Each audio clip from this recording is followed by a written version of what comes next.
Hello. Good morning. How are we all doing today? Hope everyone's doing well. We've got a sunny day over here. Lovely and bright. Morning French fry apocalypse. Cats. Madame Angela Bruchavolsky. A very burnt steak. Hey. Durjo, Luke, Punbro, close to the cigar. How we doing? What's going on? Right. I'm tired of sunny days. Give me rain. Damn. Well, we had some patch notes last night, so let's go and have a little look. Let's go and have a little look. Dare_Joe_ just resubscribed for 3 months. Good luck with the runs. Hey, Joe. Welcome back, mate. Cheers. Thank you very much. Right. I think the patch notes were mostly just moving a lot of stuff from the beta branch to the main branch. Let's have a look.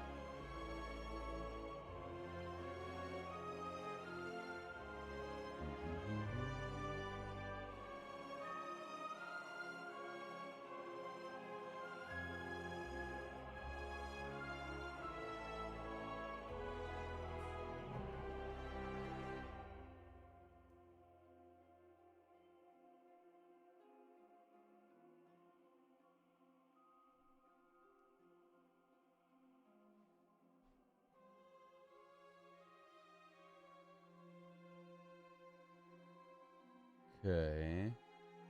What's going on with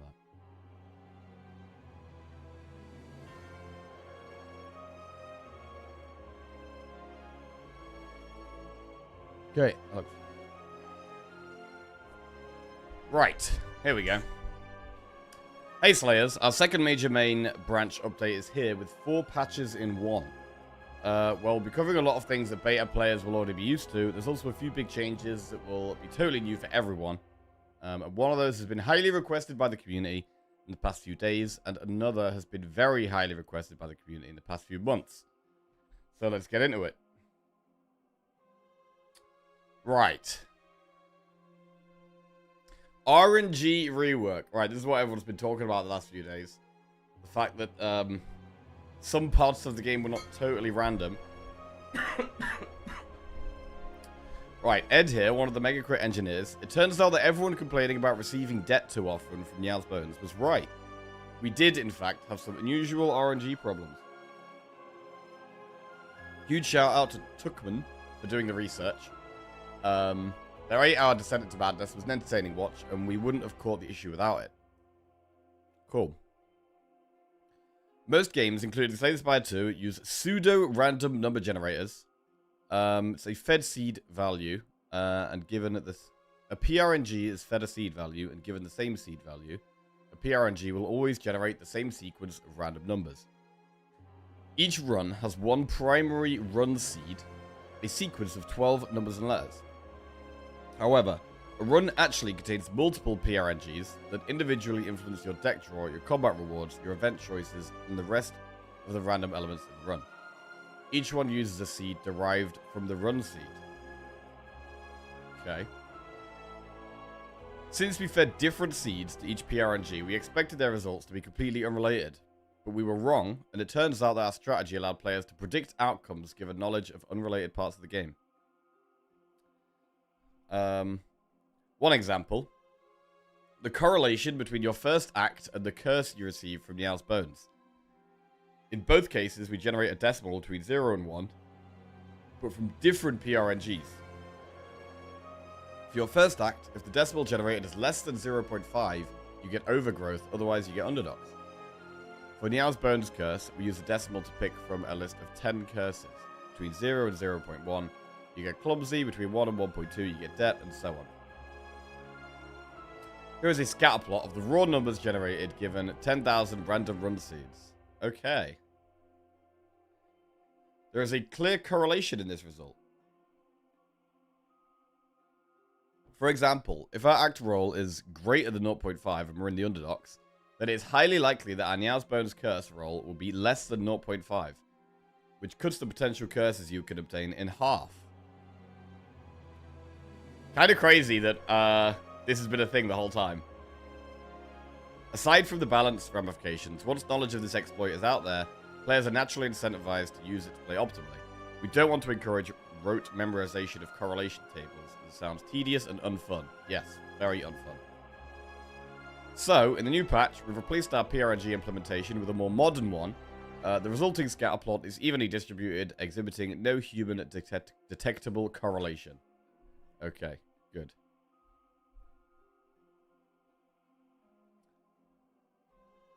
Would I still love you if you were a worm? Yes, I would, Phoenix Grey, yes. Rest assured that your suffering is now truly random. Sweet. And speaking of updates that will be new to all players, we've been busy working on support for the Steam Workshop. Okay, so the fact that the game is going to be more random now, great. I mean, it's not really something that is, to me, totally noticeable, because I hadn't noticed it at all until, like, yesterday or the day before when people have been talking about it. That patch command might be updated. Hang on a sec. Let me just update that.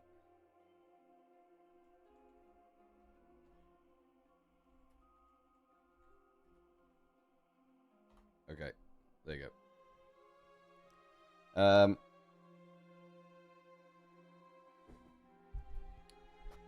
Right. But yeah, it's not really a noticeable change, but definitely something that is good. We do not want the game to not be random. We want a lot of randomness in the game. If you can predict what's going to happen, that is terrible. So, good that they've sorted this out. And hopefully it is actually random now.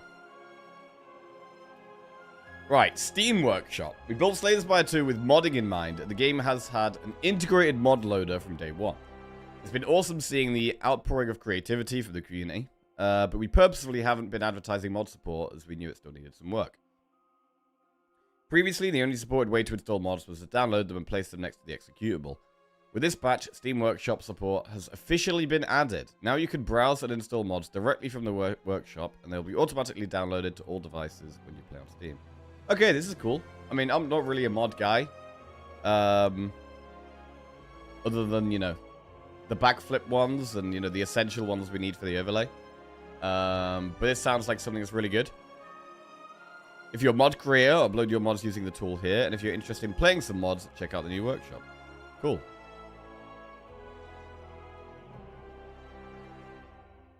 Infinite upgrades. Oh, damn. Infinite upgrades mod. That does sound kind of nuts.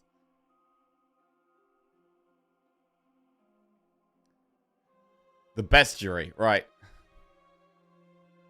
This prang bit patch bins in the best. Okay, so I think a lot of this is stuff that is going from the beta branch to the main branch. Enemy changes. Your door maker's been removed. Yes, we know all this. Iron glasses here. Yeah. Right, another big change you'll notice with Hive's infested prism has been totally reworked. But again, no spoilers. Okay, so wait, has this been reworked again, or is it still the same as it is? It might still be the same as it is. This is all stuff that we've been playing on the beta branch, so I think this is all just... Yeah, this is all just patch changes we already know. So this is basically a huge change to people playing on the non-beta branch. But massive change. But for us on the beta branch, not much is changing. Just the RNG rework, it looks like. Which is important. So yeah, we crack on. We crack on. Who are we going to start with today? We'll start with Region today. Alright. Okay. So, no real big game changes. Clearly, they're relatively happy with the state of the game at the moment. I do think this is probably one of the better... I think this has probably been the best patch so far in terms of game balance. There's not too many things that feel like stupidly, disgustingly broken. So yeah, there's still lots of balance changes I'd like to see, but I think this is probably the best state the game has been in terms of difficulty level and consistency. The silent streak died, yeah. Oh, bro, we died to the statue yesterday. It was brutal. It was brutal. I'm very, gonna be very eager to get that silent streak back up again, because I think we can. Ah, yeah, we can go back to our normal screen. Here we go. Right, wing boots, precise scissors, or hefty tablet.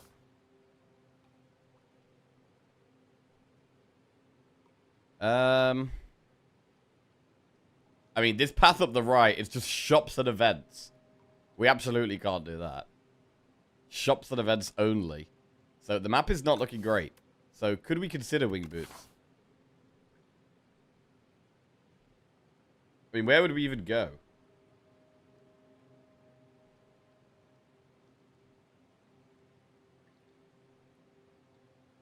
Go like up here. And then we could swap over here. Or swap over here. We could actually do quite a few elites. Alright, I'm going to go wing boots. I don't like this map very much. Wing boots gives us a bit of flexibility. And we're going to use probably 2 of those charges in this act.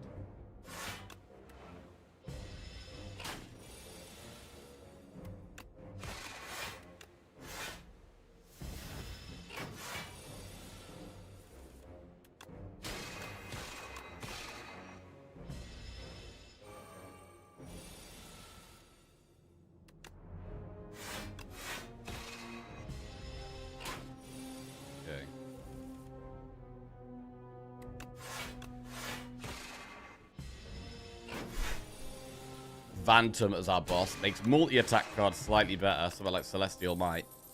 Astral Pulse maybe slightly better, but we would need the stars for it.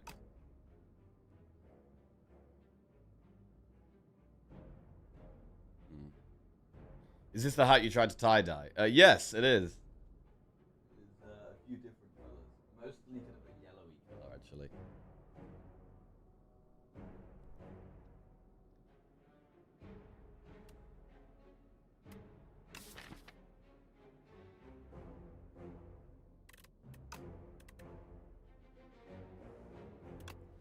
Right, I'm going to take the glow.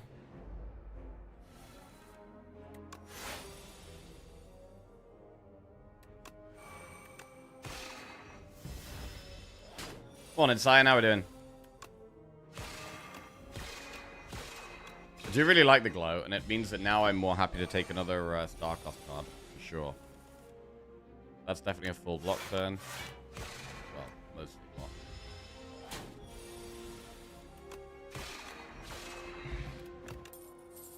Kingly Kick, Terraforming, Cloak of Stars. I definitely like Cloak of Stars with glow.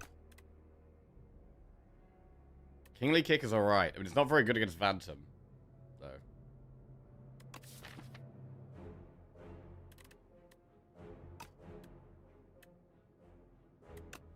Take the Cloak of Stars. Right, we get a shop in the event. Gamma Blast on sale. It costs a lot of stars, but we have added the glow, and it's a very strong card. And then we could take Manifest Authority or Refined Blade.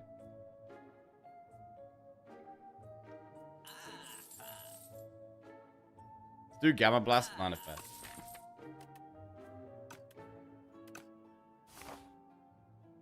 Okay.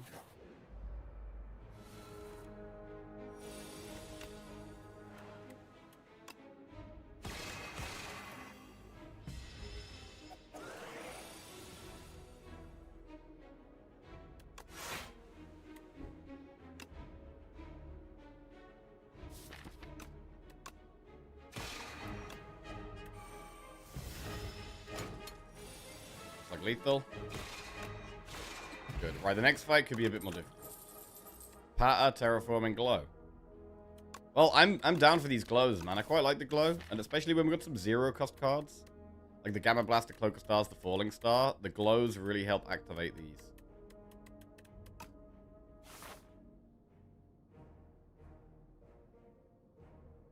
Right, this fight could be a bit more difficult.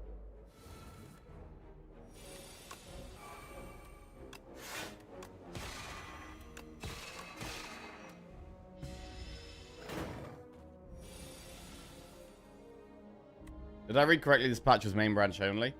Yeah, so the patch is mostly just moving a lot of the stuff from the beta branch over to the main branch. The main thing they've changed on the beta branch as well is just the RNG fix. So the fact that the game wasn't totally random, they've changed that.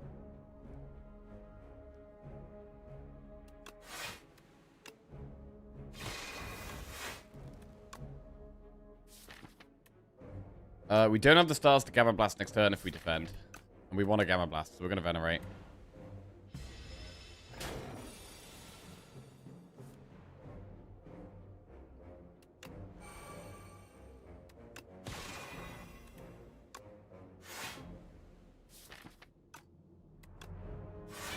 Okay, just need 3 strikes. 2 strikes.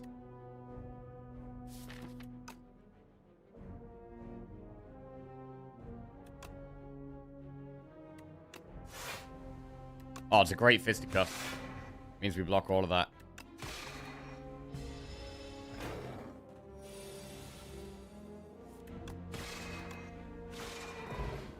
Alright. Guiding Star, Refined Blade, Wrought in War. Guiding Star, I think with the Gamma Blast and the Cloak of Stars, we can't really afford too many star cards at the moment.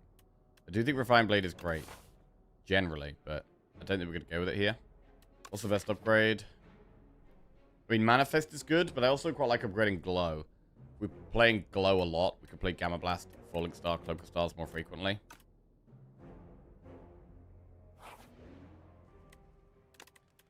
So I'm going to upgrade Glow. Right, the Elite could be a little scary, but we do have Snecker Whale.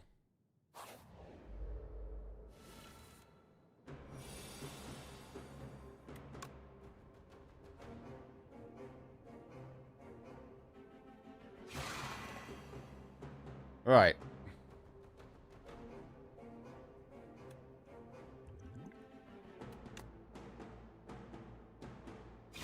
Let's Snecker Whale here. See what we get. Defend, defend, strike, strike. Should probably play Glow Plus.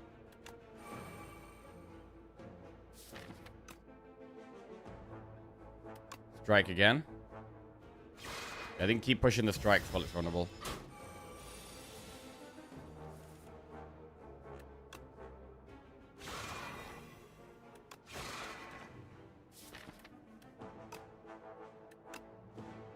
Almost there. Venerate doesn't give us enough Gamma Blast, so we don't do it. Strike is 2 off. We probably don't find lethal with Glow, so we should Manifest. We have lethal next turn, guaranteed. We strike defend.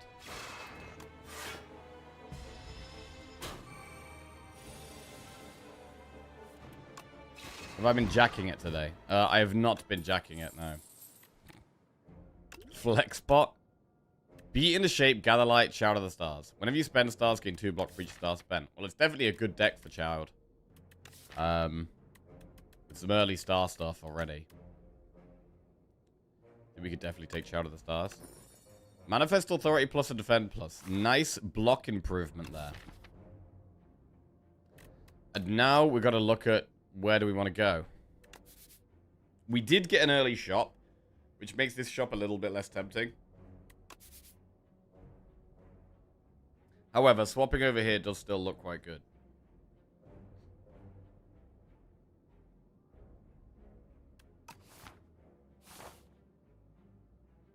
I'll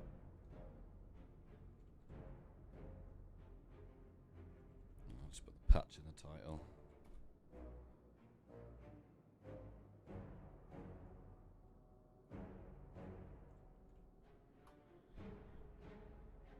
Wait, error, command doesn't exist. Wait, what?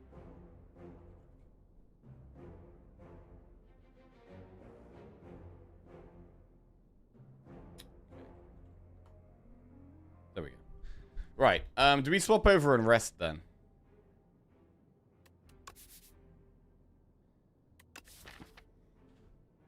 Shout of the Stars is going to be a good upgrade at some point.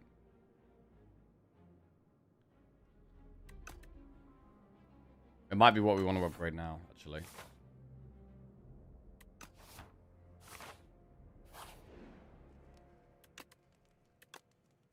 Right, let's swap over and upgrade Child of the Stars.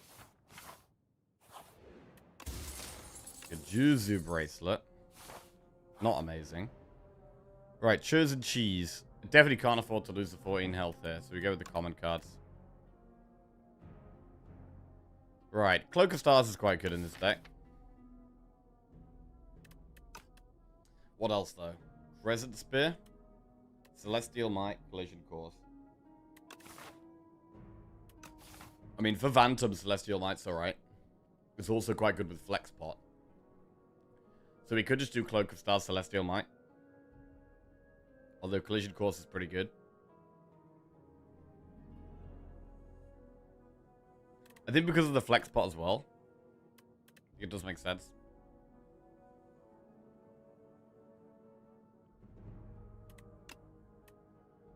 So I'm going to do Cloak Might.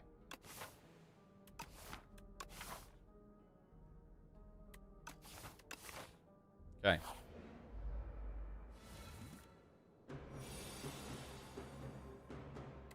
Do we have a Flex Pot turn 1? We do have the statue coming up. The damage is really big for the statue.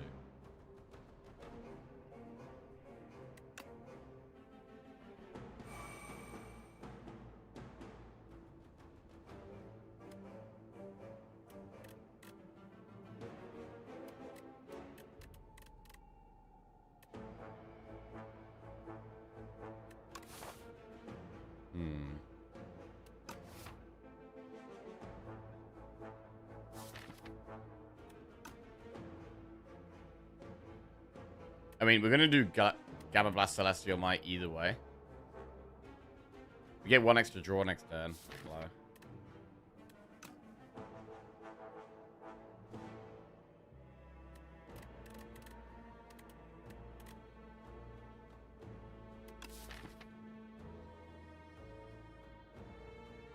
I wonder if the next upgrade is ever Gamma Blast.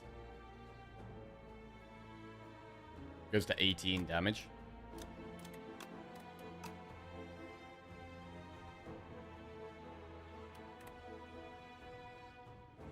Is it worth popping pot here? Yeah, that's what I'm considering. I'm wondering if the next fight is more difficult. Like, we're possibly going to get block next turn. Like, we've got most of our blocks still left in our deck. So there's a good chance we can block its next attack.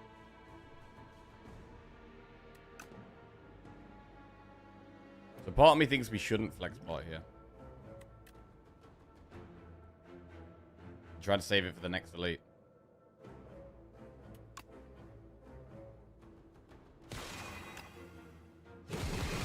Okay.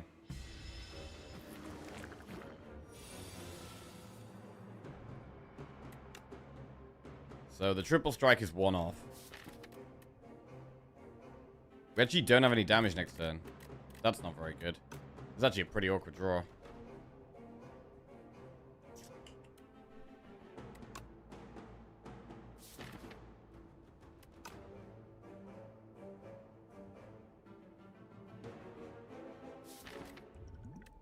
Maybe we do need to be flex potting.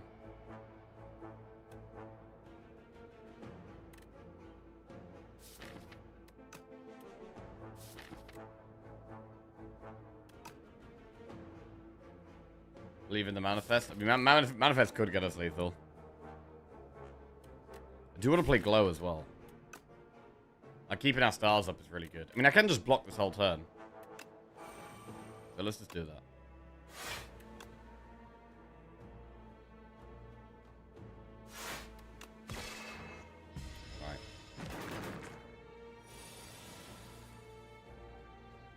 Manifest.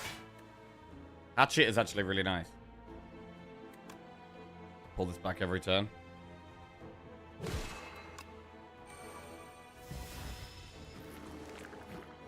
we've got to be playing Hatchet every turn.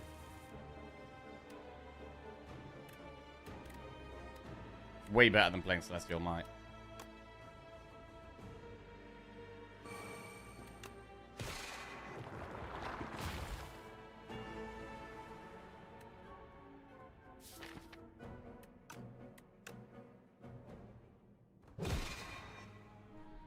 Okay, so need some of these Starcross cards. Gamma Blast is super good here.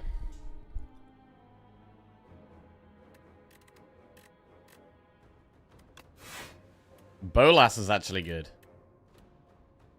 Suddenly having an extra 4 damage every turn helps a lot.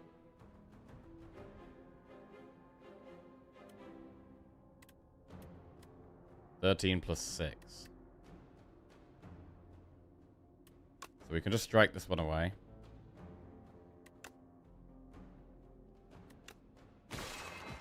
Now what? Gamma Blast is 9 block, yeah. We take 7 + 9 here, so we're taking 16. If we Gamma Blast, we do block all of it, so I don't think I need to kill the Wriggler that's attacking here.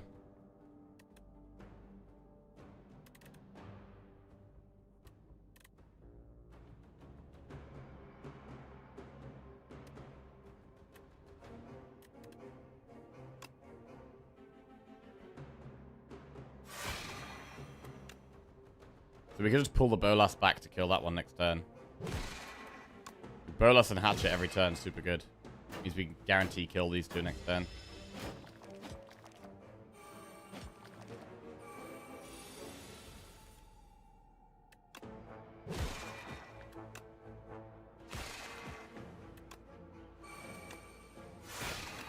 Okay, that was actually not too bad. We get a Regal Pillow and a Power Potion. We could just rest and heal up loads here. I'm not going to take Devastate. I mean, we've got double potion. We could also just upgrade some damage. I mean, Celestial Might is also quite a good upgrade for the Phantom and for this next dude. So, Refined Blade never a pick. I do really like Refined Blade normally, but I feel like this deck is very star-focused at the moment. And I want to try and keep the star consistency. Also, the sword isn't that good against Phantom.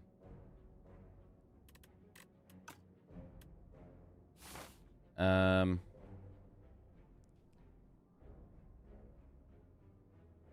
yeah, I'm thinking flex pot against this elite. I think upgrade and then rest afterwards is good.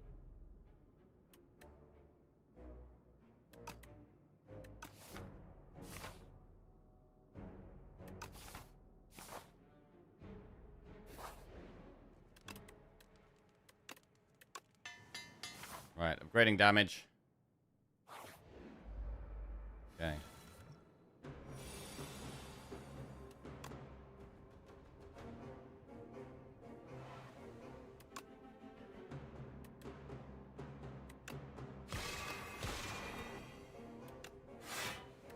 Discovery. Resonance, Genesis, Guards.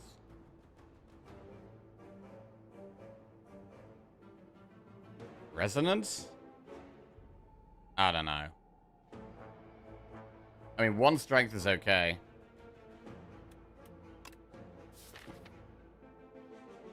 We don't have... Well, it can enable Cloak of the Stars.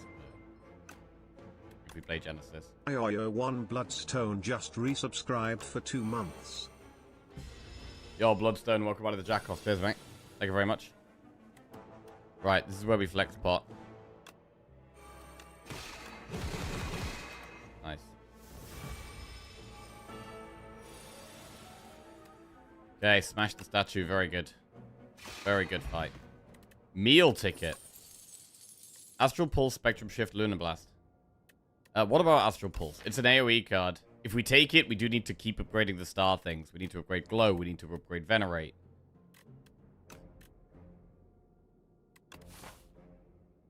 I mean, with a 15 heal in the shop, we might be able to upgrade again at the campfire.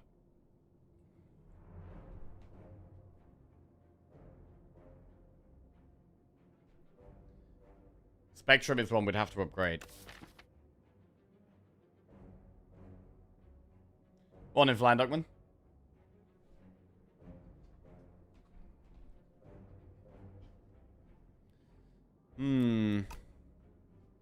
Pulse. It is nice to have an AoE card.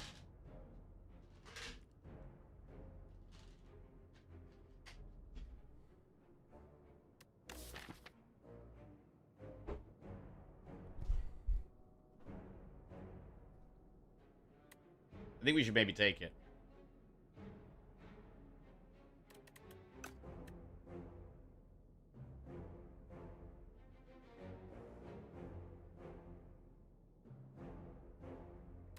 Let's take the Astral Pulse. But now we're probably slightly behind on stars, so we need to upgrade. We need to upgrade the other glow.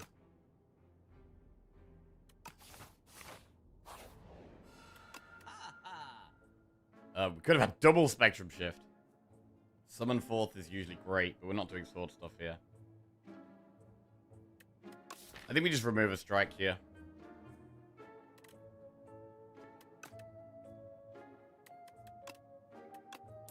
Remove strike. Focus on upgrading stars. So we upgrade glow. Right, and we power pot against the boss. Furnace, Shadow of the Stars, and Monarch's Gaze. Monarch's Gaze is interesting. Furnace can just have the sword chilling and getting bigger. Shadow of the Stars just works in the deck well.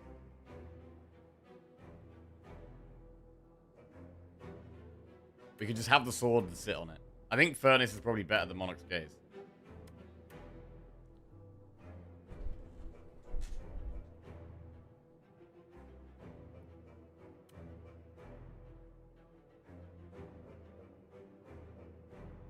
To just have one big whacker for later on.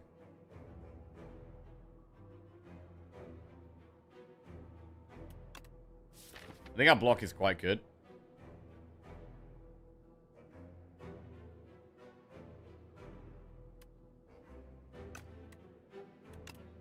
So I'm actually just going to go Furnace. Ah, really? Shadow of the Stars is insane. We've already got Shadow of the Stars.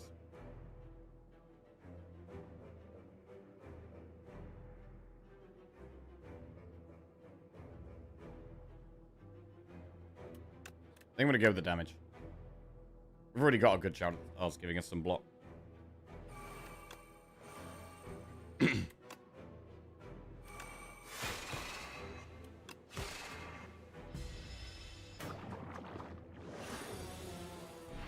think Glow needs to be played pretty much whenever we draw it.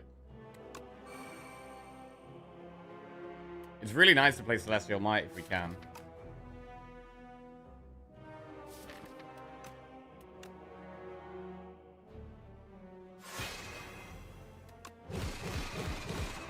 Nice. The shield's almost gone. Venerate. Glow. Then I think double defend here.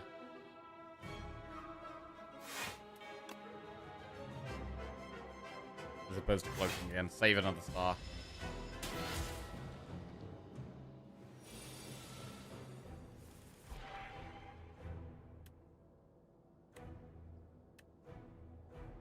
Manifest or just strike sword? I think manifest. Secret technique. Right, let's pull a glow. Or is it better to pull Venerate this turn? Because we're not spending any other energy. Actually, it might be Venerate this turn and then glow on another turn. Let's do that.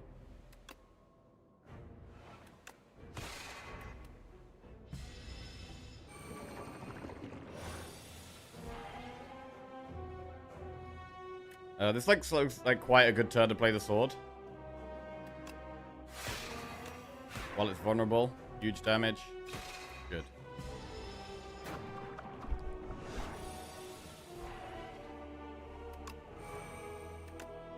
I mean, Celestial Might is pretty good damage here. But we will take the full 12. I mean, we do have block next turn, though.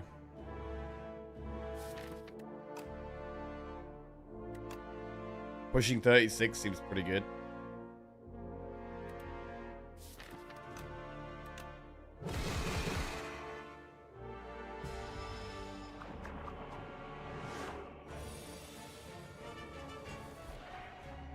Right, Glow allows us to Gamma Blast and Cloak, which is the Gamma Blast is so good. So good every time, man.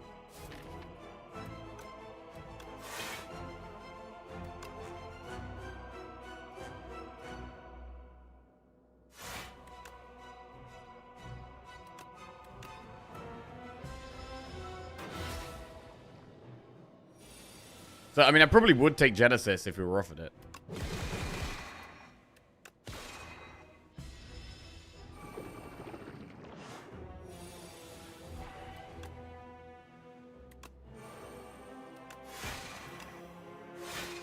Alright, pretty good act.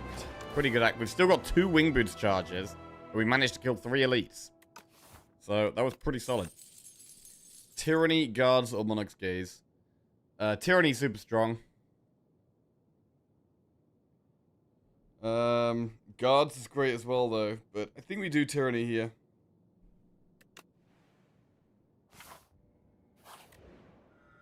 Right, upgrade 4 cards. At the start of your turn, exhaust the top card of your draw pile and gain 1 strength, or toy box for 4 wax relics. Upgrades we'd go for. We'll upgrade Venerate and Tyranny.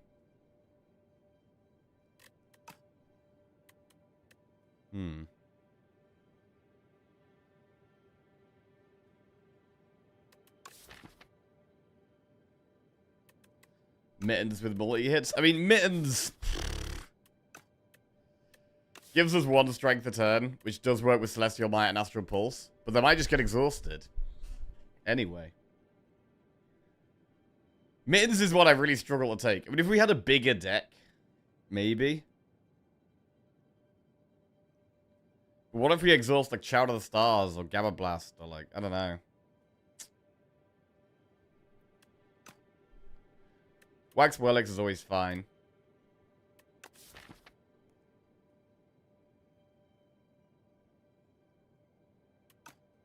I think I'm just gonna go Yummy Cookie. Right, and we upgrade Venerate, Tyranny, Astral Pulse. And probably Cloak of Stars.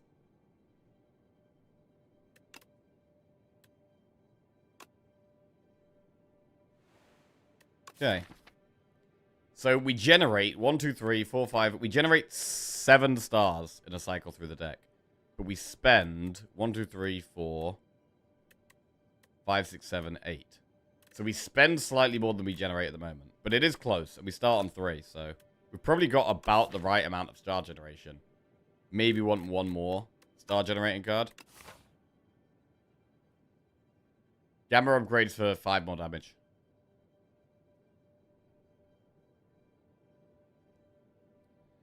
So we've got the Wing Boots charges we can use if we want.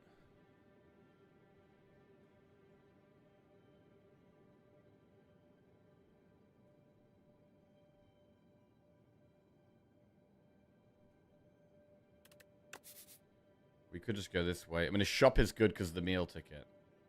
But I think I want to shop later on. I kind of like that shop.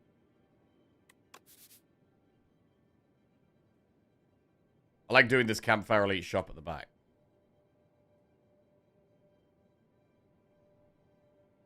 So we could just have the safest start, which is probably this way. And then either swap over here. Or swap over here. Quite like that. Again, using 1 Wing Boots charge this act.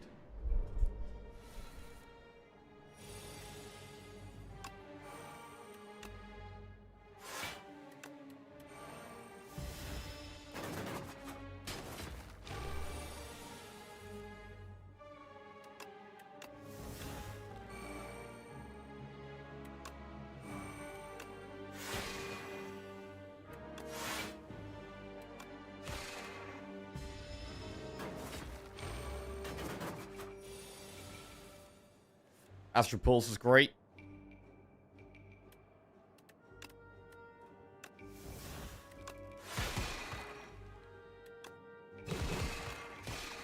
Nice.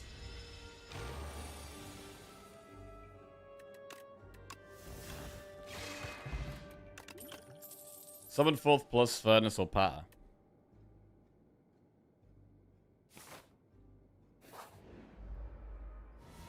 Okay.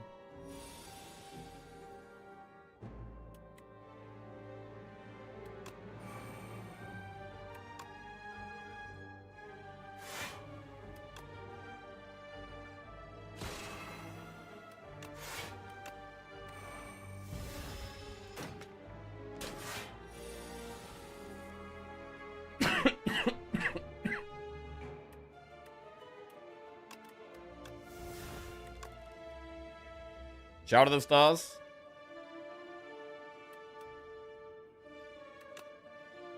Glow Astral Pulse.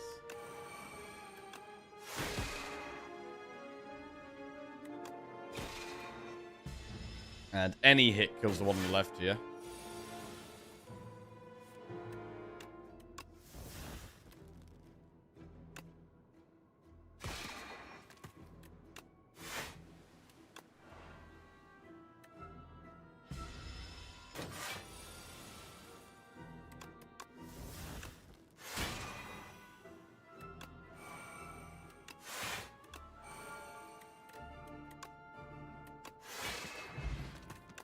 Okay, we've mostly got enough stars. I mean, I don't know if I want Particle Wall, though. I don't think so. Skip that. The Surprise Shop does give us a heal, but we haven't got that much gold to spend. Hidden Gem. Discovery.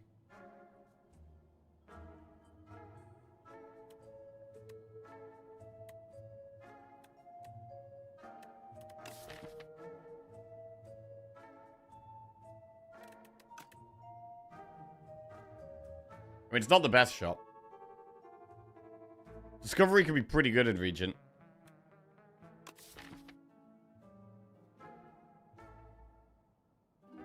Equally, we're trying to get the deck quite consistent right now.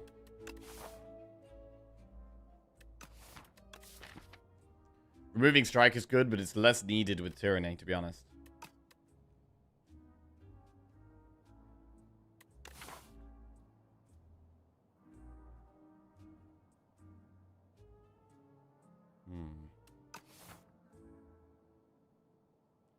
Discovery.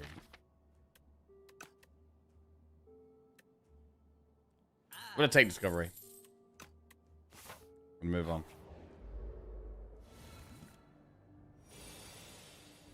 Alright, this fight could be rough.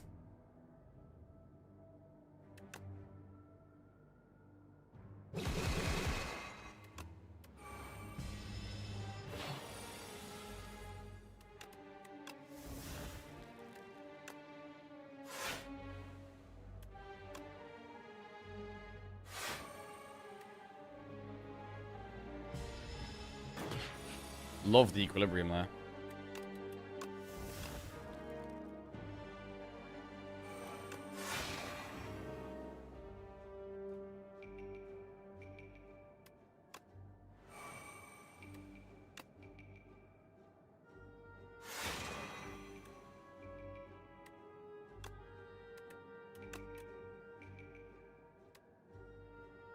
Pillar of Creation or Convergence? I mean, Convergence is still solid.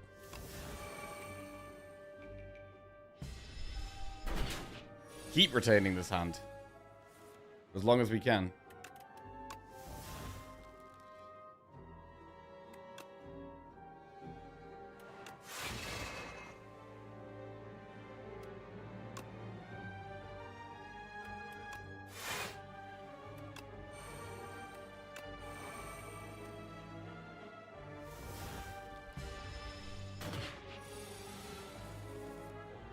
It's basically like we got Pyramid right now.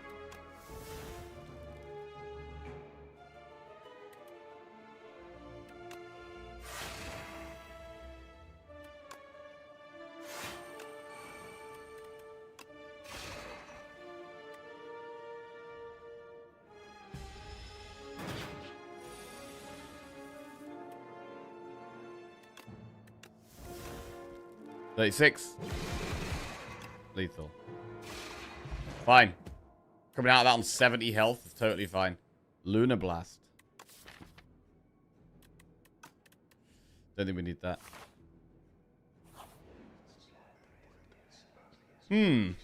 Dull Relic. Bing Bong or Mr. Struggles?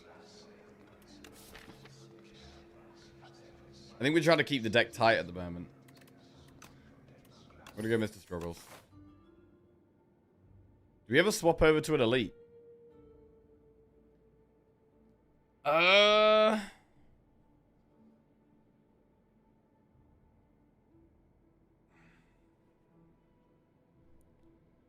kind of want to save a Wing Boot to charge Rack 3. And we're definitely going to swap once this act. We're gonna go over here. We're gonna go try and do 2 elites this way.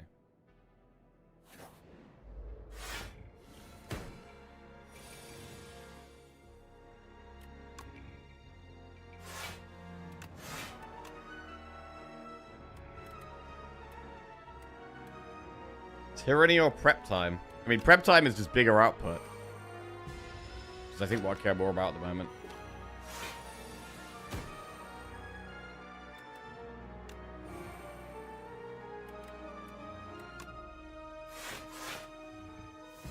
Try and wait for the Astral Pulse. 20 damage to all enemies twice. Insane. Huge damage.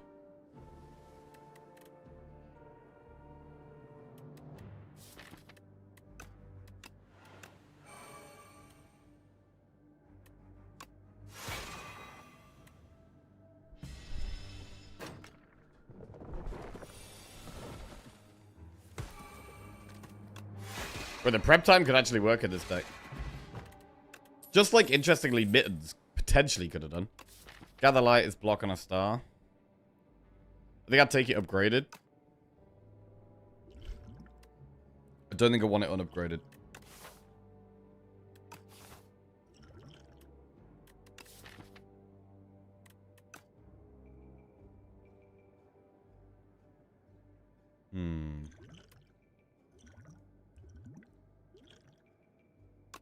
Good power pot over dupe pot.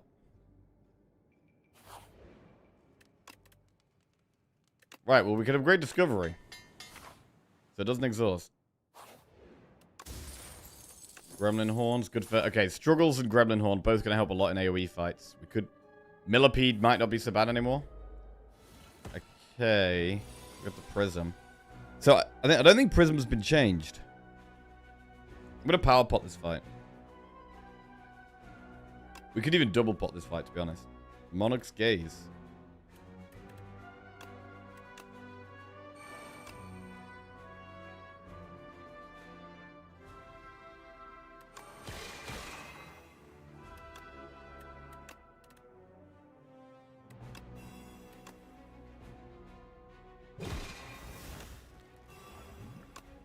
Double potion.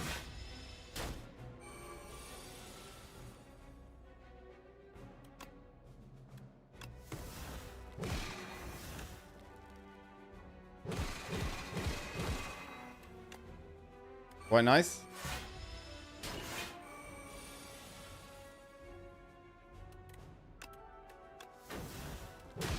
Gamma Blast. Nice. That's great.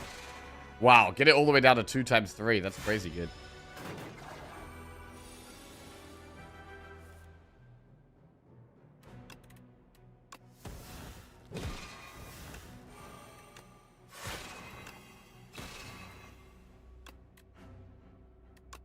Double bombardment. Wow. Horn Cleat is a very good reward. A second Gamma Blast. So Gamma Blast is insanely good. But we might be slightly light on stars if we take this.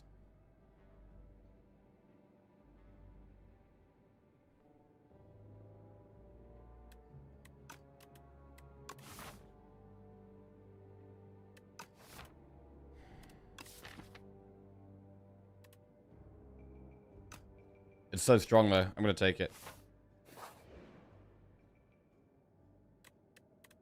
Right. Use 5 HP for a colorless card reward. Fisticuffs, Restlessness, or Thrumming Hatchet.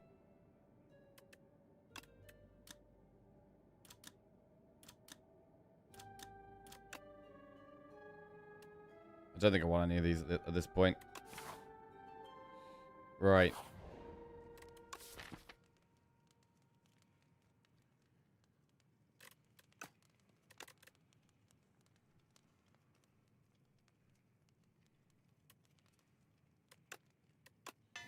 Could upgrade the Gamma Blasts. These are a big part of our damage. Right, here we go. Astral Pulse is big here. I'm going to attack pot turn 1. Dying Star.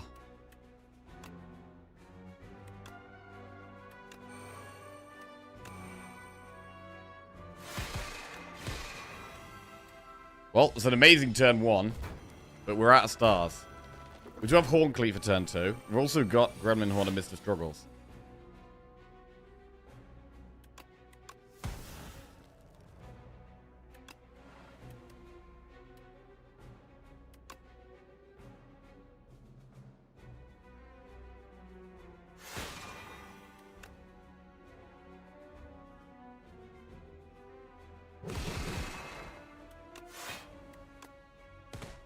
Really nice Omni Slice as well. Wow, this is going really well.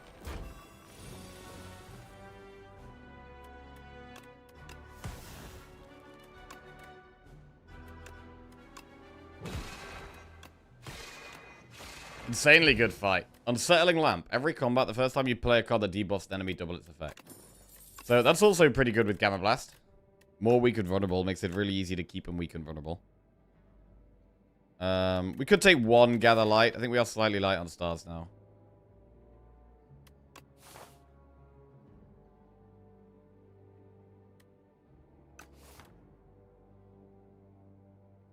So I will take 1 Gather Light. Go through the shop.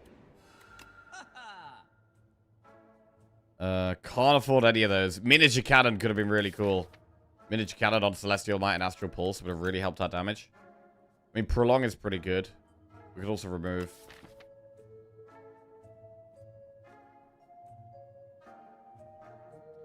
Chat seems upset with a bit early for popcorn. Yeah, I haven't been paying attention. What's going on? What are we talking about?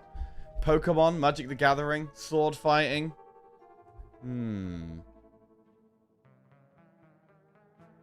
The land problem. Oh, we're talking about energy in card games? Hey, hi chat. Hello, Elias. How we doing? Your mods are rage-baiting card gamers. Okay. I brought Pokemon trading card boosters for the first time yesterday. I went to a store and was like, so I've got no clue. Buying something for a friend. What should I get her?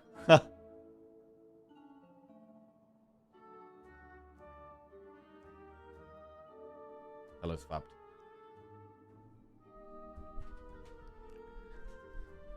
I love rage baiting. Time to chip in. God. After seeing every team play, who would you put top 3 in the World Cup? I'd say France, Argentina, Germany. France, Argentina, Germany. But I'd put England up there as well. I think England would be top 5. So yeah, France, Argentina, Germany, then maybe England.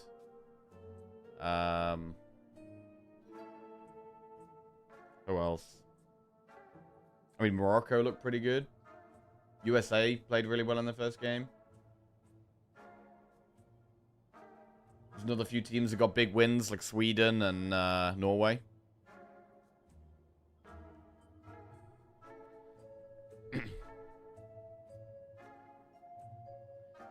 I really do like Prolong. We can take it and upgrade it. Let's do that.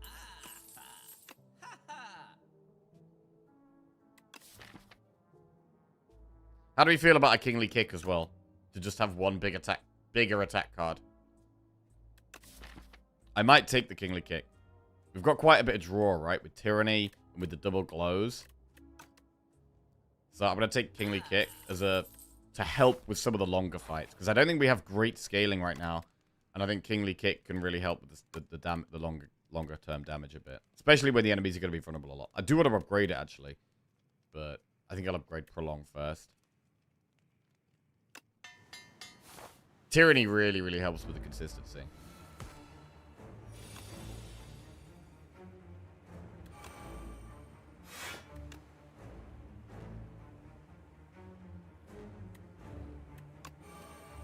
Alright, not going to play Falling Star there.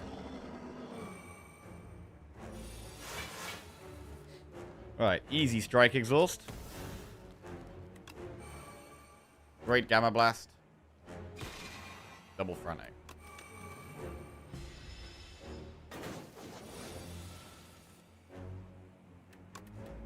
Remove a strike. To be fair, we could maybe remove Astral Pulse this fight.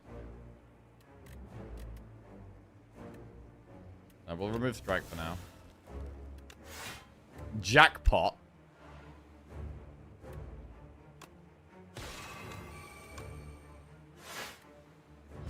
Right, out of stars again.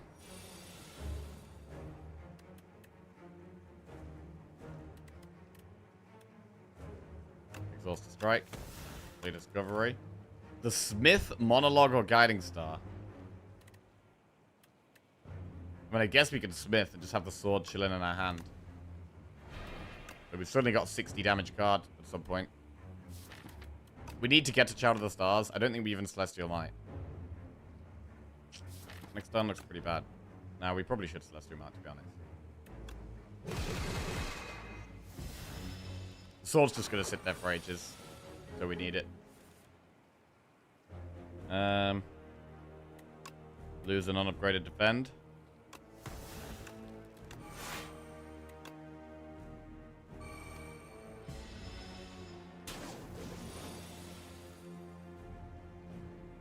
Exhaust another unupgraded defend. I think we are going to want to remove a star card, to be honest.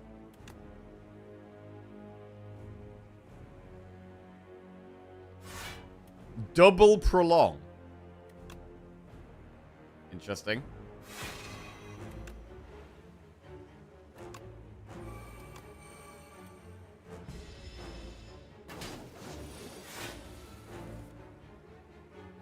We could probably exhaust one of the 2-cost frantic escapes now.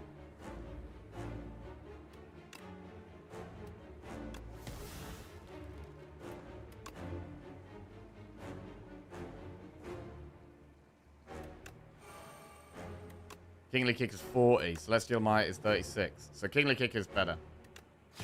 Now. We got a lot of star cost cards in the deck and no other way of getting stars. We shouldn't play Falling Star here. We do need to not get sucked. I don't think we're going to be able to play Smith again, realistically. Well, actually, we have 5 stars right now. We could... I mean, I think we should lose the Astral Pulse. I don't think we're ever playing this. That is the nice thing about Tyranny, is that if the stars, like, slightly a lot off, like, we need too many stars, we could just exhaust some of the star cost cards, and that's kind of fine. I mean, the Smith just makes the sword huge, bro. It's like all of our stars, but... we're not going to be far off lethal. I do feel like we probably need to play Frantic Escape, though. The Sand Pit on 2. So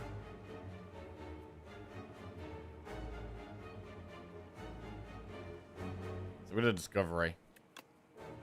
We are going to play Frantic Escape. Bulwark, Child of the Stars, Bundle of Joy.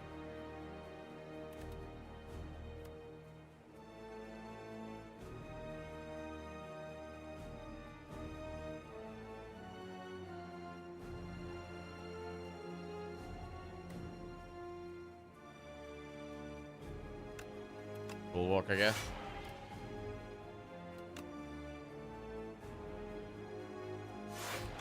We're just going for it here. Swords at 80.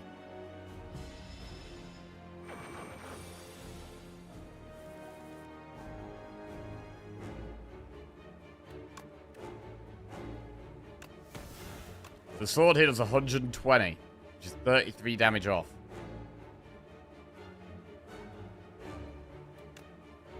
I think we do it.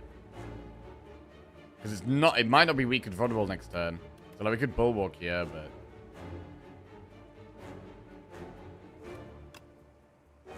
so much damage.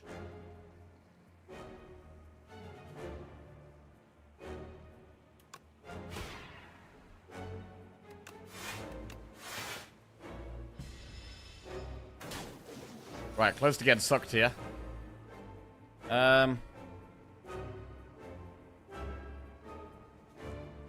If we double glow, we can play the Gamma Blast. We have to double glow to play Gamma Blast. I think it's better than playing Manifest, though. It might be glow, glow, frantic, Gamma. Let's exhaust the frantic, the cost 2.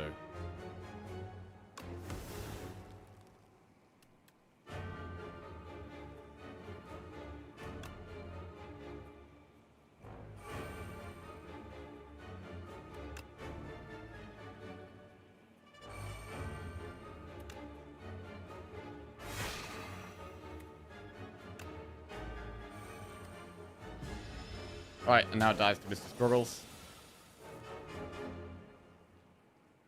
I mean, to be fair, the Kingly Kick has only just turned good right now.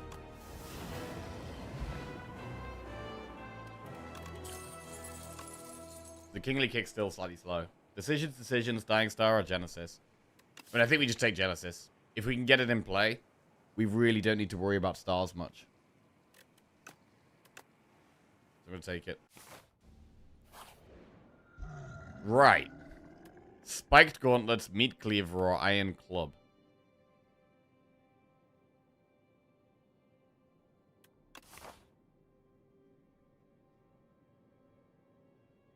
We do have one wing boot still.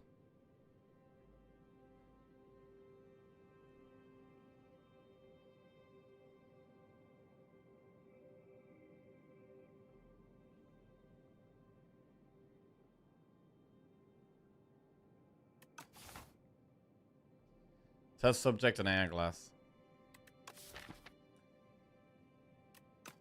I mean, for Spike Gauntlets, we do have 3 powers. We've got Tyranny, Shout of the Stars, Genesis.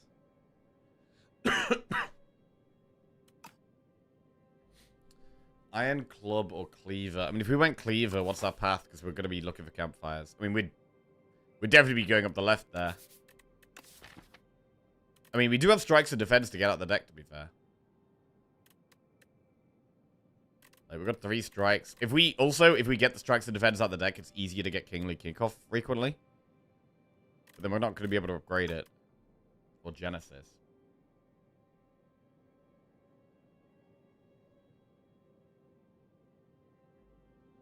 I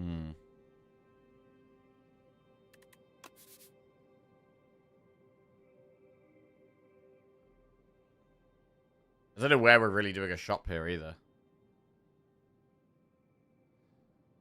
Let's see, we went this way. And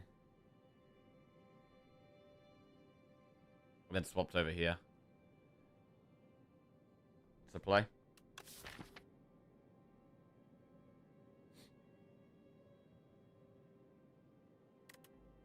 Feels like Aeon Glass shouldn't be too much of a problem other than the damage output. Like, the withers aren't an issue because of the Tyranny.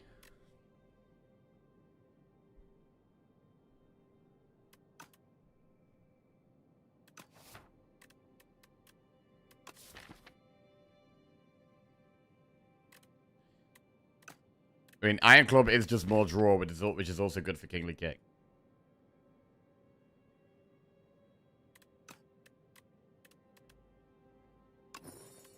Let's go with the Cleaver.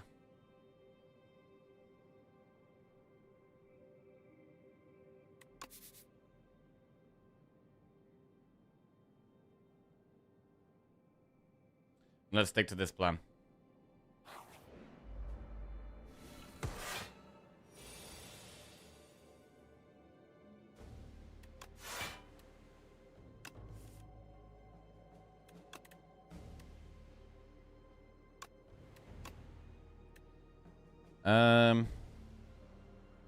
Enemies lose strength, I guess.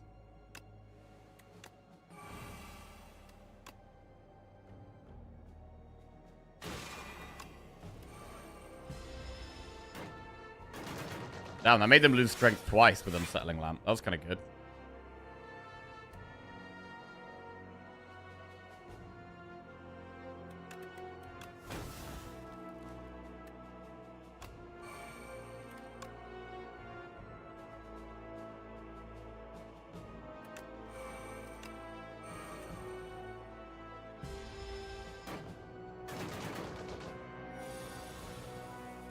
We'd definitely like another Shout of the Stars.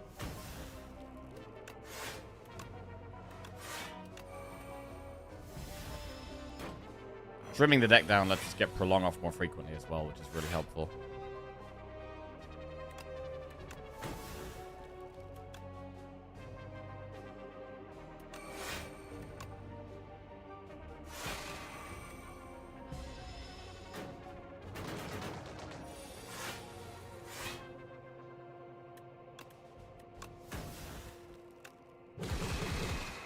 Clean.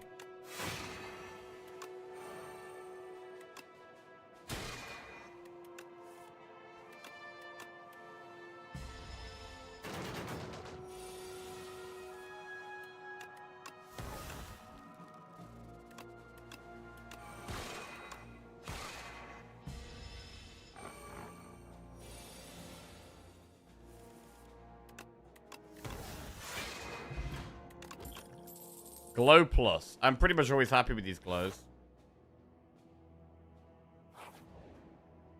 Lose 11 HP and get a random relic.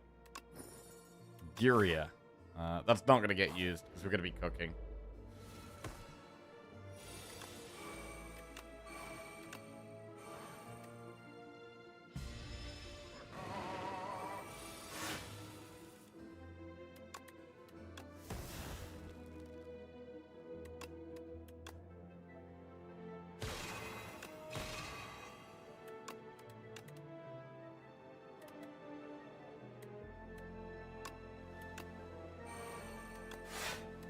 Mayhem.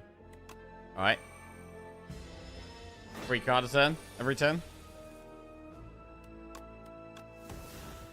Play Genesis for free.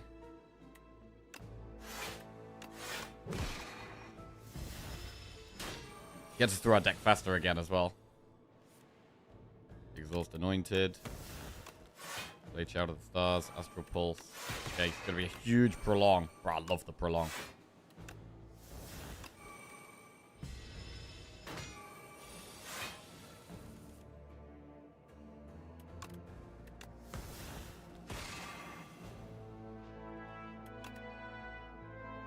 Reflect.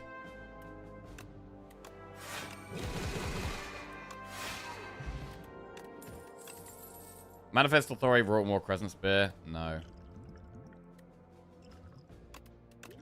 Good touch of Insanity instead of Scales, though.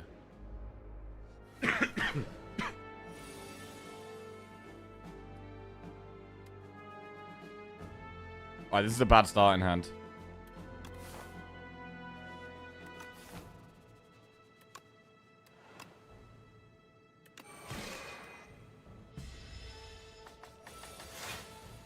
Going a little low.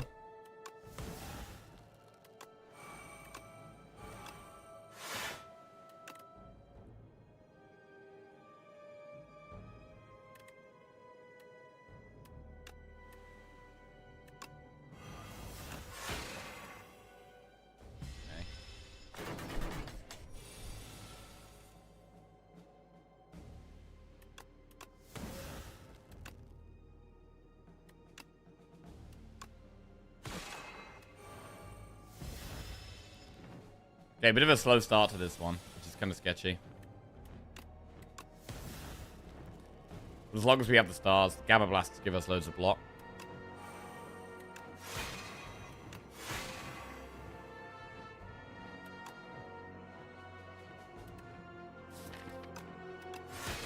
Nice.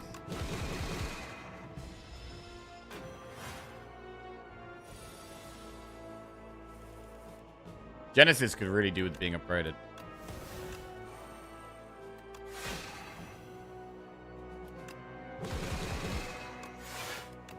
Prolong comes through once again.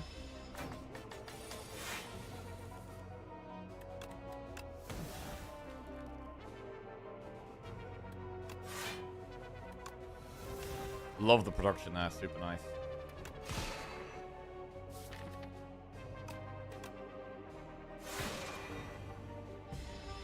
Nearly there. Gotta try and get it this turn. Don't prolong, just try and kill. Alright, not too bad. Particle Wall, Gather Light plus Crush Under. We'll take the upgraded Gather Light. Go through the shop for the heal. Be pretty disappointed with the shop, to be honest. Convergence. I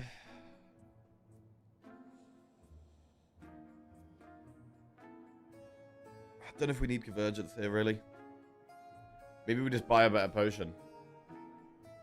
We could buy Entropic Brew.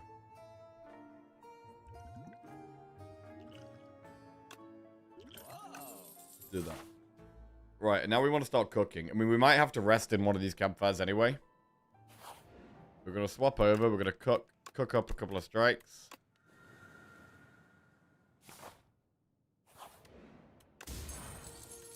Oh, wow. We just got Potion Belt for the Entropic Brew. That's really good. That's very good. We cook again. We'll cook another strike and a defend. Great. Okay, that's 4 removes there. really helping with consistency a lot.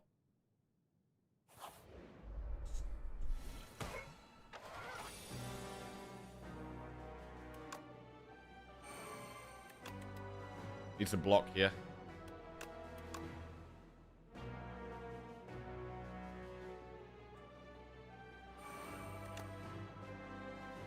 Do we want to Entropic Brew now? Really, I want to try to save potions for the bosses if we can. I think we're accepting that we might have a big rest. That's okay. We've already done 2 cooks. We can maybe do 1 more cook and 1 rest.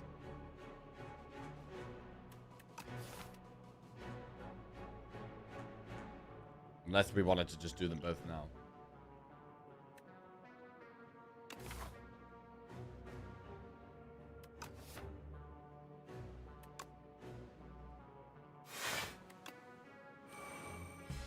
I'm gonna save him. I mean, getting 1 strength a turn is insane against the bosses.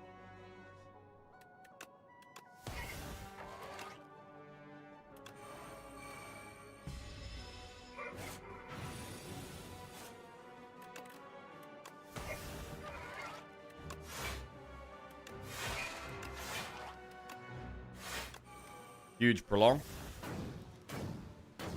Keeps us very safe.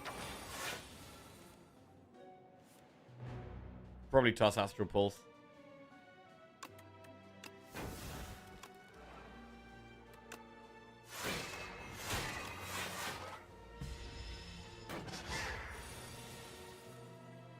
Exhaust the burn. Discovery. I mean, parry doesn't really help. I guess we just go Gamma Blast again.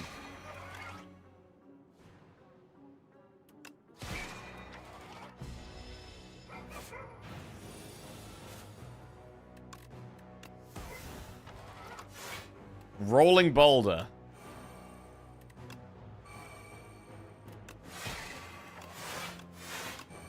Huge prolong. Bro, I haven't had a Rolling Boulder run in ages.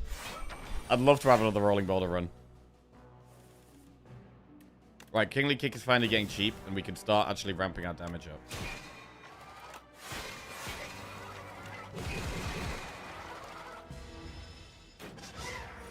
I think the Genesis has been really good, actually. Just keeping our stars topped up so we don't have to worry about them so much.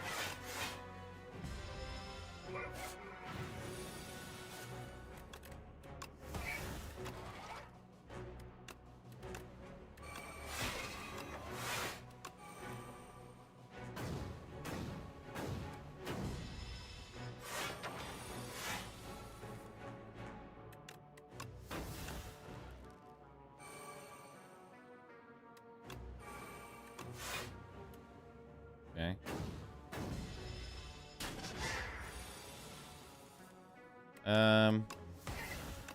We get there.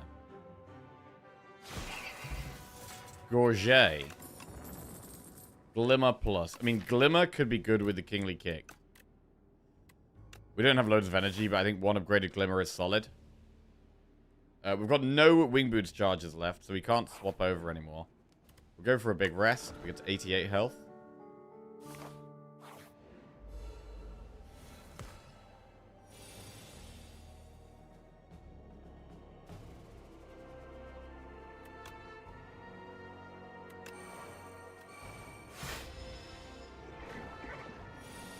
Would Prolong have worked if I'd used the panic button? I have no idea. Does that work? I should really know that. You play Prolong, then you panic button. I mean, you can't panic button, then Prolong, right? But can you Prolong, then panic button? Yes. I think you could panic button, then Prolong, right? But you can't do it the other way around. You do, it's not blocked from a card. It's not blocked from a card.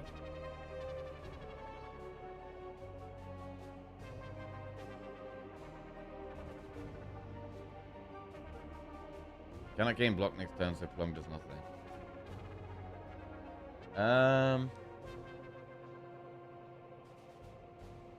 So you play your panic button, you get big block, and it says you can't gain block from cards for the next 2 turns. Then you play Prolong. which gives you block for next turn. I don't know. I feel like it shouldn't work. It's a buff.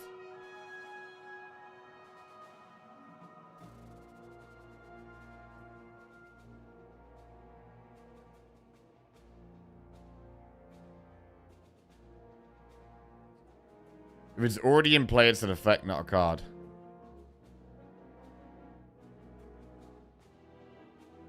It's just bad description of Panic Burn. It should say can't gain block from playing cards next turn.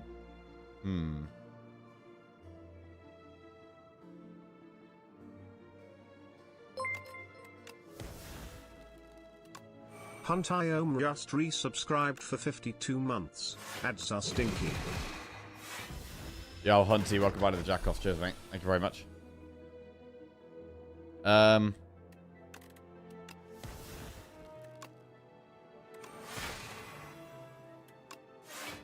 Well, maybe we'll try... Oh, Gambit?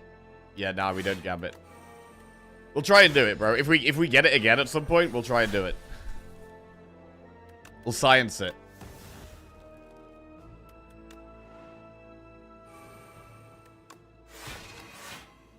Gambit again. What?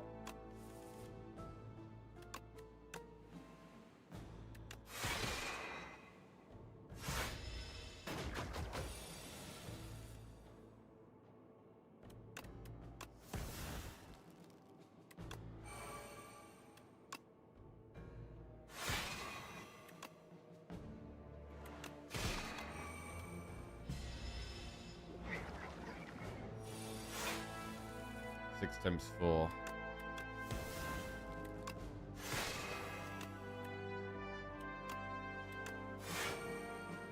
Big block.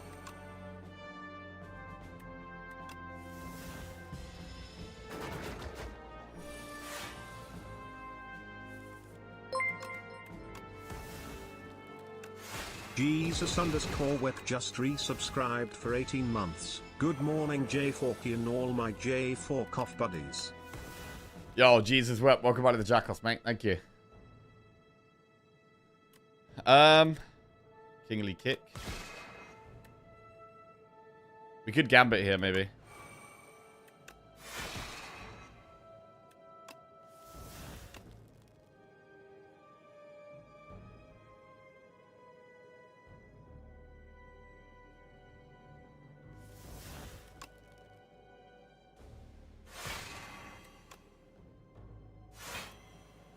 Huge.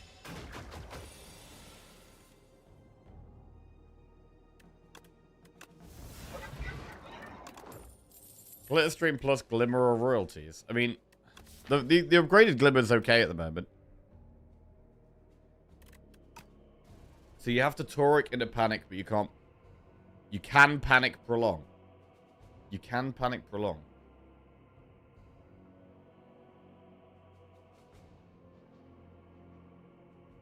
Any prolong effect before panic carries over.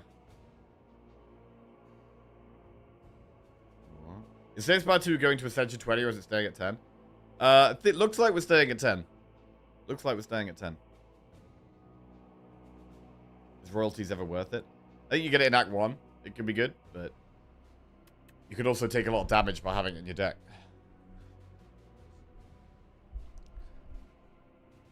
Like, it could be kind of like having Spoils Map. But you actually have to spend 1 energy on it, so it's almost worse than Spoils Map. But you can spend the gold at any time, so. Glitter Stream Plus.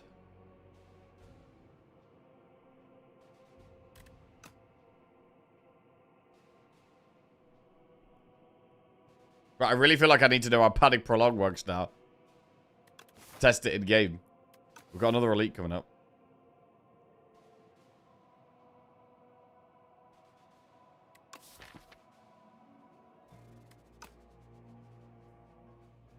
Let's skip these. Hey, you're the Instagram guy. The Instagram guy? The Instagram guy? I don't know, maybe. I am posting stuff on Instagram nowadays. Glow. Oh, there is Prolong. Aren't you that TikTok dude? Bro, we post on TikTok as well. Bro, we're covering all platforms nowadays. Yes, you do. Yes, I do, bro. We're on TikTok, we're on Instagram, we're on YouTube, we're doing YouTube Shorts. And of course, we're here on Twitch. Right, discovery. We need block here, so I'm invincible. Yes, welcome people from other platforms. Looking up Jackie's OnlyFans right now. You're from Facebook Gaming. Ha! Facebook Gaming, goddamn. I'm here for the crazy moment clip. Oh, yeah?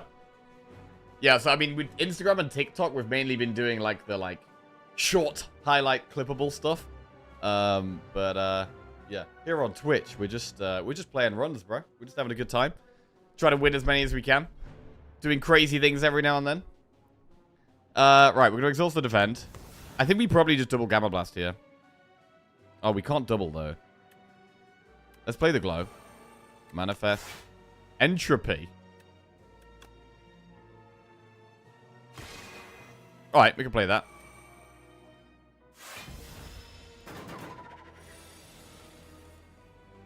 Right, exhaust. I mean, Astral Pulse just isn't going to be getting played, I don't think. We'll exhaust that.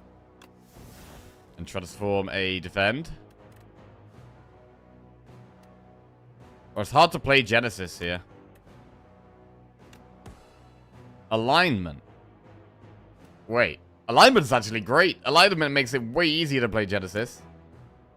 An actual really good alignment here.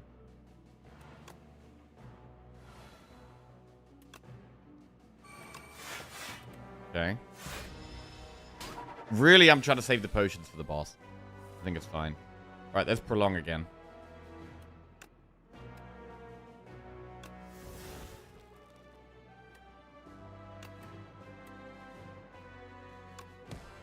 Pale blue dot. I mean, it's actually pretty good, to be fair.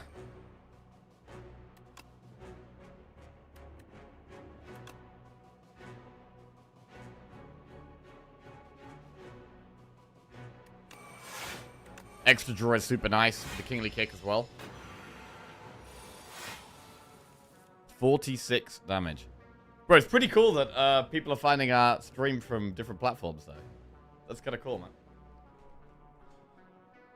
Overall thoughts on the patch notes. So, I mean, the main thing about the patch notes is that it's a lot of the stuff on the beta branch has been moved to the main branch. That's, like, the main thing. So, for people like me who've been playing on the beta branch, there's not really much has changed. But for people who play on the main branch, like, there's a whole load of new stuff. A whole load of new stuff. What are the biggest changes? I mean, the biggest changes are probably, like Aeon Glass and the Infected Prism being a lot more threatening. Probably the biggest changes.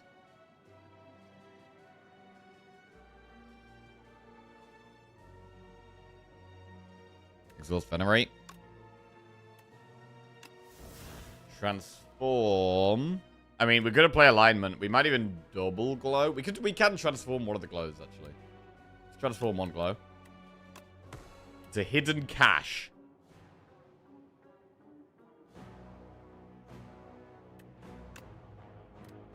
Reflect is pretty insane. Alignment gets us a lot of block.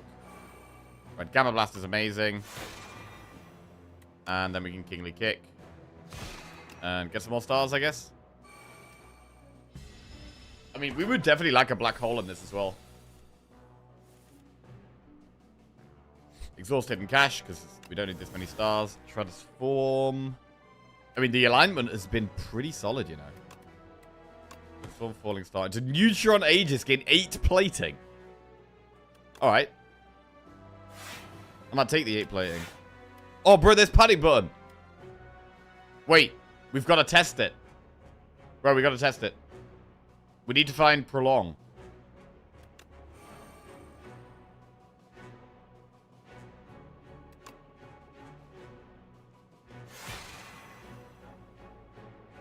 Right. Kingly Kick costs 0 now.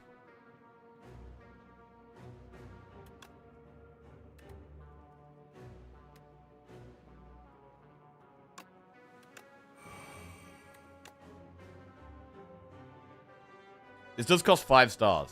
That's quite a lot.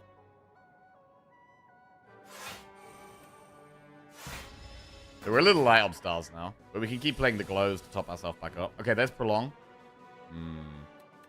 Exhaust Resonance. Transform.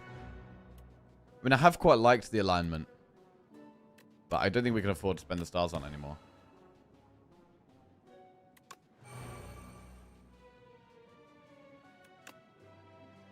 I don't want to accidentally kill it.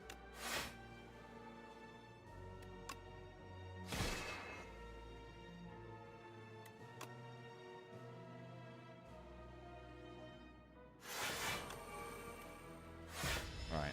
Save some stars here. Wait, 22 damage.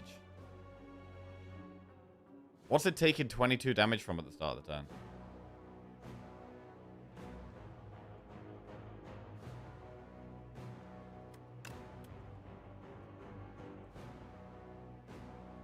Oh, reflect. Yeah, of course.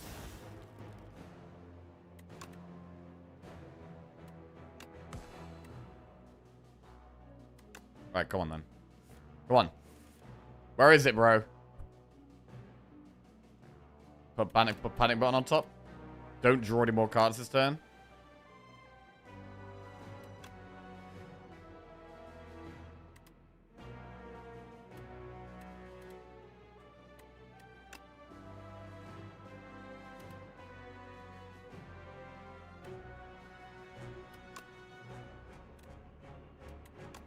Right, we're almost killing it.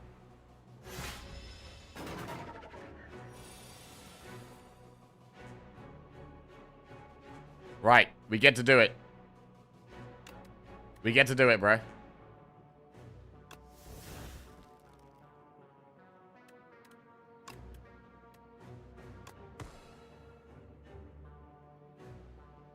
Wait, hang on. If we reflect, it's going to kill itself. So the question is, can we panic button then prolong, right? Can we panic button then prolong?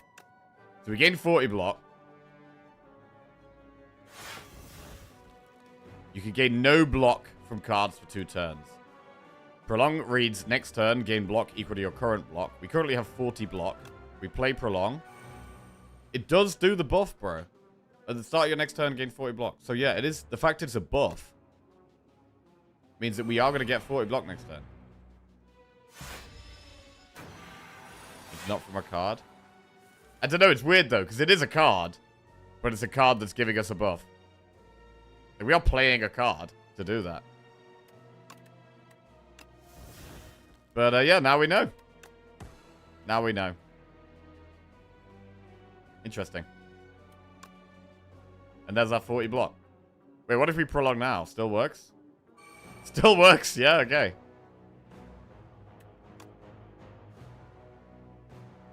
Cool. Reflect plus. Well, that goes into the deck. Right, it's our final campfire. Rest, upgrade, cook, or train. We... What would we cook? I mean, we've cooked a lot of the worst stuff in the deck. So, resting might be better. But, I mean, cooking heals us 9 anyway, right? With cooking, we go to 86. Upgrade Genesis. I think we should use Mazleth's Gift probably straight away in the first fight as well. And then just use Entropic Brew.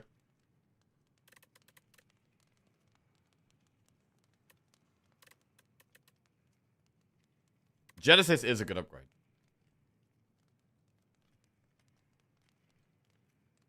But to be honest, I'm going to just cook. I mean, I also like upgrading Kingly Kick.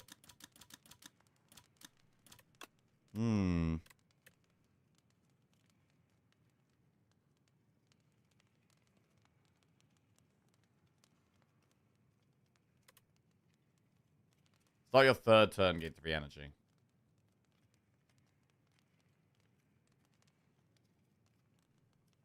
So turn 3 is a good one to play Glimmer or Genesis, really.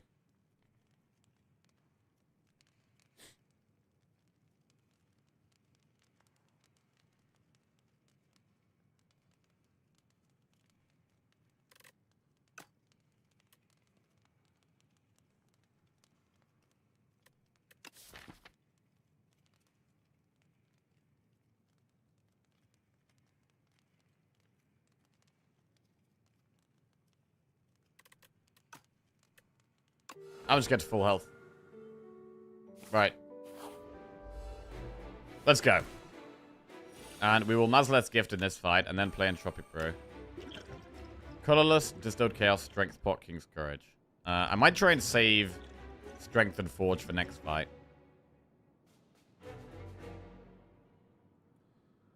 Ooh, Reflect is solid here.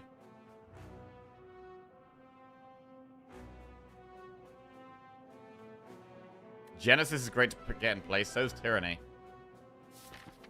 Maybe we don't play Tyranny. Genesis might be more important. Especially when we're spending all these stars turn 1. Reflect. Genesis. Prolong.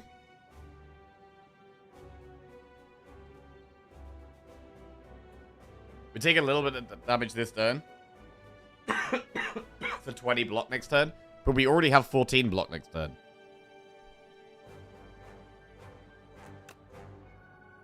We should probably play it. It is so much block. It means we can kind of chill out next turn. And we can play skills as well.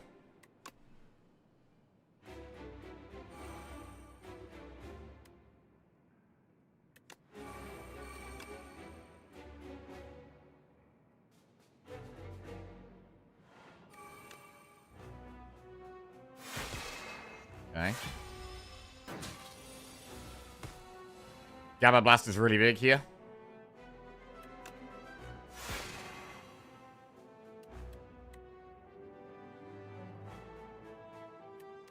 Rediscovery?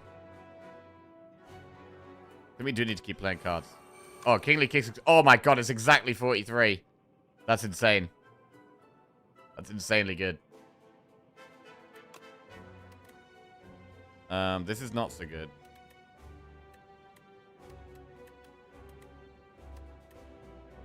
We get a strength, I guess.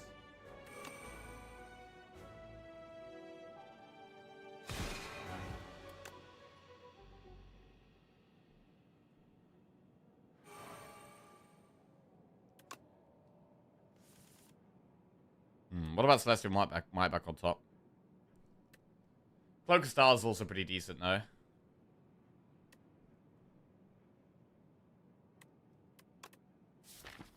Got Gamma and Falling Star there. So Gamma's already going to be pretty good block. So we get Celestial Might next turn with Gamma Blast. It's pretty strong.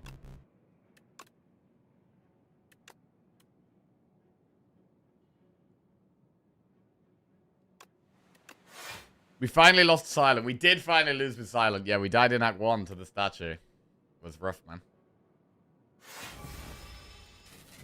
Yeah, we got a 9 win streak we were on with Silent.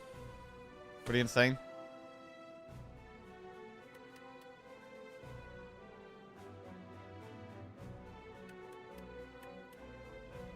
Celestial Might doing big damage. We might skip Falling Star.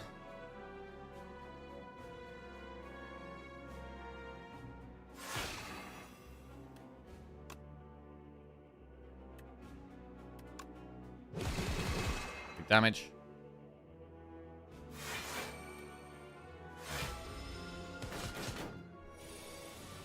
Eight times 4. Well, we can Glimmer Kingly Kick, but actually it looks like we're taking quite a lot this turn. This could be a potion turn.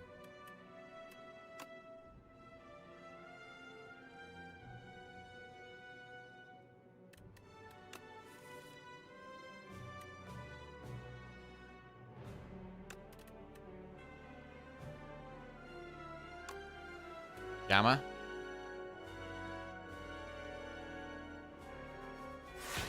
Well, that's 9 block.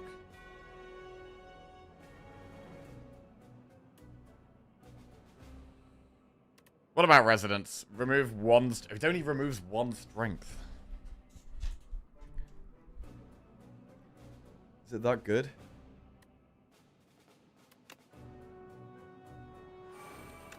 Kingly Kick does 48. It's not too far from lethal.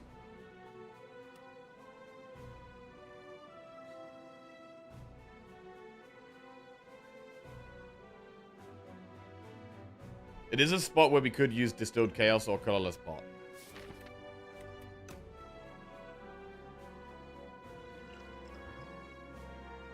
Play Distilled Chaos. Look, Discovery Defend. Neutron Aegis. That's huge block.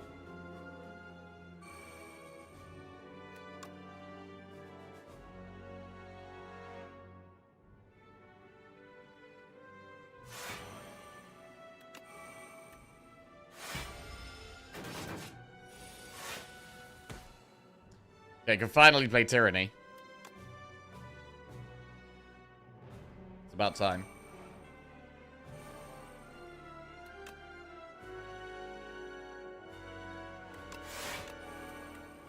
The prolong has been insane. Right, need to do some damage now. Some real damage.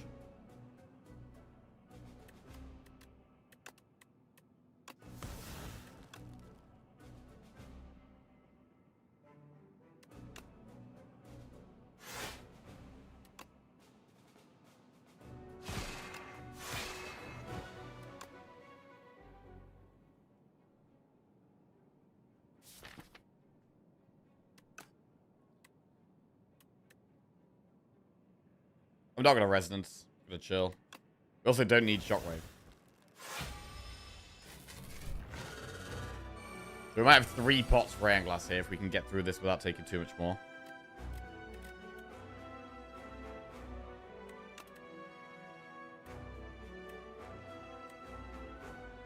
Maybe we get rid of Celestial Might and keep Astral Pulse because it blocks. 9 strength losing Celestial Might sounds bad. But I mean, probably going to Discovery here. Yeah, we'll lose the Celestial Might.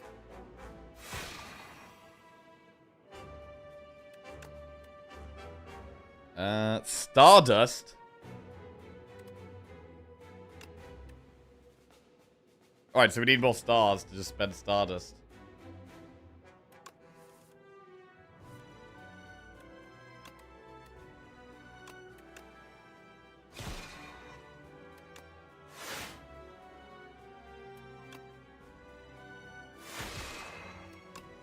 Out of stars again.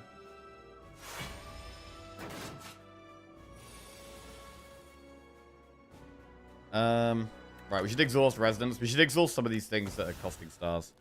Because we're running out of stars a little bit. Reflect seems just great. But so does Gamma.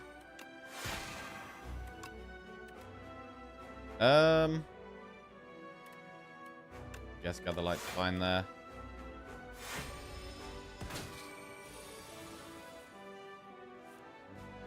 Go for a big prolonged turn. The Gambit could prolong that.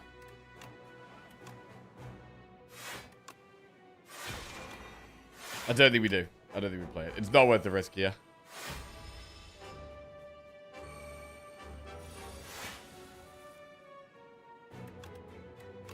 Ten times 3. We do need some damage at some point here.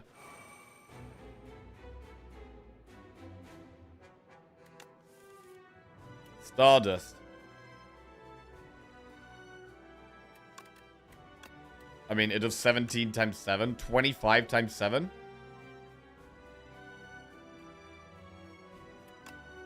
Glow makes it even more. 25 times 9, bro. Big. At what point does Tyranny bite us in the ass? Pretty much never. Especially when we've got, like, Manifest to keep generating more cards. Right. Strength Pod, King's Courage. Yeah, fights never go long enough for Tyranny to screw us, really. Unless your deck is complete trash.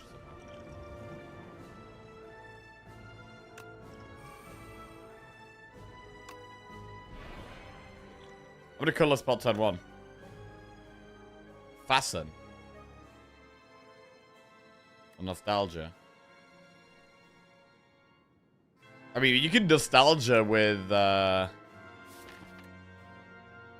Kingly Kick later. That could be good.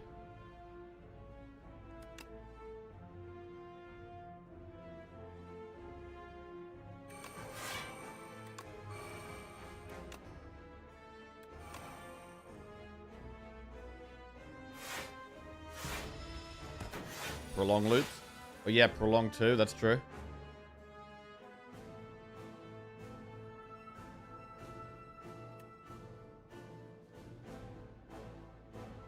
This kind of sucks.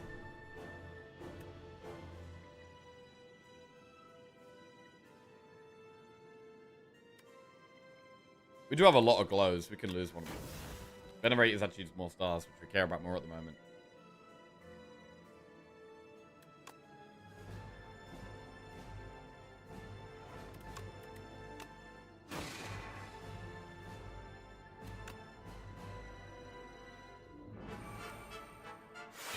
But yeah, Genesis feels pretty important to play.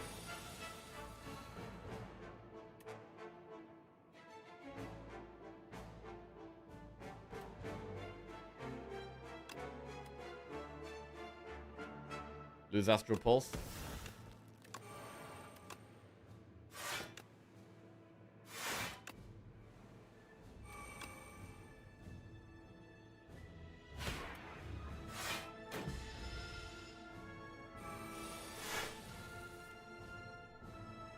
Not the best hand. We can just exhaust a basic defend though. Secret Technique. I mean, we can Secret Technique the Glimmer to put Kingly Kick on top. That sounds good.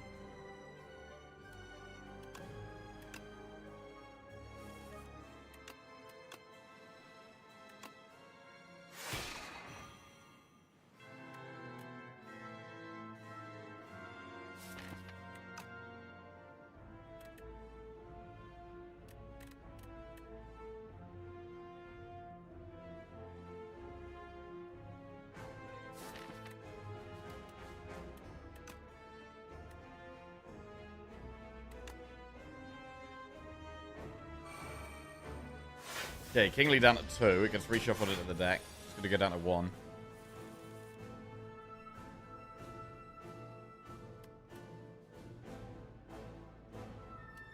Maybe we exhaust Celestial Might. Not hitting any of the withers here, which is not great.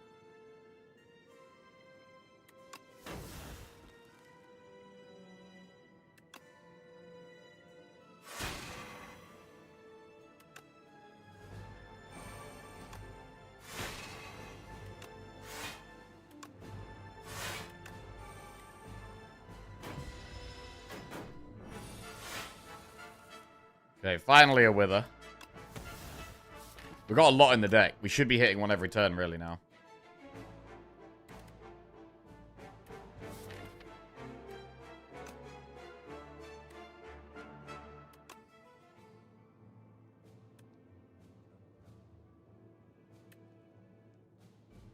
Discovery.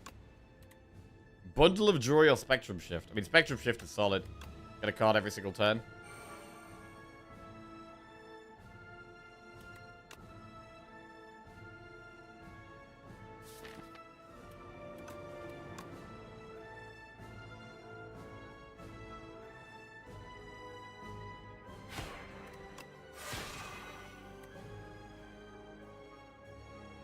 Withers are about to do 9 each now.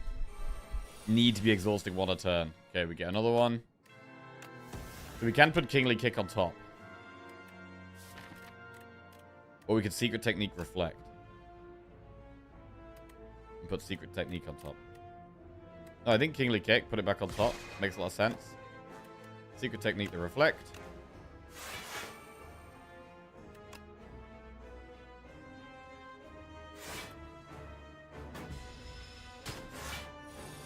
Right, done about half its health. Exhaust another Wither. Kingly Kick back on top again.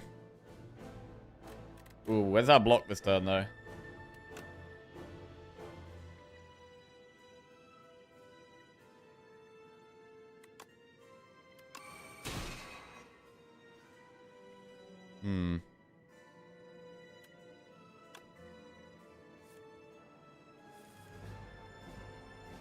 Right, what do we put on top?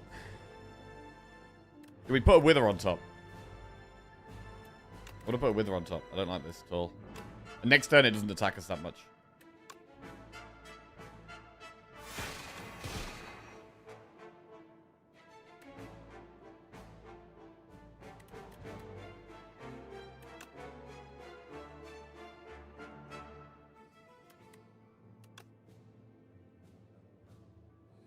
Gamma Blast defend. I mean, we may as well glow, right? Because we hit the Cloak of Stars anyway, so... You get a Wither, but... We can Cloak of Stars. Oh, shit. I don't know. Maybe this wasn't worth it. This is kind of bad. Exhaust a Wither.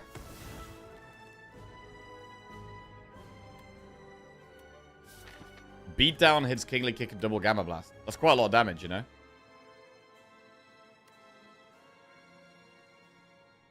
Maybe it's Beatdown.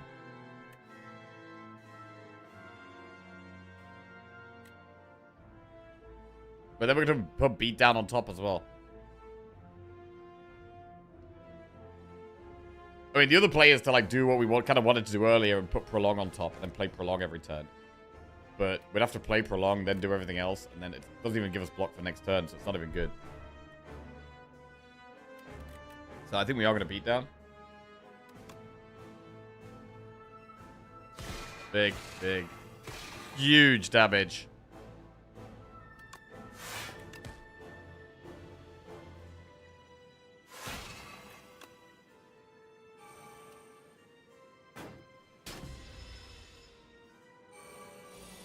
$26 damage to go. A gold axe is a lot.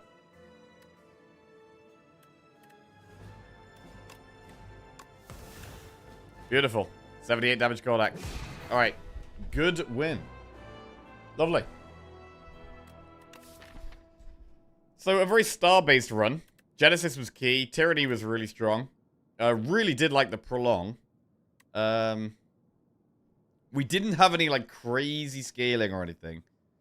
But it was kind of just a solid, relatively consistent deck. We kept it relatively small. Shout of the Stars, absolutely massive. So yeah. Pretty happy with that. Getting a win on the board for Regent.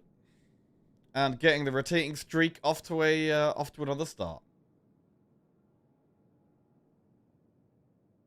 Good. We're going to be playing Necro next, of which we're on a 4-win streak. We've won 4 in a row with Necro, and 5 is the most I've ever had in Slay the Spire 2 so far. So, this next run will be to match our Necro record.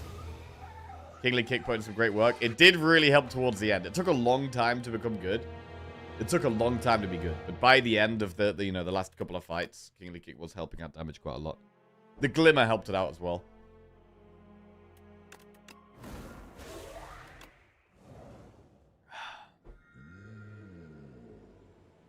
One run, did science, stayed handsome, Bosch. Ha! Precise Scissors, Kaleidoscope, or Curse Pearl.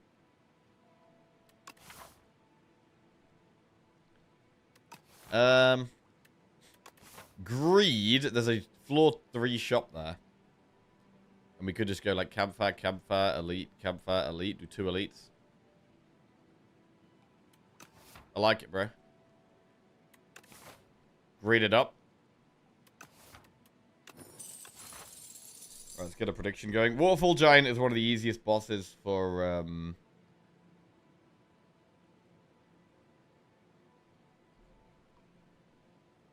Necro. Right, prediction up. Let's roll.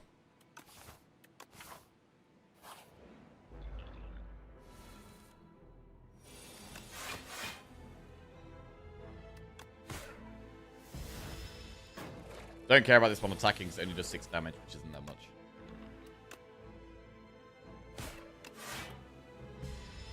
This is now the scary one.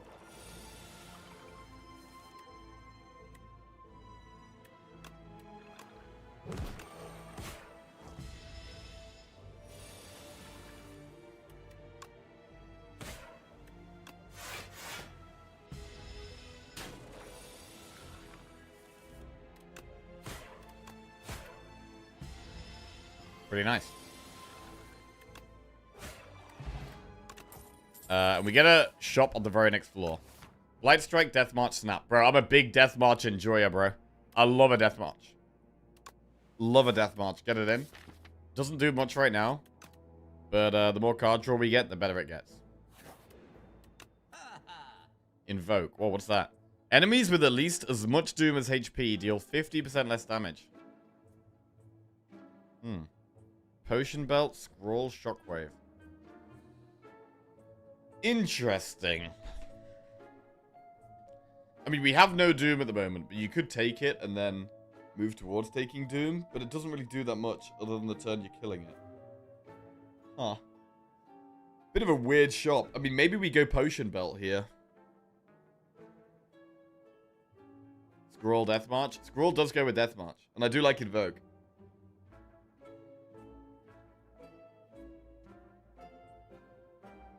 If we go Scroll and Invoke, that's 220 gold. So we'd have 227 left.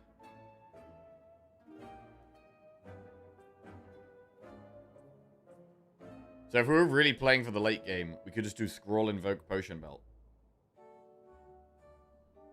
Do we want to play for the late game? I think so.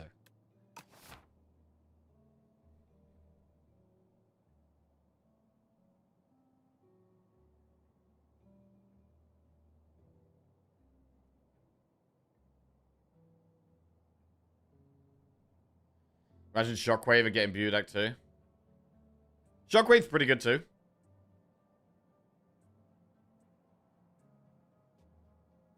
It's good against the eels as well. I mean, if we took Shockwave and Scroll and Invoke, we can't afford a Relic. Maybe that's fine. I mean, maybe it is fine to just go Scroll, Shockwave, Invoke, remove.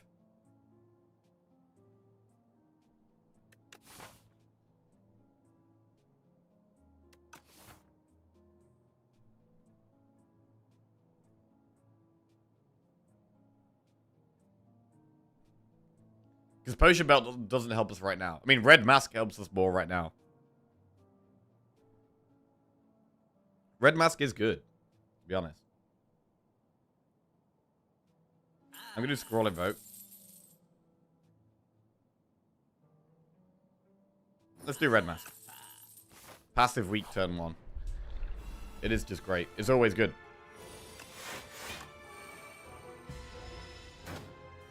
Right, big Scroll into Death March play. Here we go. Bodyguard. Scroll. 36 damage Death March. Huge.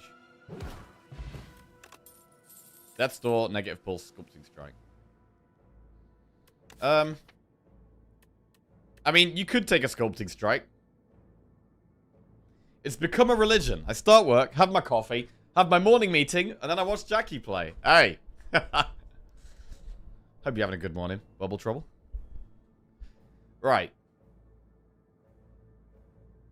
I mean, I don't love Sculpting, but it's one of those cards that I'm never quite sure whether I should take it or not. Negative Pulse is decent because it's AoE, right?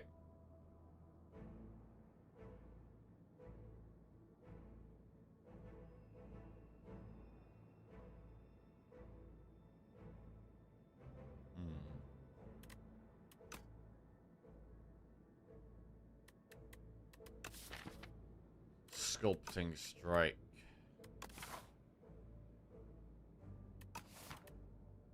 Like, I take it against fish. Like, I like it if we're against fish, but it doesn't really help us right now with what we're trying to do. Whereas Negative Pulse does kind of solve a problem. Like, having an AoE card does kind of just help. We should take Negative Pulse, I think. Ooh, if we take the Spoils map here, we've got it in our deck for a very long time.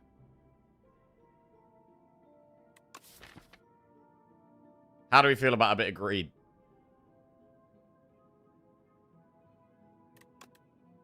It's very greedy to take it here.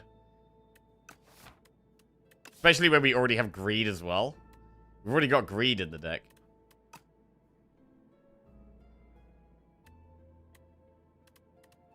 Right, we're going to proper greed it here. Okay.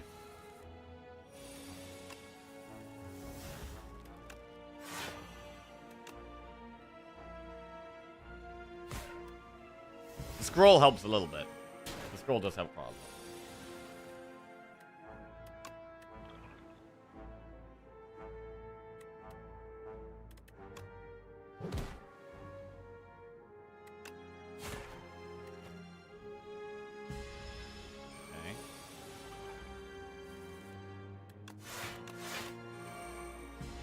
We need more cards to draw outside of Scroll. Scroll obviously exhausts.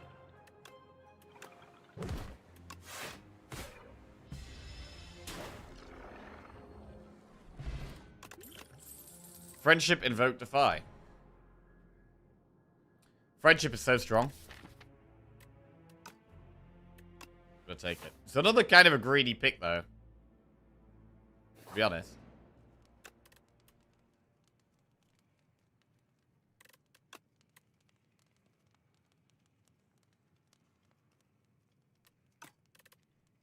I'm gonna upgrade negative pulse first. More AoE damage. 7, 6, 6. 7, 13, 19. We can kill one.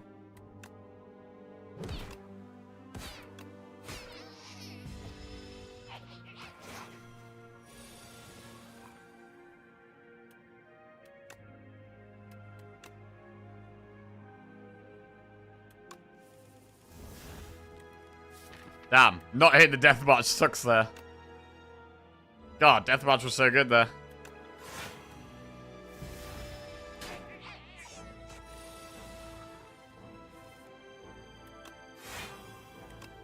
Well, they are both dead now. This one gets to summon first.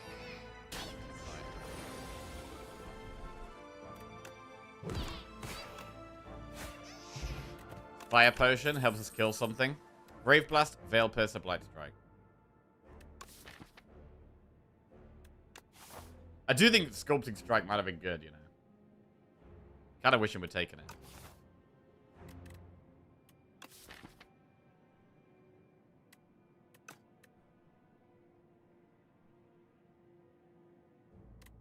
Veil Piercer. I'm gonna skip. Upgrade the Death March. Get a relic. Festive Popper is good if we get the eels. Also, we have an AoE card for the eels. And Firepot's also good against eels. So eels is the easiest elite for us. The gardeners. Okay, we got the Terror Eel. This guy's kind of tough. But we could get a massive Death March against him. We're going to take a hit turn 1, it looks like, though.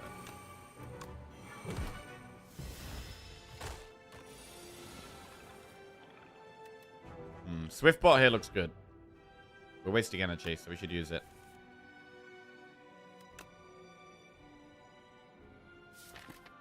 Right, I want to make sure Scroll's drawing 5 cards. So that we can guarantee we get Death March.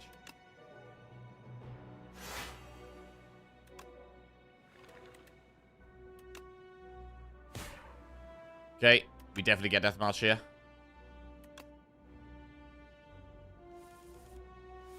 $61 damage Death March. Jesus. It's huge.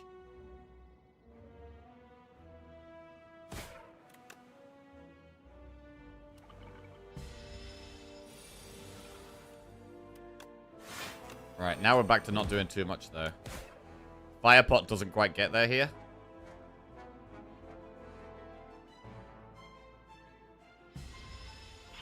It'd be really nice to save the Firepot if we could. But we might need to use it here.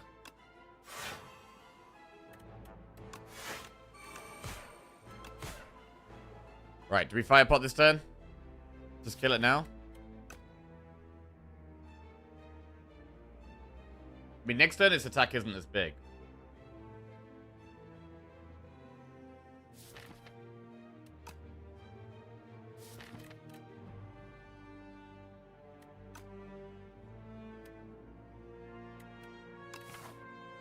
I think we are going to have to rest in this campfire. Looks like.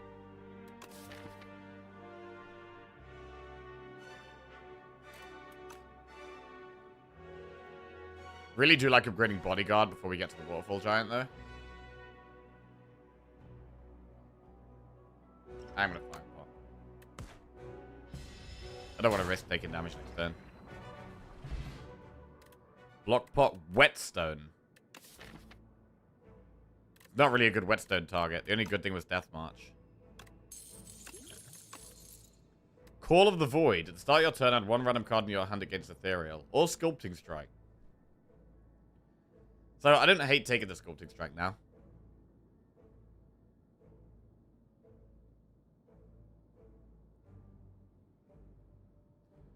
Call of the Void can be really good, but it's quite slow.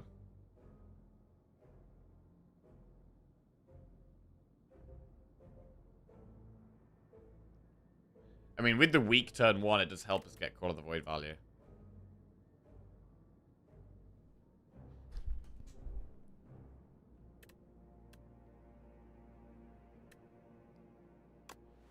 Let's do Call of the Void. Right, Whetstone hits Unleash and Strike. With the block pot, I think we should definitely go for an upgrade. We'll upgrade Bodyguard. This Friday's not fancy. No, we do fancy Friday if we hit our sub goal each week. Over up near the timer, we've got a 50 sub goal each week. If we hit 50, we go fancy. If we don't hit 50, we don't go fancy. All right. Weak pot, pretty good. Not weak pot, but friendship's all right.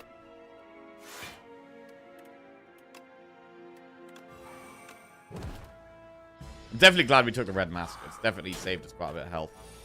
The counter resets at the start of each week, yes. Right, this looks like a definite block pot.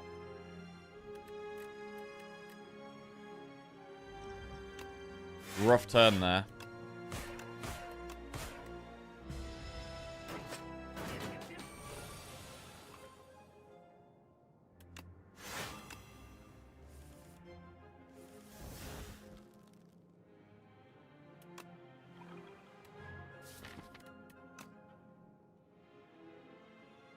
If you get 7 subs now, will you change? Yes. That is how it goes.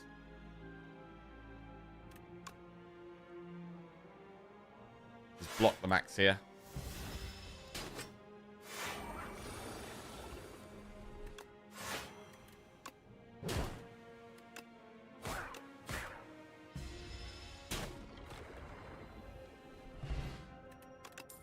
Sophia Polagro.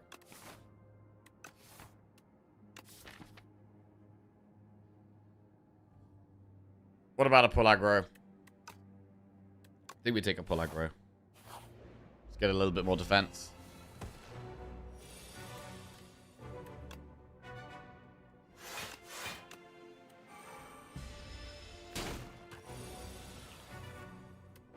Ethereal Death March this time.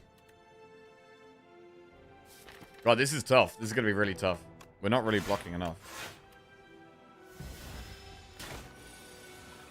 It's hard for us to get the damage in.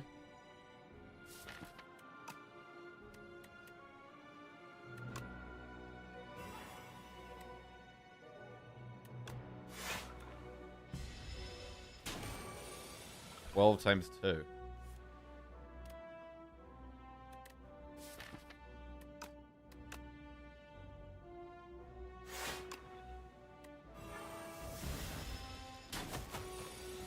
God, we need more block here. Lethality doesn't really help.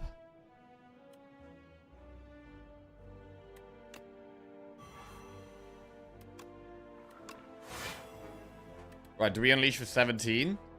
Or do we defend? I feel like we probably need to unleash here. But we might not kill it next turn is the problem.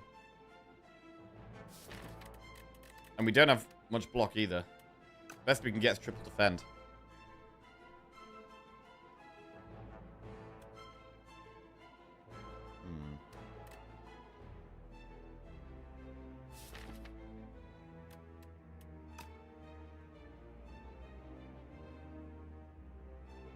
Defend, unleash.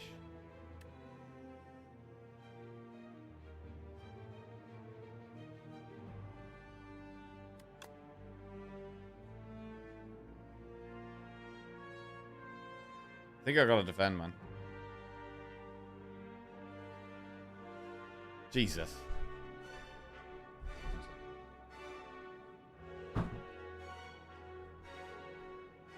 20 damage. We've got 19 health. Osti's got 8. But now draw pile. Even if we get that, we can get a big scroll death march, but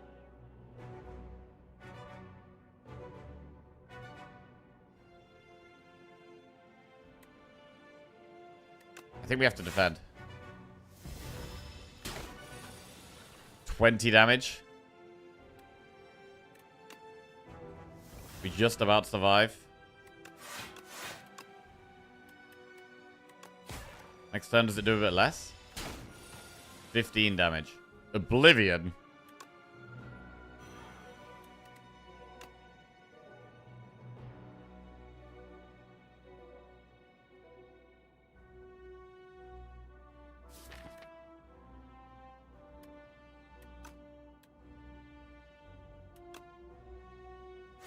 Come on, scroll. Into what? Negative pulse? And it's now dead, so we just got to block as much as possible, which is defend. Okay, well, we killed it. We're on very low health, though. But we did get through it. We get Vulnerable Pot and Oddly Smooth Stone. Wisp, Flat, and Defy. I think we got to take a Defy here. Defy goes in. We do have one more enemy. God, this enemy's scary, bro. This is scary. Ooh, these guys. Well, they don't attack turn 1. Do we Vulnerable Pot? But if we get to the boss, we can rest before the boss.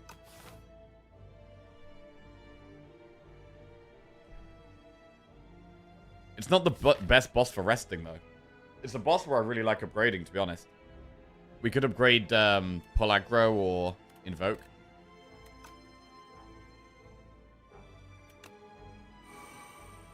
I think we Vulnerable Pot here.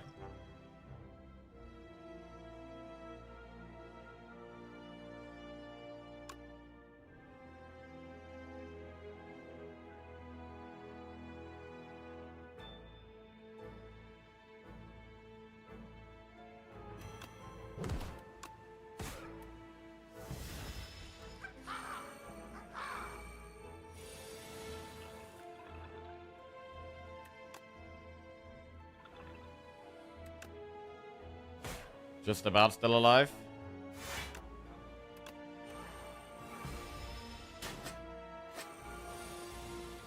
Eradicate.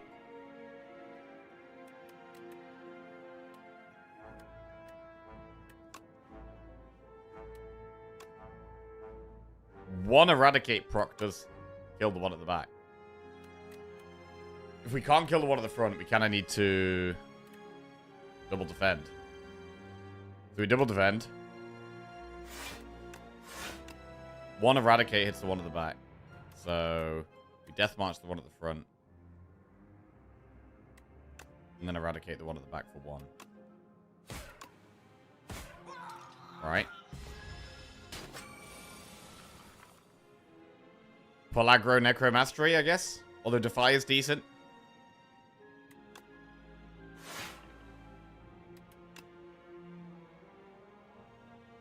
Defy, Negative Pulse, or Necromastery. I mean, we have Scroll next turn, which will probably be lethal. Do Necromastery. It'll just kill itself. Reanimate. Eradicate is lethal. Okay. Wow, this was scary, man. Really cutting it close in terms of health on this one. Afterlife, Scourge, or Enfeebling Touch. Enfeebling Touch is very good to have as a one-of in the deck.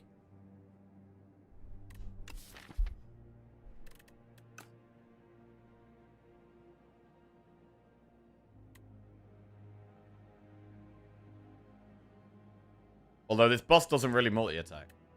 Afterlife is arguably better for the boss.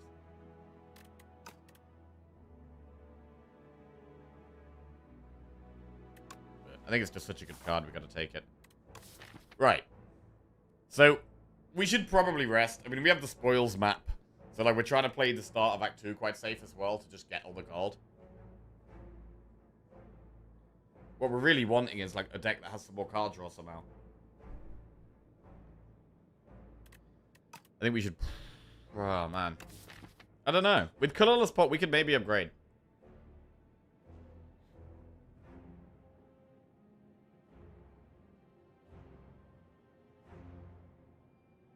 Osti could just get big and protect us. Like, upgrading the summon cards is pretty good for this fight.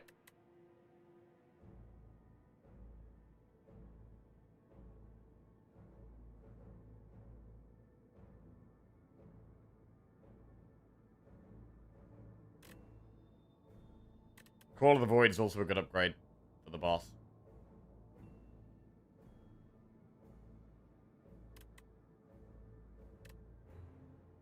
This is really one of the easiest matchups, like in terms of like boss and character. The problem is that we've got Spoils Map and Greed. That is a bit of a problem. We have Colorless Pot.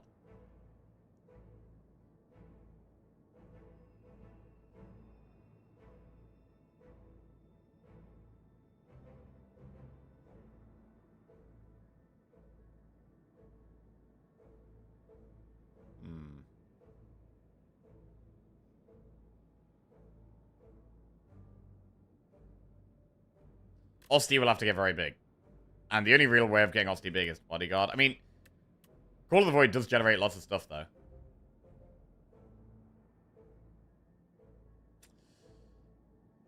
Man. I really want to upgrade. If we were on, like, 20 health, I'd definitely upgrade here. 9 is, like, just... It is pretty low. 9 is pretty low.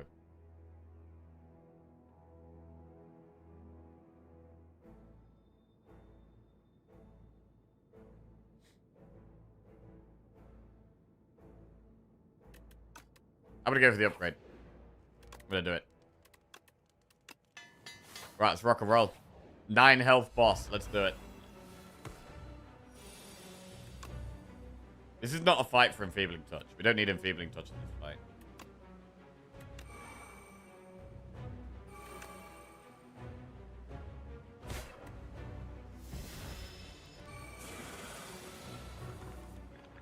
Shroud Scroll.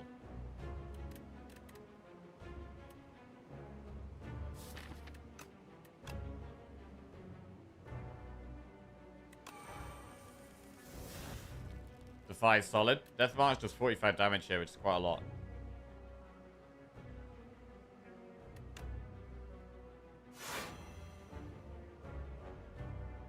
Then it's hard to friendship. I'm gonna color this spot. Ultimate Strike, Purity, Fisticuffs.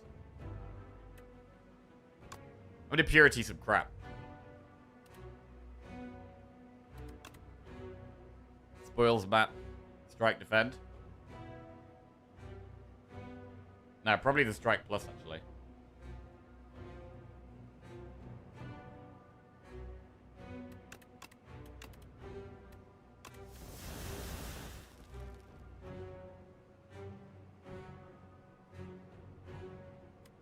We really need to get Friendship in play, to be honest. Death March is 45, though.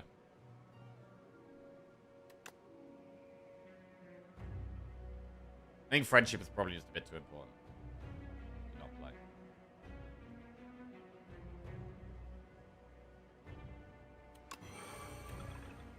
Especially with just getting a random ethereal card every turn. So when we apply Doom, we get block as well now.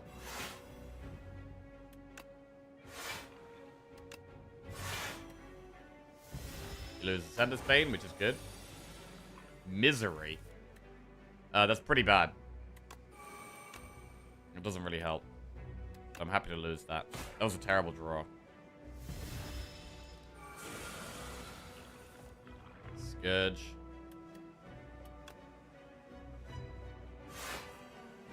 Pellaggro Defy.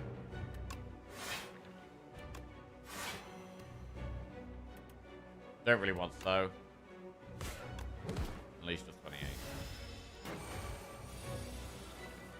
Capture Spirit. That goes really well with Death March. And the Invoke as well.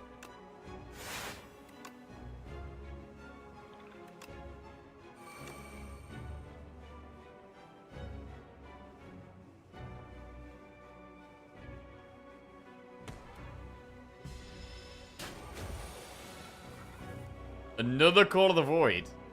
Alright. I'm down. 2 ethereal cards a turn.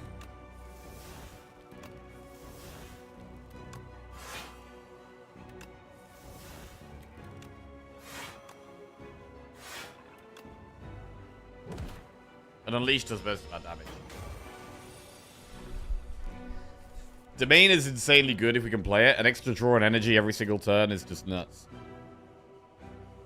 So I think we do it here. We just make sure we do it.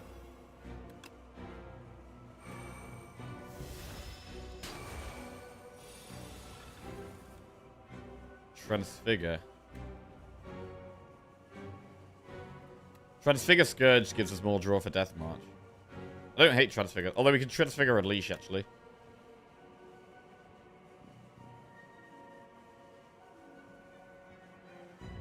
Nah, it's just Transfigure Bodyguard. I think the safer play.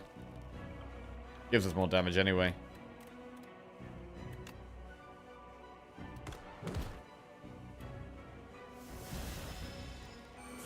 So Osti is as big as the explosion right now. 44 damage explosion. Osti's on 44. Need to block this turn. We might have to skip the second domain. Really, though? Burn shards blocks? Yeah, definitely ain't doing that. I mean, domain is just insane, bro.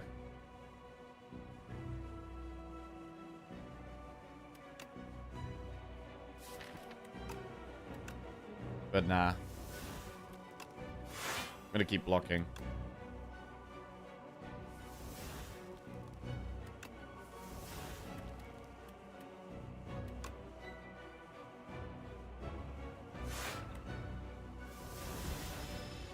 We could always get another domain. We just keep generating more. The Scythe.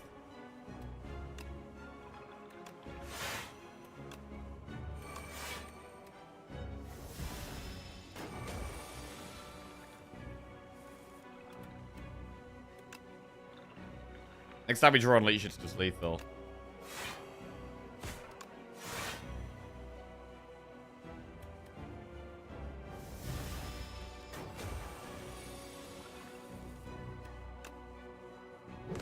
Nice.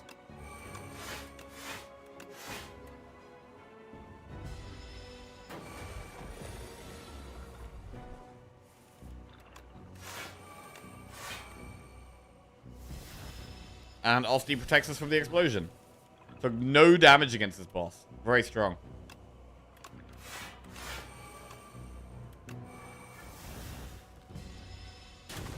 Nice.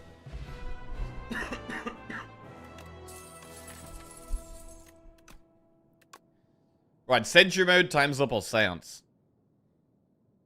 Ethereal. Transform a card in your draw pile into a soul. I quite like Seance. We're gonna want to upgrade that probably.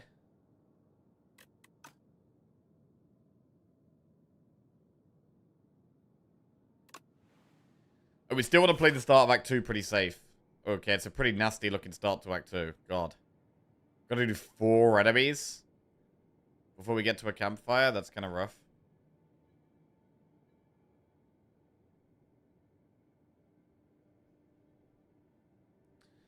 Well, it's gonna be tough. Upgrade 4 cards. At the start of your turn, spend 5 gold to gain 1 energy. Or remove 4 cards from your deck whenever you shuffle your draw pile at a soot. I think Eidolon might be the only card in the game I've still not seen Jackie take or play. Huh.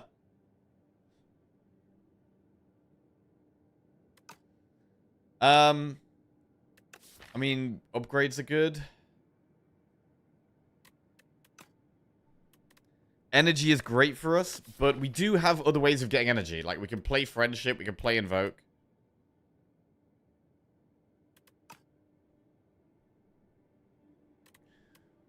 And we might even be going to 2 shops this act, so I don't want to be losing so much gold. So it's between upgrading 4 or removing 4. I feel like upgrading 4 is better. Just having stronger cards is more impactful than removing 4, I think. We get to do more block from pull aggro. We get to play Seance for 0.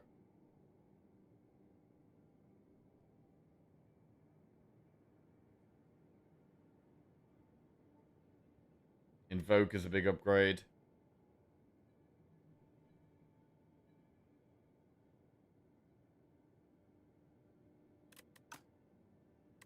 I'm going to just upgrade 4. And upgrade pull aggro, Invoke, Seance, and Defy.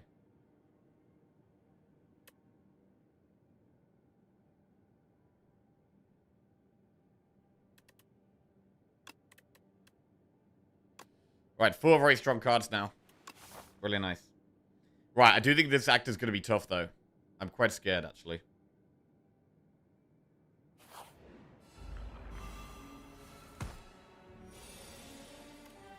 And our turn 1, like, Call of the Void is not great. Turn 1.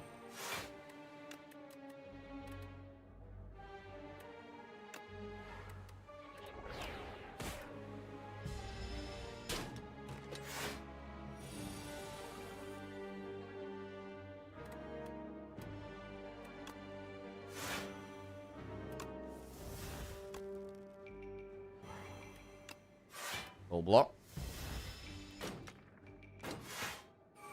What did he pick? Pick the upgrades.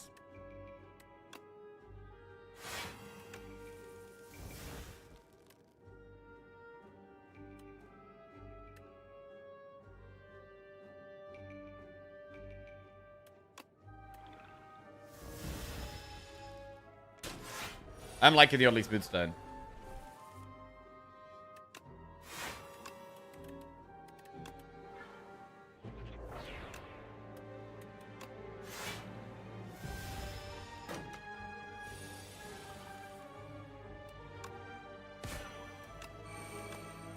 Loads of energy next turn.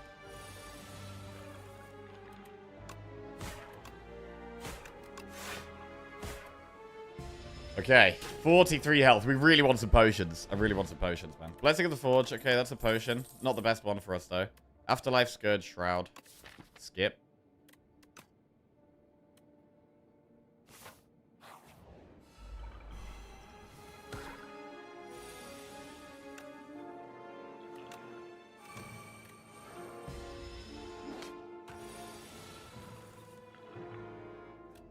Whenever you play a soul, summon 1.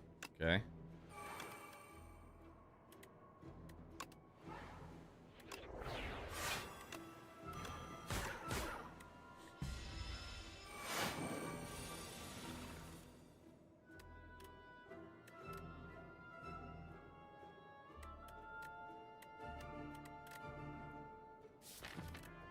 Defy is a big draw. This turn kind of sucks.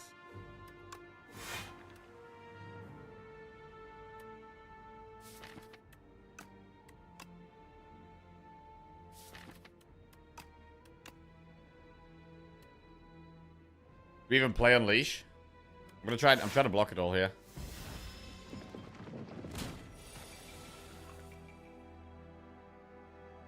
Defy.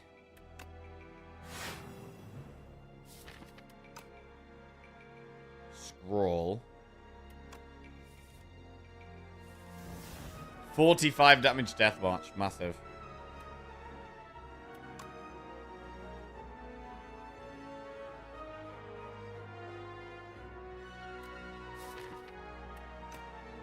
Draw more. Oh, it means we lose Defy, though. Then we gotta do it, though.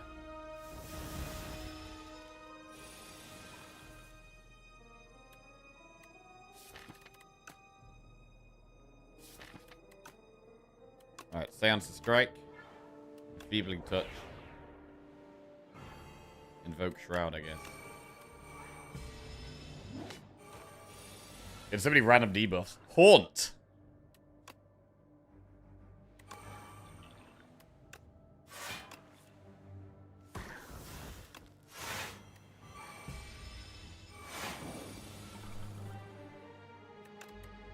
Seance to Greed.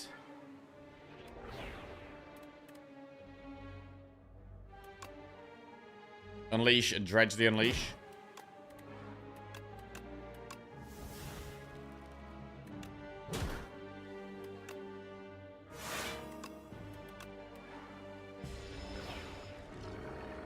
Deck is painfully slow. Yeah. Yeah. Right. We could take a Horn. I mean, at the moment, what does Haunt work with? It only really works with Seance and then any randomly generated things we want. But I think we probably will want more souls. I'm going to take Haunt. Right. How do we not die? This thing is... This isn't the scariest enemy, to be fair. We could be okay here.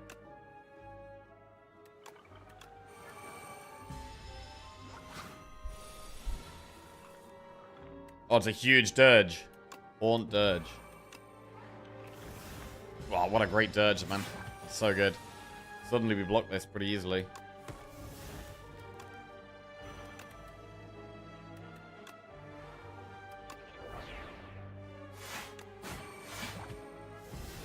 Right, next ethereal card costs 0. Pull from below.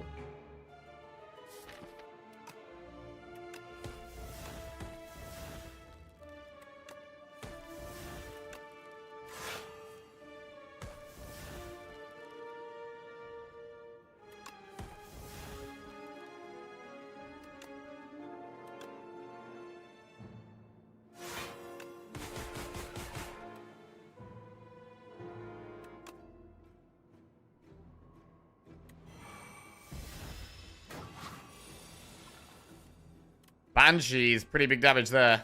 Nice. Right, so this fight's been great. This fight's gone really great. So we're now worried about the next one.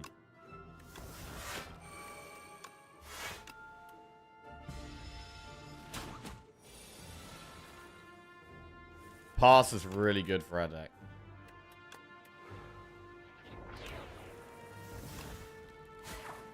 Alright. Invoke plus Reeve or Melancholy. I'm going to take another Invoke plus. We've got 2 of them in the deck now. Right. This fight. Ooh, this fight is a tough one, bro. This fight is a tough one.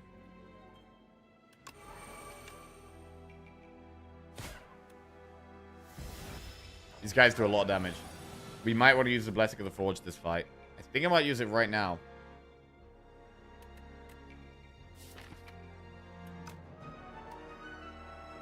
We could scroll, then use it.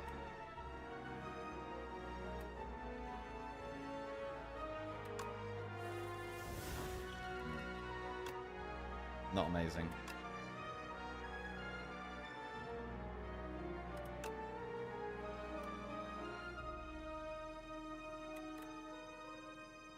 Do we reap that? Or do we leave it alive?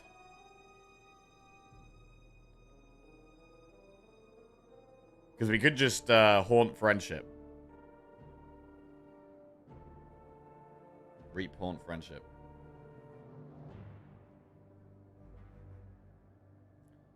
Or we like defy, bodyguard, pulse, haunt friendship.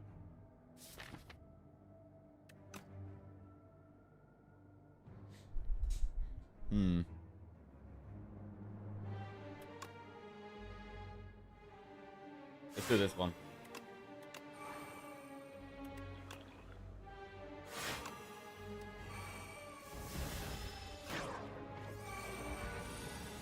$34 damage incoming. Unleash kills that.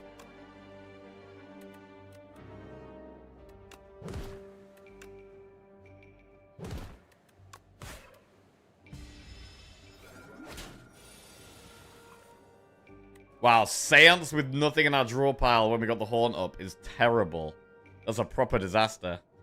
I mean, I gotta play it. But it does nothing. That's incredibly bad.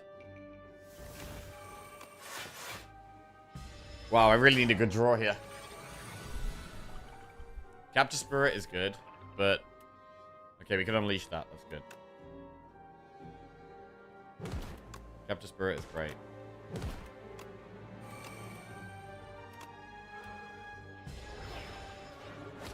This turn hurts, though. Could get a good Death March if we hit some more souls. No more souls, just the one. But one's enough here.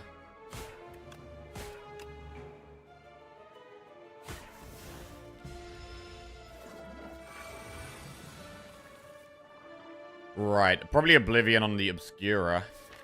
Yeah, that makes sense.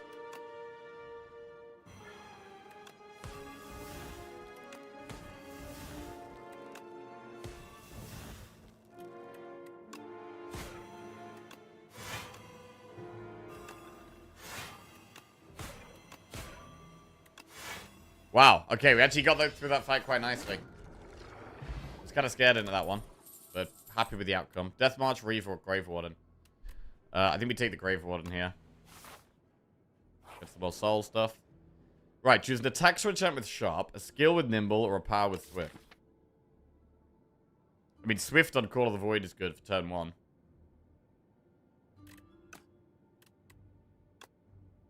Let's do Swift on Call of the Void. Pretty good.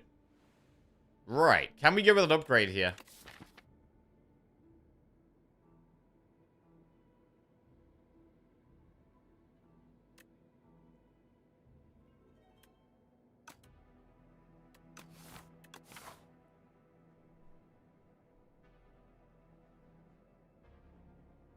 $36 health.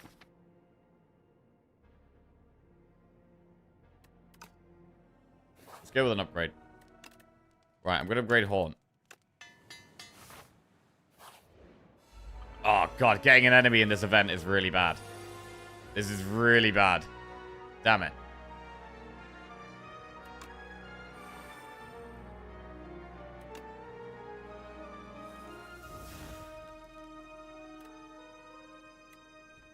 I don't love losing Enfeebling Touch in this fight either. Oh, God. Right, this is going to be rough.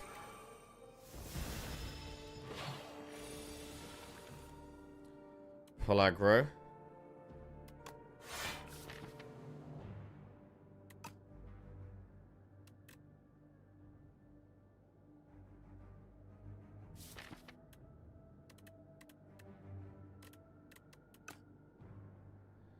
Invoke or defend? I mean, we might not be able to spend our energy next turn. I'm wondering if defend is even better. Like, the attacks aren't relevant. The only things that are relevant to play is, like, Defy, Invoke, Bodyguard, Friendship.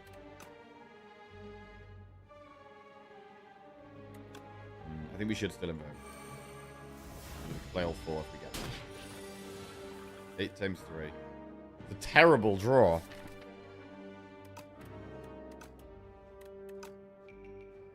This is brutal so far. Soulstorm doesn't really help.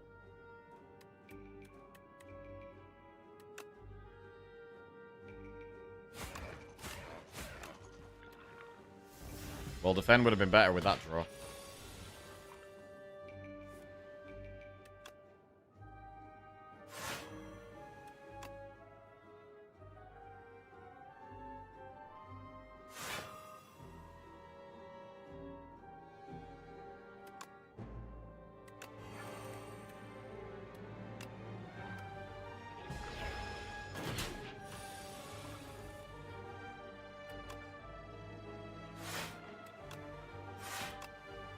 Okay, Shroud getting a power in play, so if we play any Doom, we get some block.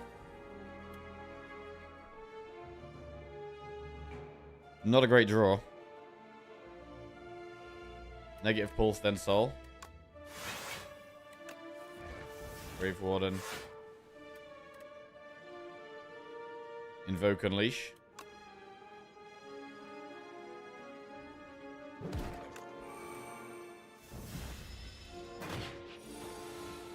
$19 damage. That's all the health we have here.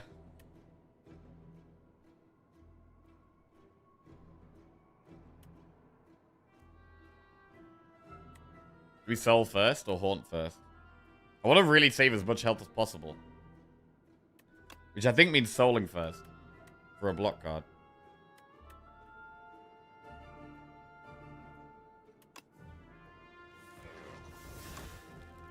God.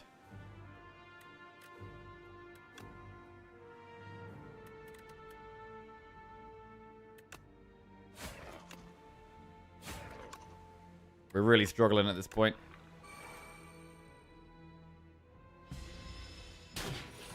Eight times 3. What do we have? Soulstorm does 11 damage. We play the block cards.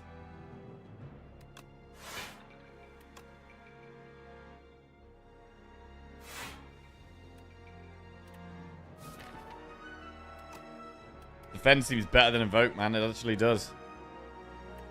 Soulstorm's useless.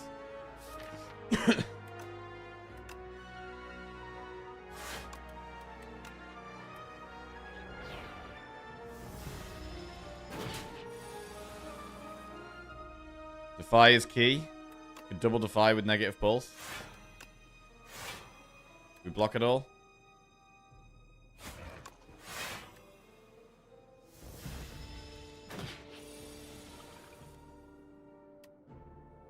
$15 damage unleash.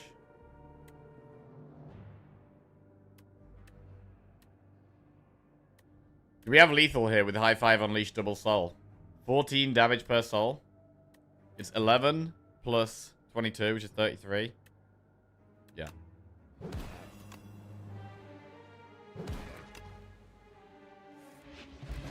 Wow, that was tough, man. That was tough. We get so Grave Warden or no escape.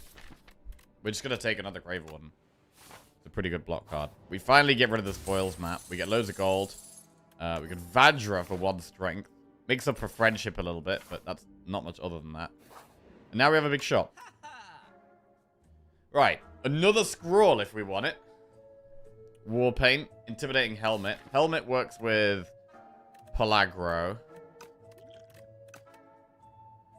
Punch Dagger is good on like a multi-attack. I mean, bro, you could Punch Dagger Eradicate. You could Punch Dagger Fetch.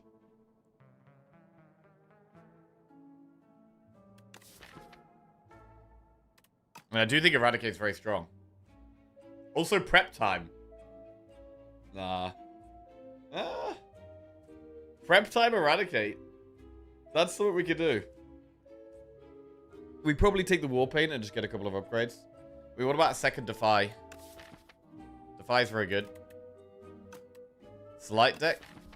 It's not the best deck for Slight.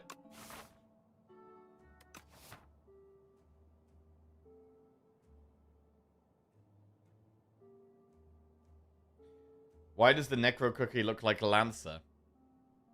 For some reason, it reminds me of a Space Marine shoulder pad.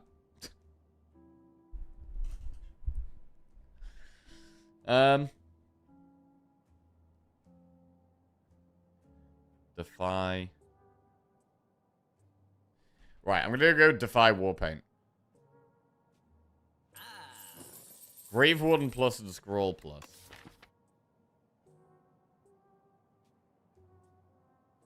Scroll makes a lot of sense in this deck, man.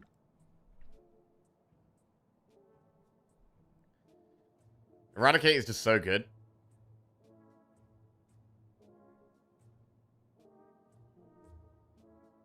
Eradicate Punch Dagger. Thing is, if we Punch Dagger the Eradicate, do we just play Eradicate for 0?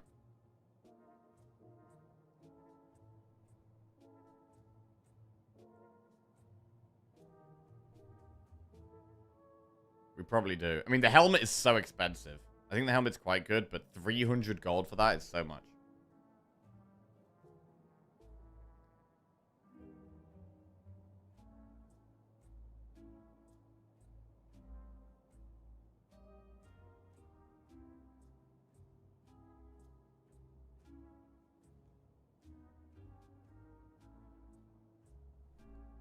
We have another shop coming up. So, like, we can go through this other shop.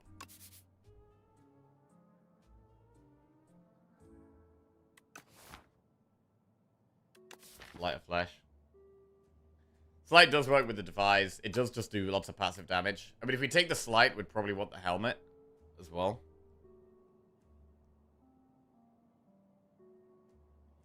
I don't think we go Eradicate and Slight. I think we pick one of the two. Slight you only have to play once. And we don't need to take the Punch Dagger with it either. Like, if we take the Slight, I think we can just, like, scroll remove and save a lot of gold for this next shop and go into the next shop.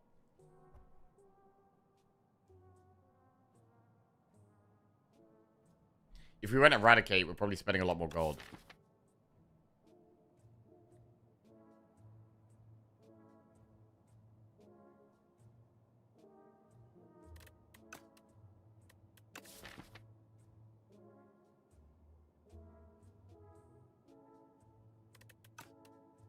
I mean, if we took Eradicate, prep time is kind of tempting, but we need more energy to be able. Like the more energy we get, the bigger Eradicate we get. We have 2 Invoke Plus and 1 Friendship.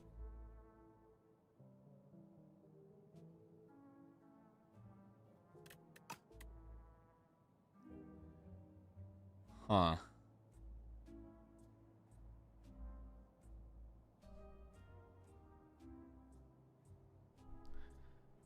Oh man, my watch streak broke. I didn't watch the morning I got married. Oh no. Oh no, 5158. Well, I hope you had a good wedding. Hope you had a lovely wedding. Was that over the weekend? Was that this week? Congratulations. What's the longest Ascension 10 streak you've had with what character? Rotating was our best so far, which was 17. My best on an individual character was 12 on silent.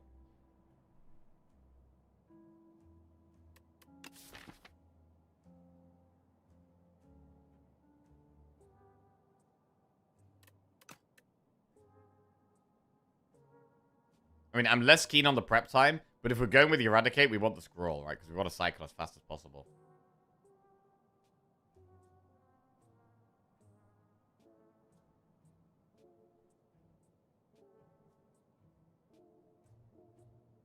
Great, let's do it, bro. Eradicate. Punch dagger the Eradicate. It's huge. Maybe instead of the scroll, we just remove a strike here. And then go to the other shop. No, scroll is good, though.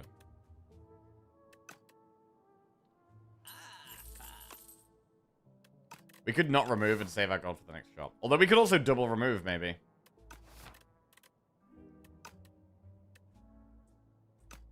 Let's save our gold for the next shop. We're going to rest in this campfire. Oh. More gold.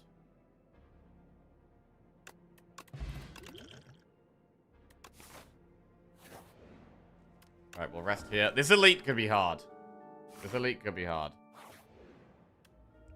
But we have just done a lot of stuff.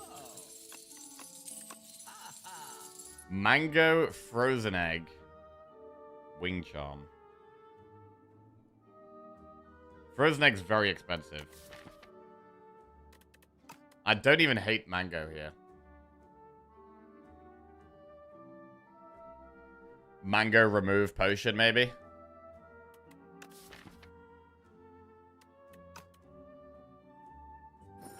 Let's go mango. Let's remove a strike. And then we probably take vulnerable pot.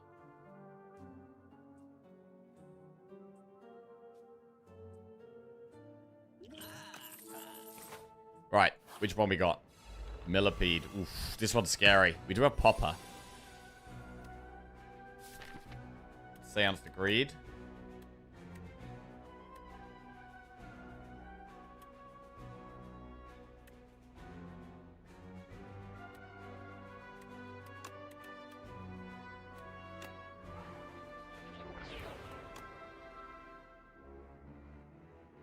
I mean, you could just eradicate and hit one straight away. But do we want to play Call of the Void, really?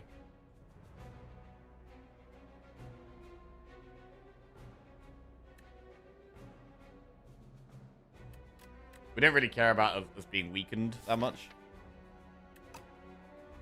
So I'd rather kill the one upgrading itself. I think we maybe skip Call of the Void here and just eradicate one. Still get momentum if you use it on 0 energy? Yes.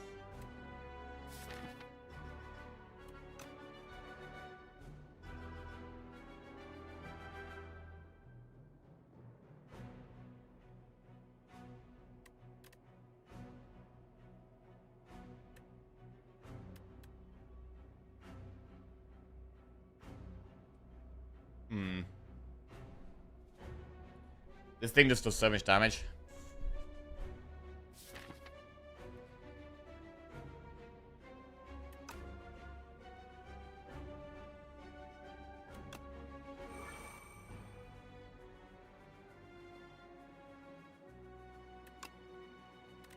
Got no energy to play with here.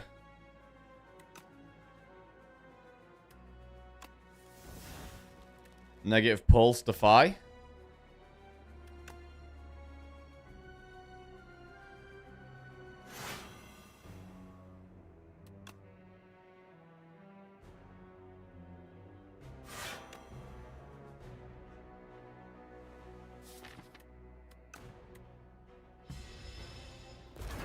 This is going to be a hard fight, bro. We've got no energy.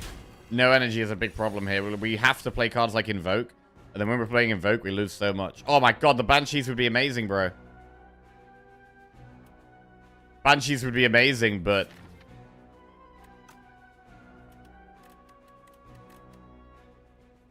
But we can't afford it.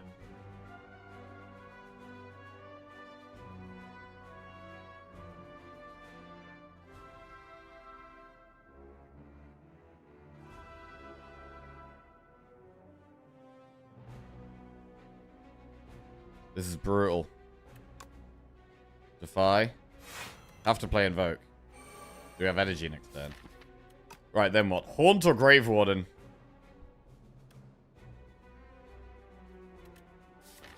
I mean, we have no souls in the deck right now. So probably Grave Warden.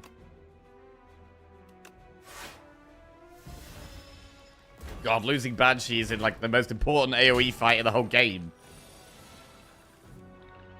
That is a shocking draw as well. An absolutely terrible hand. Oh, bro, we might be screwed. We might be screwed.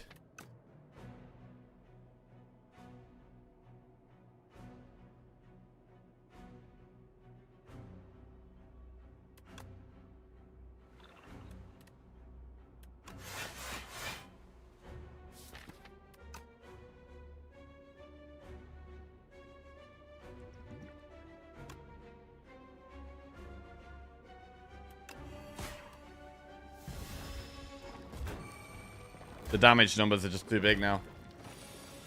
We have no energy this turn either. We had to draw stuff last turn. Not this turn.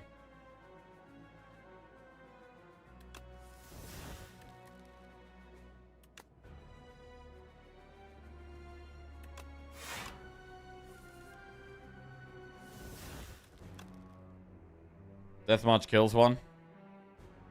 We can't really Enfeebling.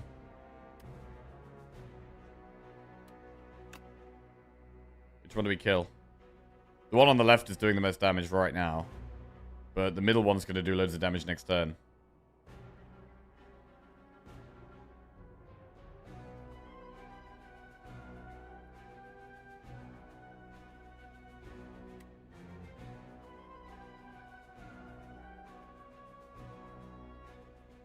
I think it has to be the middle one.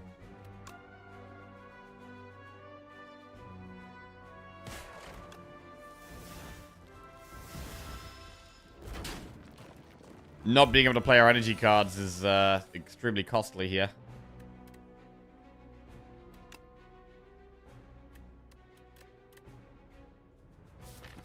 I think we need to be playing Invoke.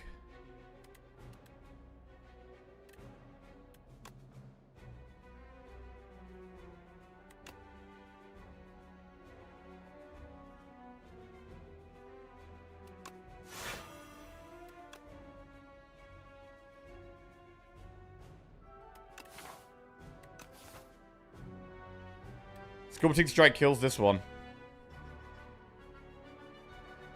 But we need to Invoke, really. The other play is to, like, Invoke and then play Defy.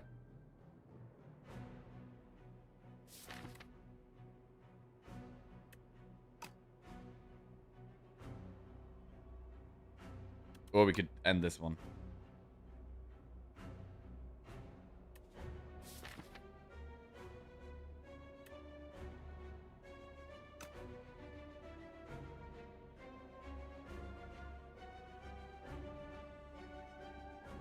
The one on the right we need to be eradicating next turn.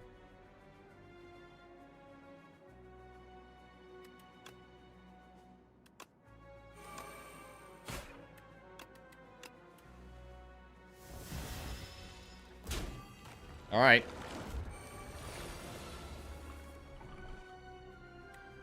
On.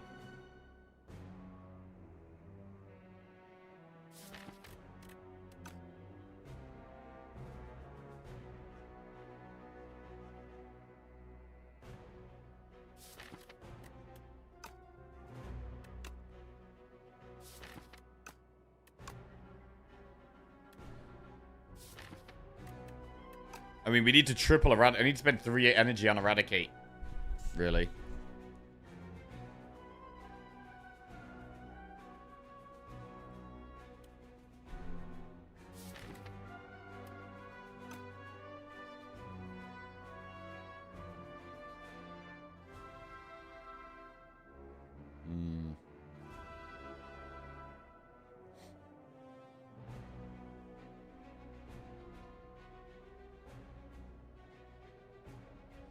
Defy, Haunt, Seance. If we draw 5 cards, we get exactly those 5.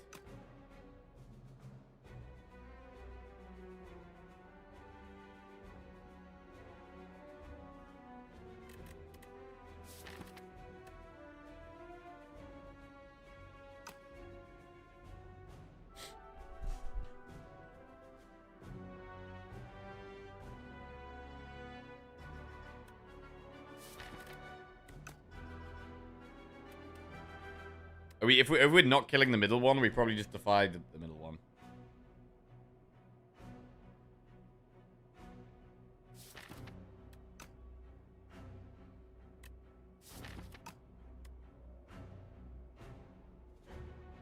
I mean, at the moment, we're not going to have energy next turn. So next turn looks really bad. Next turn looks incredibly bad. This is the one turn where we could do some stuff. But it is great to get Haunt into play. It really helps our damage.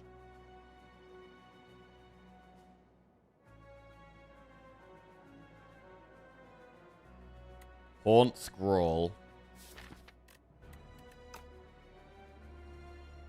But then we're going to Eradicate for 3. So we'd be playing like Defy and then Seance.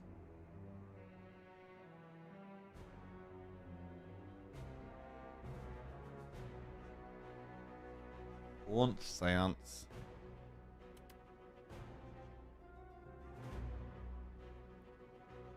We could Haunt, Seance, Scroll.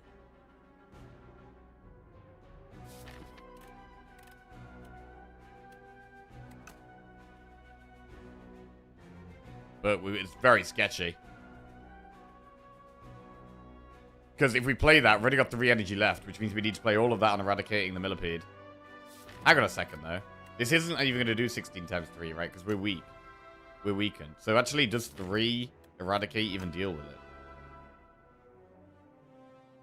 I'm not sure 3 eradicate even deals with it. And if 3 eradicate doesn't deal with it, then that actually means that we're not even going to play eradicate this turn. So maybe we don't eradicate then. And we focus on trying to stay alive. But playing Haunt, maybe playing Seance. I mean, this blocks 15. Like, with Pellaggro Defy, we do block almost all of this. I'm going to do Haunt. Seance. Scroll.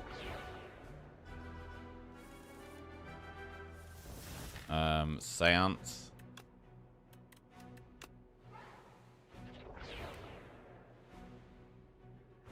Defy. Right, do we pull aggro or do we just defy? I mean, this is 17 plus reducing this to reducing this. It kind of makes sense to play friendship if we can. Soul does 8 damage to something. Death March is... Oh, shit. Wait, Death March is 39. I mean, if we draw 2 more, Death March actually kills the one on the right. The one on the right does have 4 strength.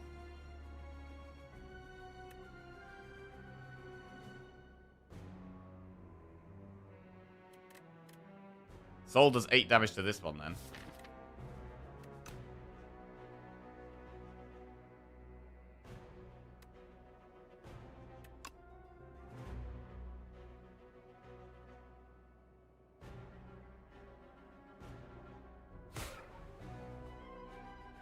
Oh, wait, what?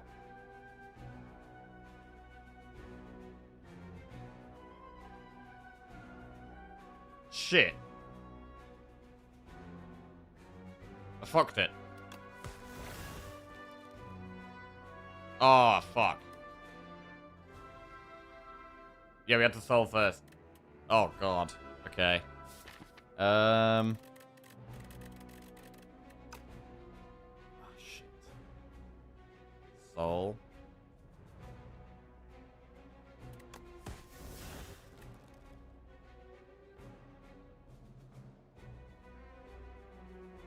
Negative pulse or friendship.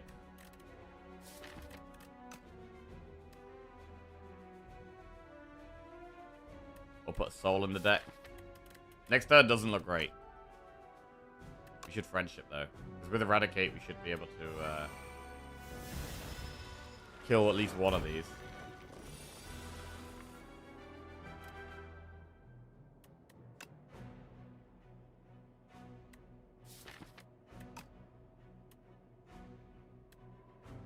Double Eradicate kills the middle one.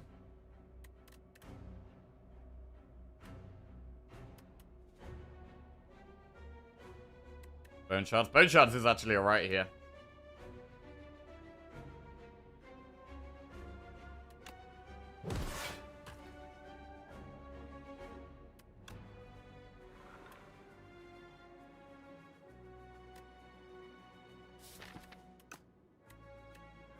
Seance defend and eradicate this one.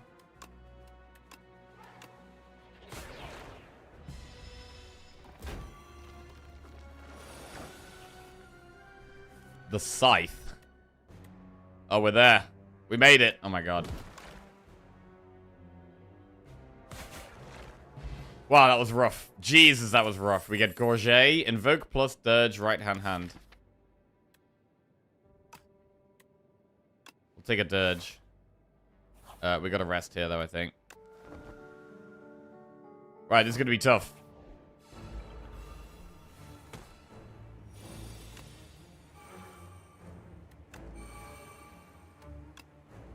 The Invoke seems so crucial.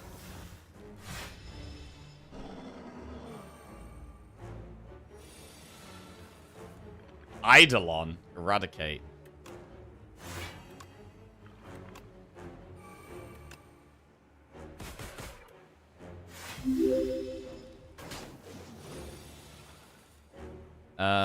We can seance the... Well, we just seance the strike here, I think. Hey, it's Sim with the raid. Thank you very much, Sim. Appreciate it, bro. Good luck. Cheers, man. Hope you had a good stream.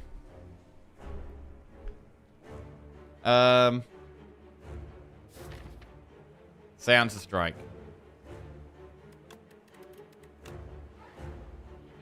Wisp. I think probably play Frantic, then Scroll.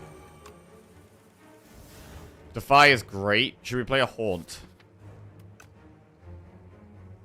We gotta play Defy.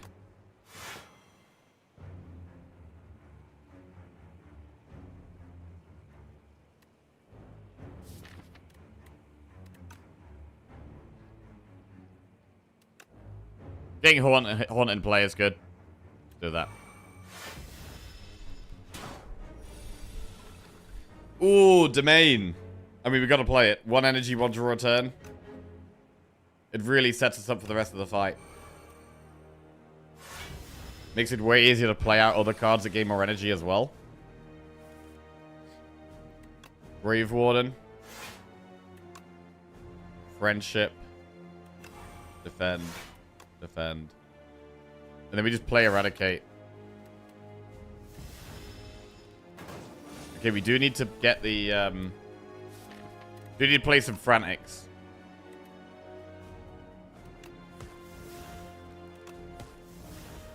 Gotta play the Frantic Escape here, otherwise we risk getting screwed. Death March is 32 damage. But I'm gonna go with the defensive lines here. Just buy ourselves some time. Alright, this is solid. Defy. Double Frantic. I mean, we could scroll here.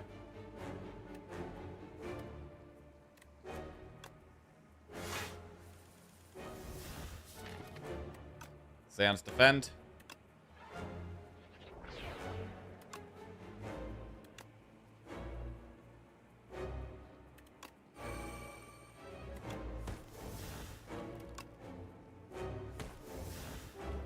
We've played 1 Invoke. Is that enough?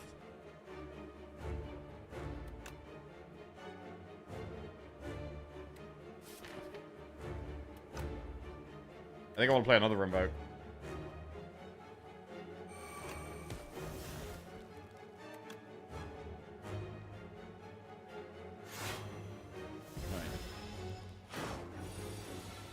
The plan is to one-shot it at some point.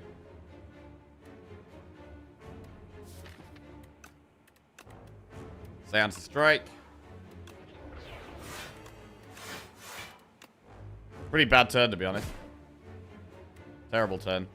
Really wanted, like, eradicate that turn would have been so good. Or eradicate now, it's doing 20 times 5. Kinda need to play a 2-cost Frantic here, I think.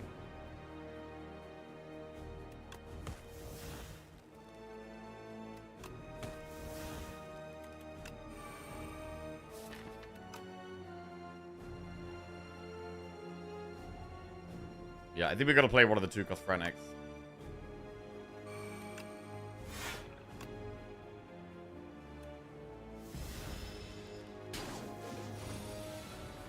Squeeze. 35 damage.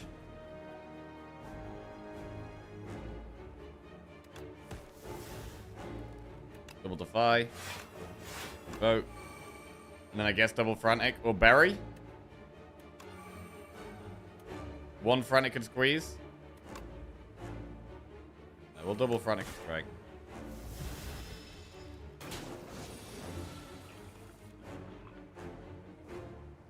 No Eradicate still. Wasn't Eradicate just lethal? Yeah, it might have been better to just hold it, to be honest. I think just holding it would have been better than shuffling it and trying to keep buffing it.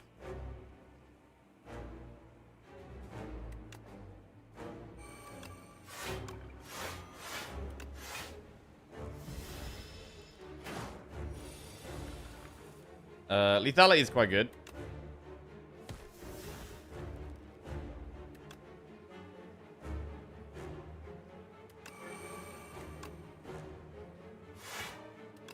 Alright, might get it next turn.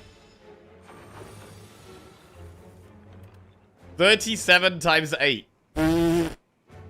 Okay. But yeah, we definitely should have just held this and tried to set up the energy and not worried about keep scaling it. Massive overkill. Alright. I mean, I'm pretty happy to still be in the game at the moment. This has been a bit sketchy. Bro, you can Transfigure Eradicate. Transfigure goes in. Right, Blessed Antler, Brilliant Scarf, Diamond Diadem. Diadem is insane. But we really want energy in this deck, so Antler is pickable. It's Antler or Diadem.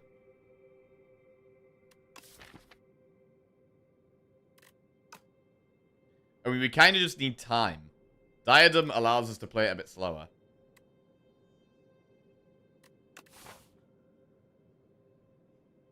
I'm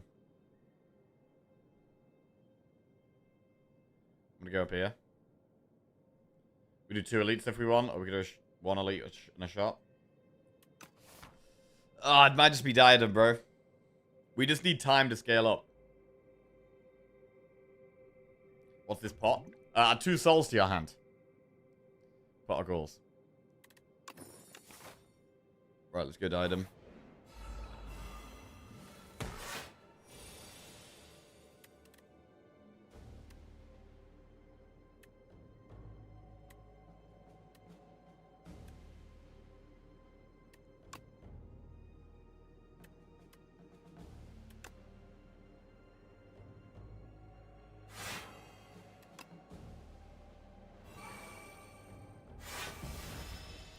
Damn. Crazy Diadem, bro. It's just such a crazy card.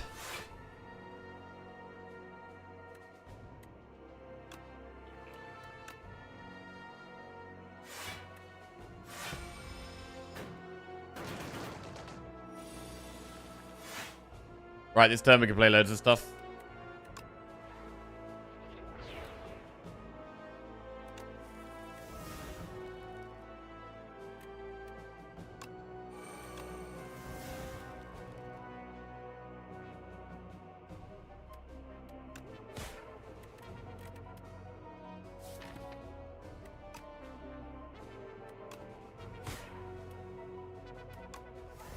Okay.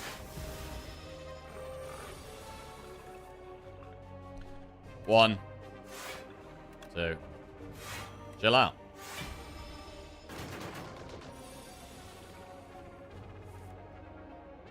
One. 2. Chill out. I mean, we almost want more expensive cards now.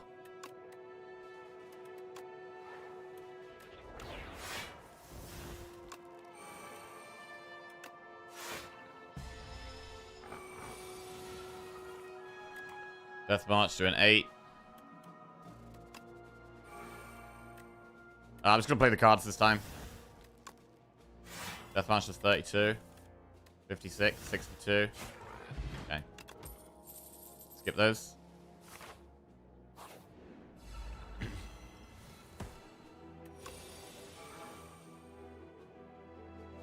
Could have been Transfigure Call of the Void even.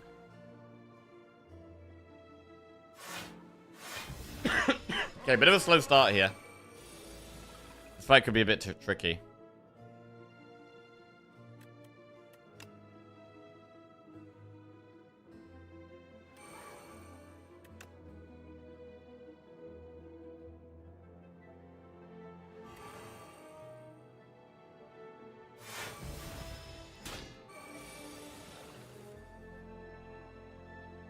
Defy.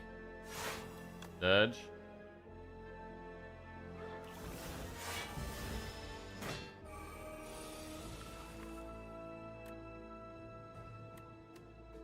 $33 damage. Can we really play 2 cards here, though? Or, like, Defend, Eradicate?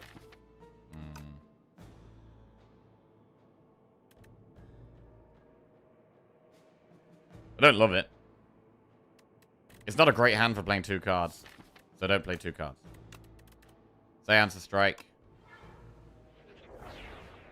Scroll. Maybe go for Energy next turn. Maybe hold Eradicate and do Evokes for a big Eradicate next turn. Fire is good. I mean, Deathmatch to 68.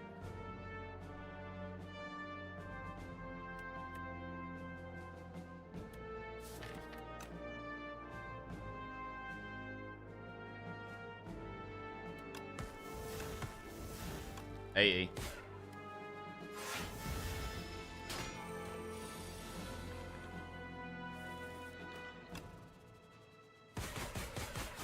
Okay.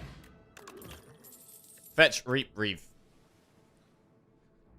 Fetch is okay. It's not good with Diadem, though, and it's not that good against Daenglass either, so I don't think there's any point taking it there. Right. Fake Merchant. We could go with Sad Flower for more energy.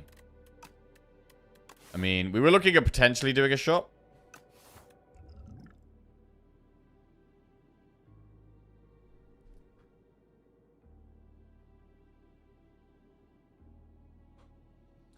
Heal 10% of your HP, so that's an 8 heal right now. Sad Flower and heal 8.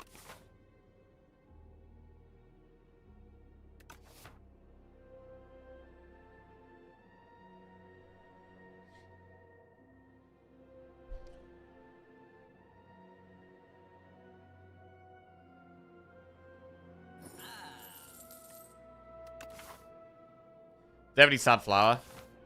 Like, we could take 2 more of these.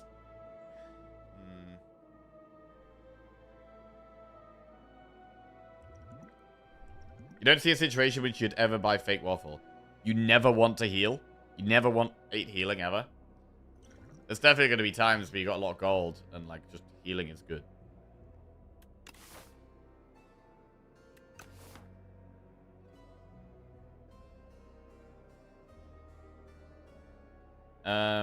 Like, I don't mind just Waffle and Vial here.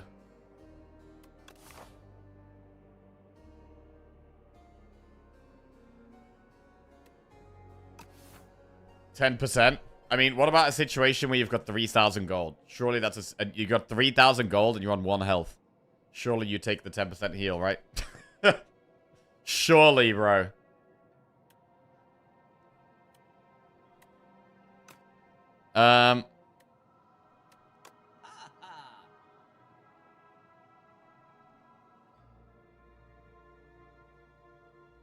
Rochalcom's okay with Diadem. It is okay with Diadem.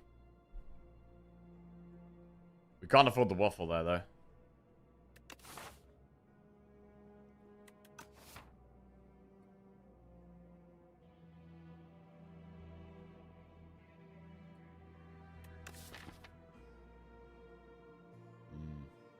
And Waffle playing a block card.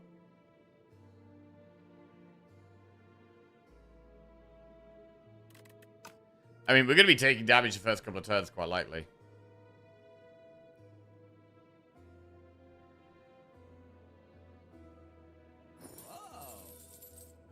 Alright, I'm going to buy 2. I'm going to spend my money. We might not go with the second shop. We maybe don't need to.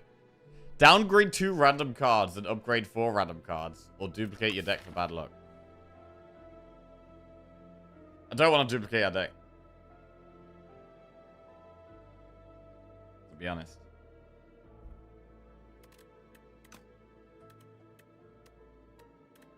Two and 8 calls. Double Call of the Void. We'll take loads of damage turn 1, though.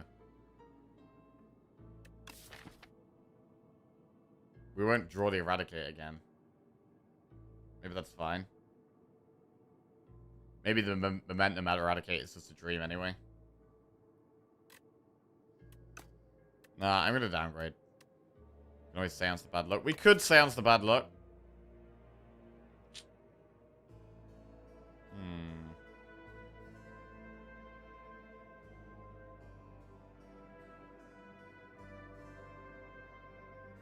We do get double horn.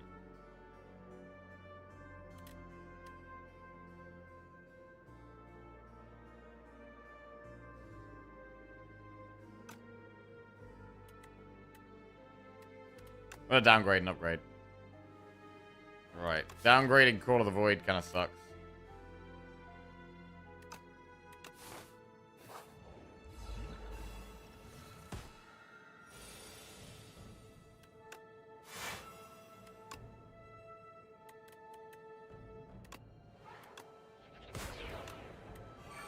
Although Friendship turn 1 is great.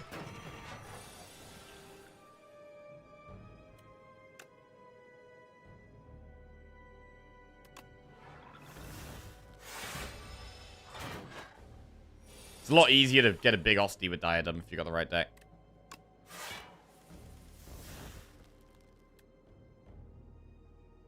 Trying to figure Eradicate.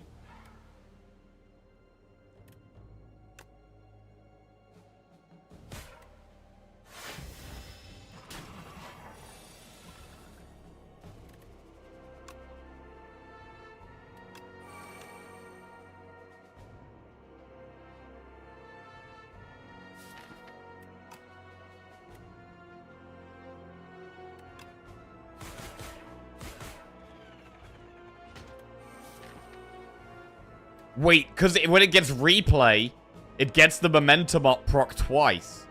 Holy crap, that's insane. That's actually insane.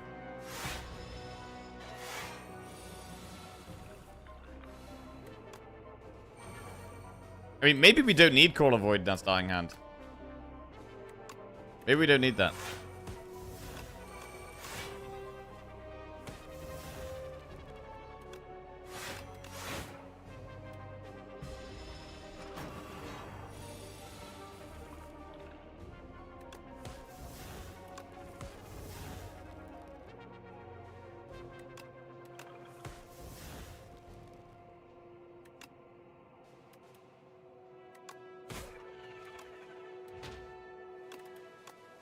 Wow, it's got replay too. Oh my god, it's crazy, bro.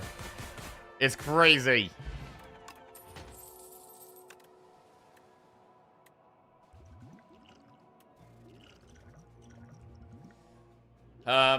Distilled Chaos. I mean, I quite like the Pot of Ghouls. I might keep that. I think I'm going to keep the pots we've got at the moment. Draw 2 fewer cards at the start of each combat. Raise your max HP by 20. Or lose 15 and upgrade 2. I mean, that's okay if we have Call of the Void upgraded. Like, just 20 max HP with Call of the Void. It's kind of fine. Equally, are we okay just resting? We got 2 campfires coming up. We don't hate just getting a couple of upgrades and then resting. It's fine.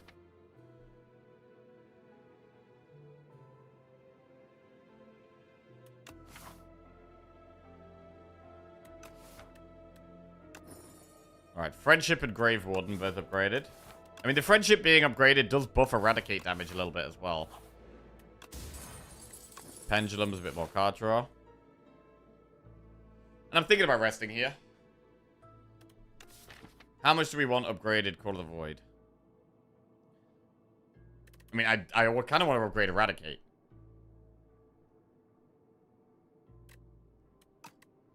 But actually, I don't care about upgrading Call of the Void as much as getting like an Invoke or something turn 1.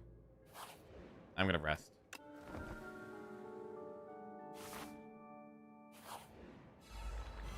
Right, the Knights are tough. We don't have great AoE in this deck.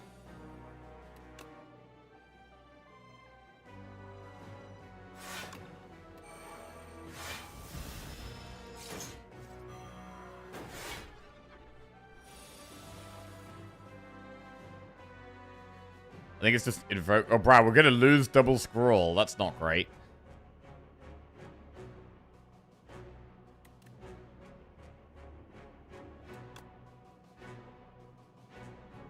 I think we got a friendship invoke here. Go for a big turn next turn. We could put our ghouls next turn.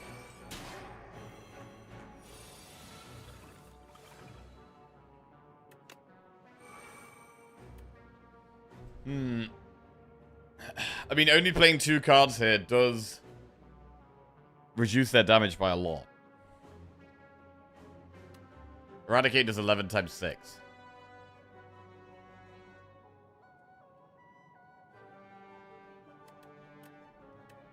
We kind of need to play Eradicate.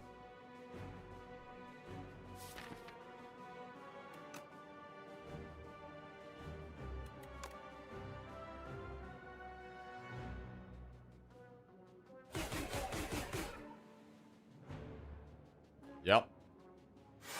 Alright. Let's just make the numbers smaller.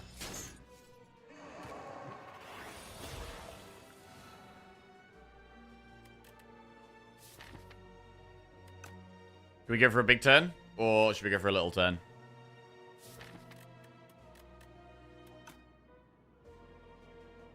I mean, we could draw into Death March and potentially kill the Magi Knight. I mean, it could be doing a lot of damage next turn as well, which is scary.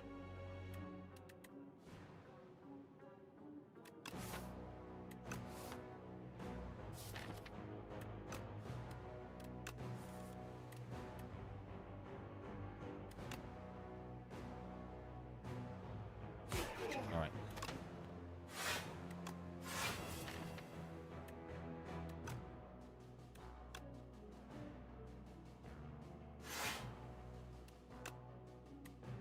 Seance. Fend.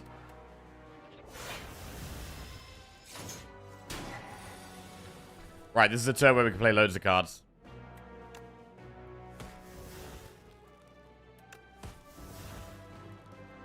Transfiguring Death March is a play.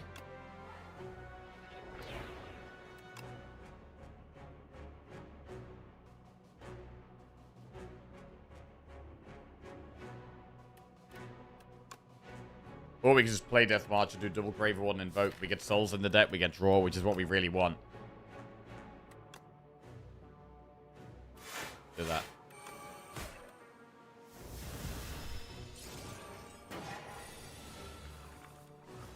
Right, Eradicate.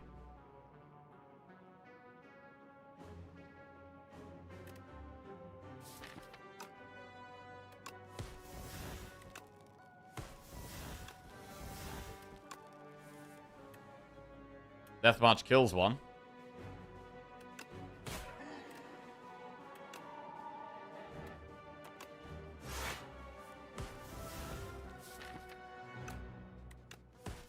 And the other one.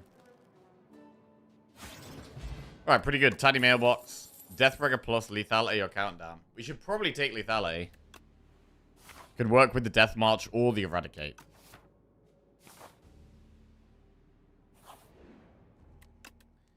Against the bosses, we probably want to upgrade Call of the Void, but...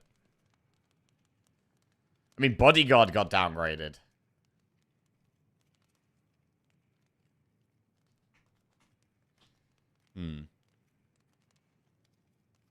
Could upgrade Eradicate, Lethality, Call of the Void. I mean, Lethality probably a better upgrade than Eradicate.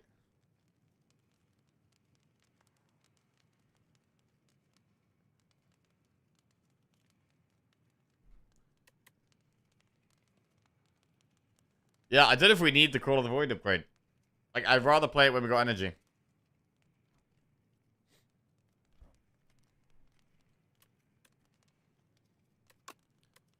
I'm gonna upgrade lethality. Go through the shop. Putrefy? Or block pot? Putrefy is pretty good. The potions we have at the moment are solid. I mean, Gigantification potion could have been insane.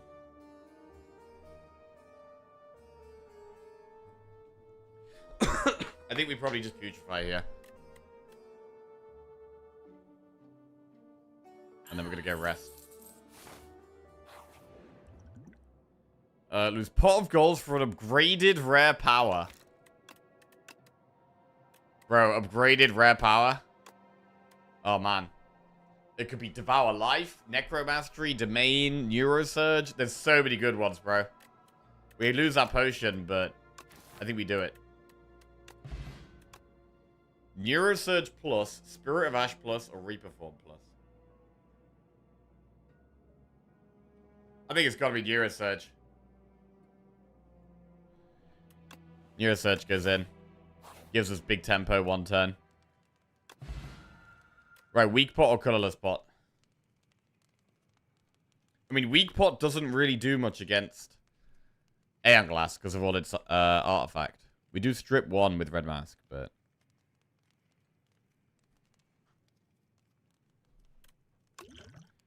Weak pot could be good against the test subject phase 1, though.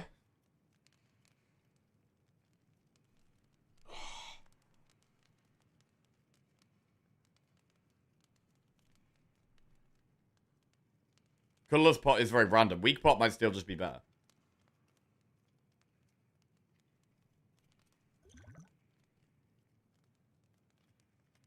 Right, I'm gonna go weak pot. Okay, so we could weak pot against test subject, maybe dex pot in the next fight. Lethality Dirge.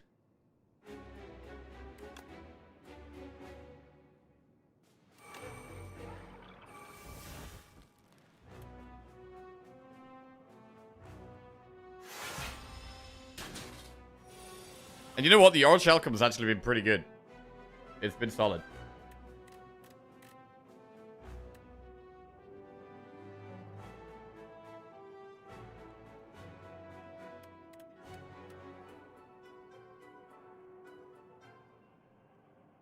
Yeah, this is not great. I'm looking at weak pot now.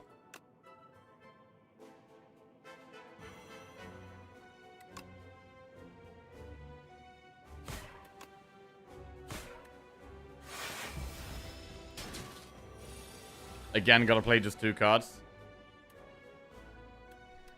Eradicate does kill it, but then we can't friendship. Ah, shit.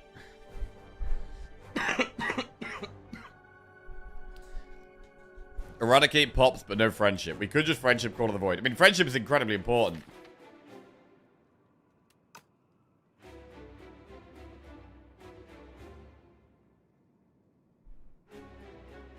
Friendship is super important. And we do just hold Eradicate for another turn.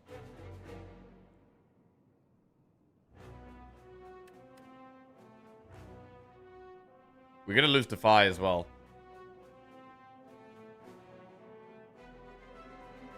Lose quite a lot of good stuff, but...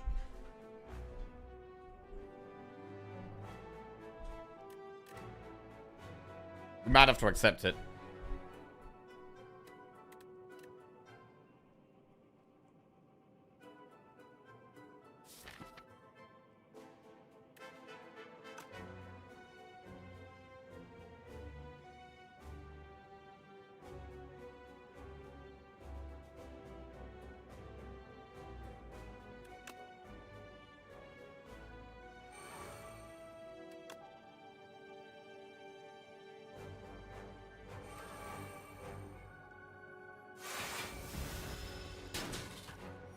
Okay. Eradicate does 19 times 4.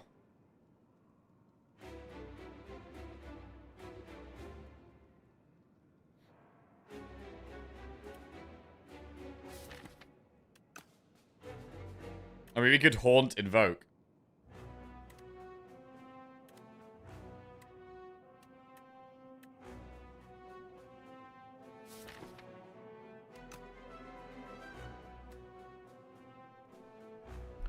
We can kind of eradicate whenever. Playing the first few turns slow seems like the way to go.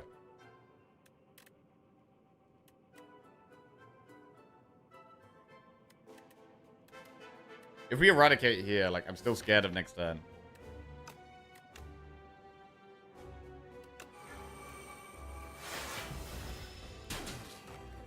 Right. This is a bit better, because now we can eradicate, then we can get energy next turn with Invoke.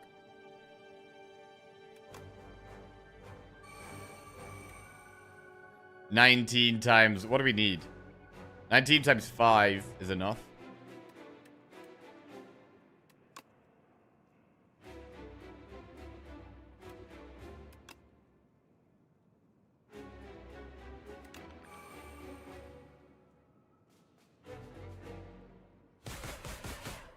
Alright, pretty good. Phase 2. We do have energy next turn as well. And now we can play a lot more skills.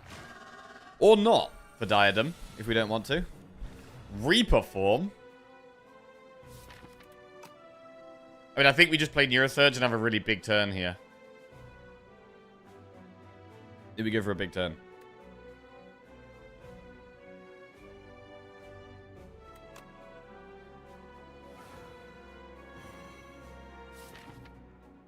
Seance the Greed.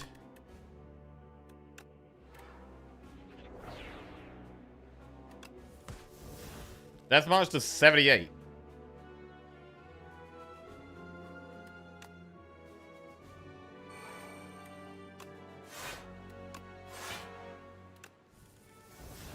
$131.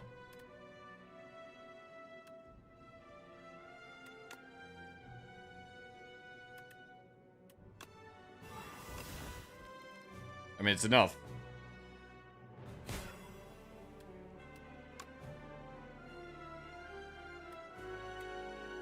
Do we want to play Eradicate or not?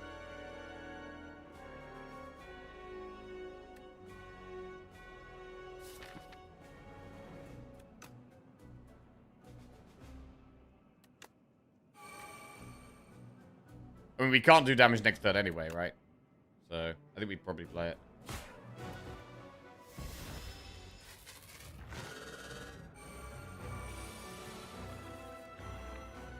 Transfigure. We could just play 2 cards, take it easy, just to invoke Bodyguard. Or do we just go?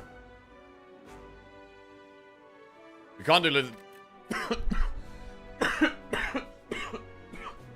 We can't do loads of damage this turn.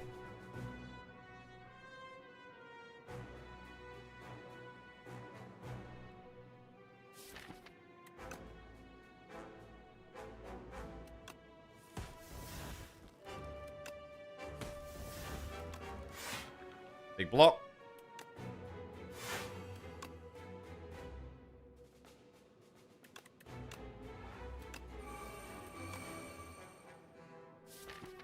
Got a soul in the deck. Alright.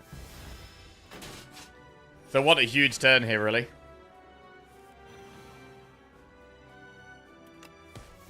Scrawl is there. We go for the big turn. Sounds to strike.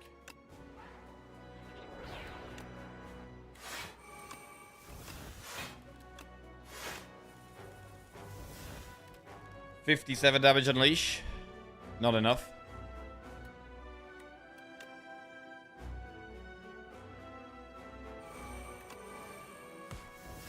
Death March does 173, bro. The Death March has been our best card. 100. Oh, it's dead. It's dead. Massive. Alright, very good. And now we just got Aeon Glass.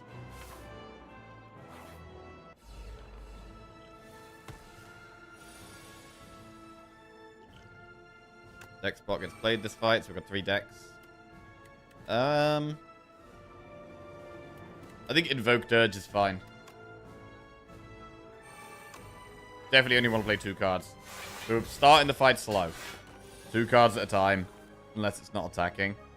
I mean, Transfiguring Eradicate immediately is amazing. We don't have to have a small turn here. But I mean, Transfigure, Eradicate, and playing Pellagra is fine.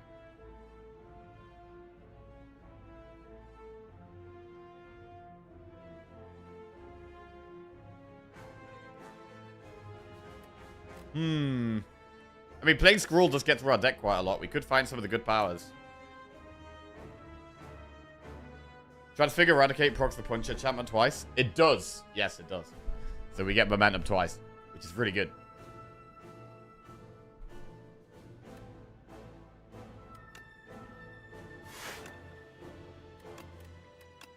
Right, replay on Eradicate.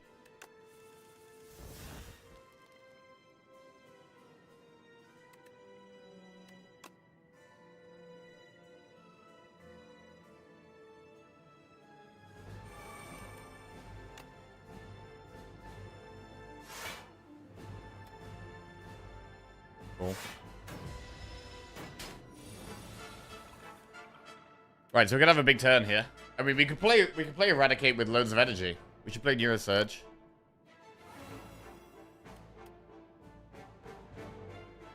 Defy to strip the artifact looks quite good.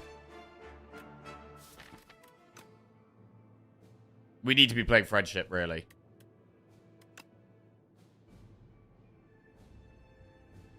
So we Bodyguard Eradicate.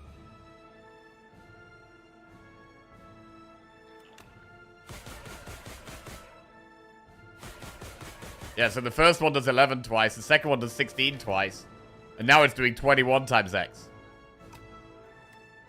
Big.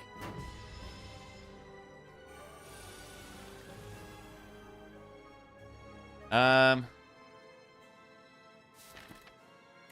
and Feebling Touch. Nothing great here.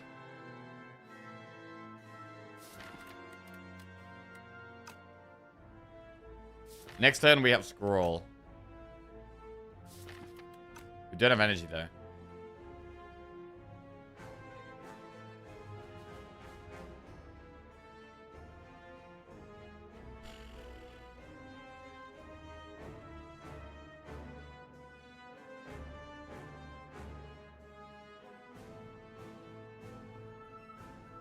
Device seems so much healthier.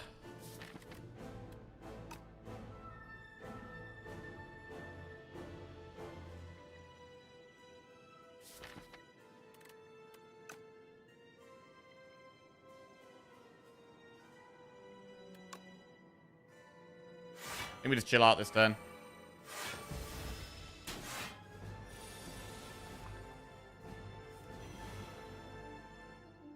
What about this turn? Could just Lethality and Feebling Touch and continue to chill. I mean, we're definitely going to play Enfeebling Touch. We're going to play Lethality. And then I think we can again just end turn.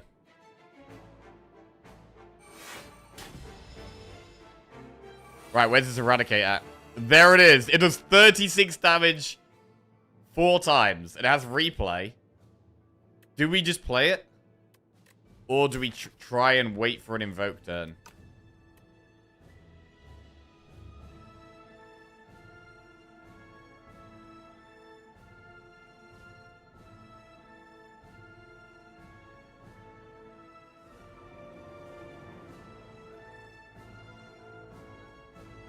I mean, we've got Putrefy to make it vulnerable, which massively increases the damage when we get that down. We also could draw Transfigure again.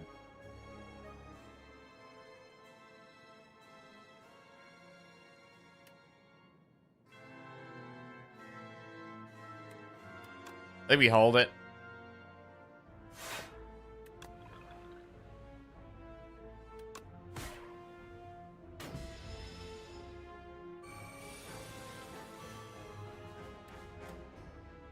So, Invoke next turn might be lethal.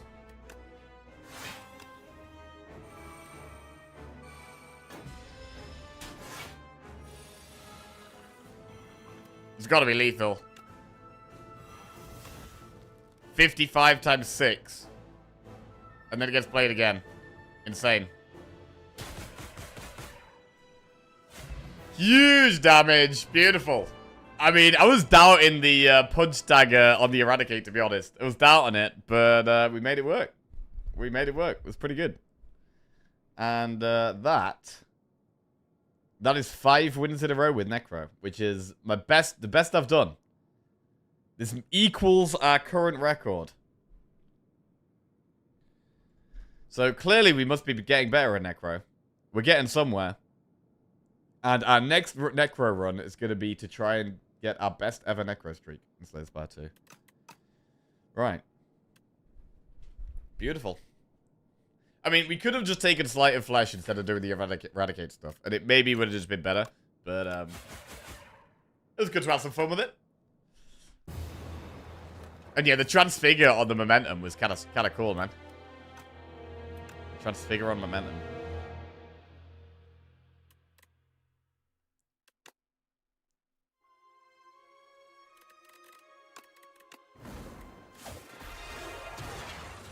Okay. Honestly, facing the waterfall with 9 HP was a play worthy of reminding you about. Oh. Yeah, I mean, it's just generally a really easy matchup. In terms of, like, character and boss matchups. I think it's maybe the easiest one. And Osti keeps you very safe. So unless your deck is incredibly bad, you don't need much health to win this fight.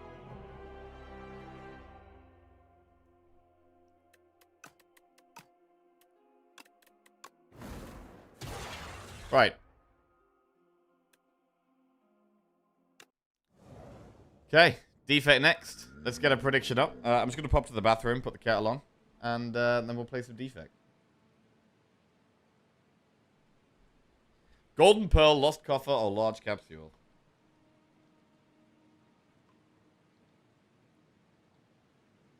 Right, bro, back.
Right then. Golden Pearl, Lost Coffer, Large Capsule. Large Capsule with RNG fix equals GG, easy win.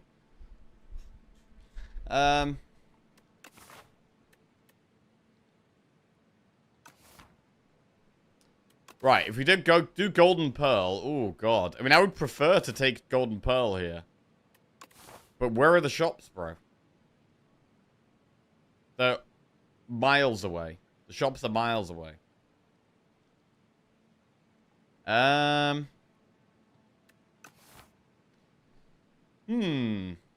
random relics for a strike and defend.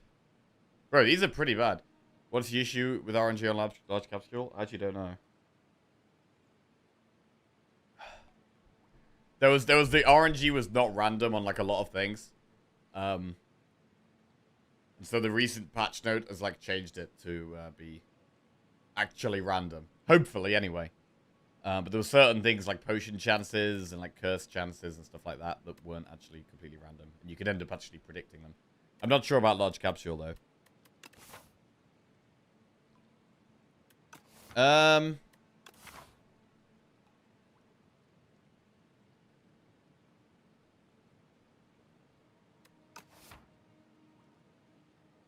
Do we just take Golden Pearl anyway? It does mean that we kind of have to go through that shop. And we'll have a lot of gold when we get there. I don't think a card reward and a potion is that helpful. And I don't really want an extra strike and defend in my deck, so... I'm actually going to take a bit of a safer path and do, like, these campfires. We might only be doing one elite in Act 1 as well.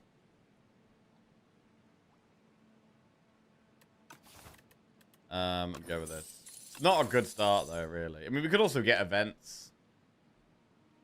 We could spend our gold in events, potentially.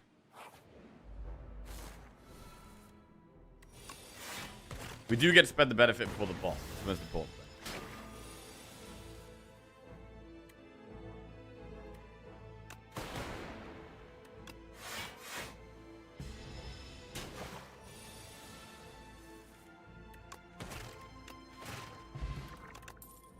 Synchronize, synthesis, or charge battery. Definitely charge battery there. Ah, upgrade 2 random cards or remove a card from your deck. We definitely go with upgrading 2 cards. Zap plus and charge battery plus. That's pretty good, bro. That's pretty good. That was a good event. Love that event. Charge battery is now our best block card. And Zap is free every time.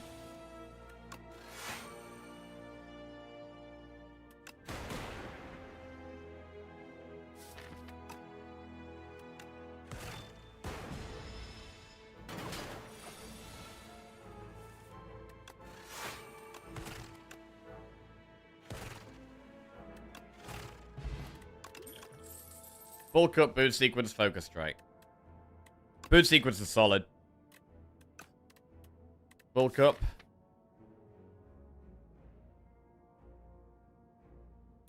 I'm gonna take boot sequence.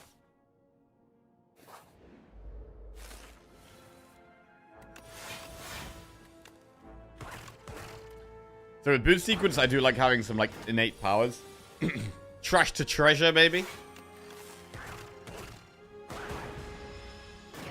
Or machine learning. I've actually got 2 innate powers. Defect. Rocket punch, hologram, or lightning rod. So at the moment, rocket punch doesn't do that much. But it can be very strong.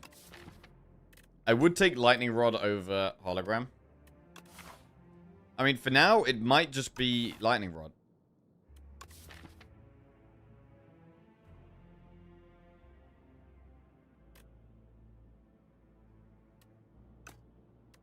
Let's take the rod.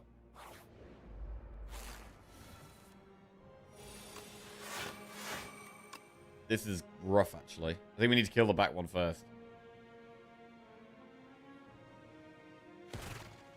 And even then, the lightning hits random targets, so this could be a really hard fight, actually. Ooh.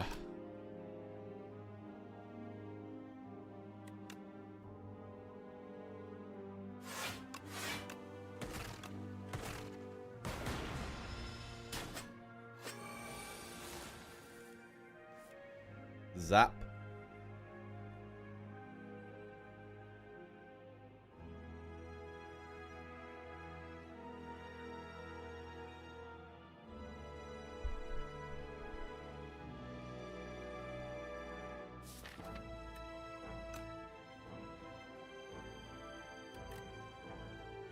We need to draw here, really. And the gamblers, all of that. Okay, much better draw. Solid block. And hopefully we can kill the back one this next turn. Dual cast? Oh, God. Okay, we can double strike it. Double strike gets there. Very slow and random damage at the moment. Slow and random.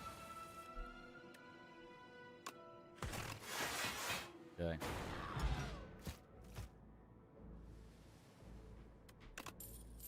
Rocket Punch, Leap, or Cool Headed? Let's take Cool Headed. We've got no potions for an elite, so I'm not super comfortable going into an elite right now. We'll upgrade the Lightning Rod, which is actually our best damage card, so I'd quite like it to block more as well.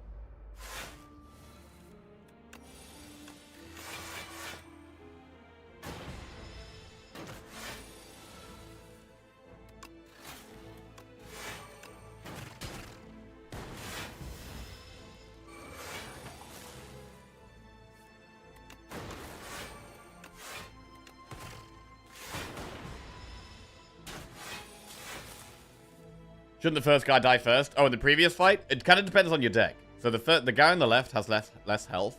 It does more damage initially. But the one at the back scales way faster. So if your damage is quite slow, the one at the back can end up being a lot more scary. So it depends how much damage you got on the deck. If you got loads of damage, killing the left one is great. Because, you know, you get to kill it first, and then you kill the other one. Dual cast is going to be lethal. FTL Compile Driver Hotfix.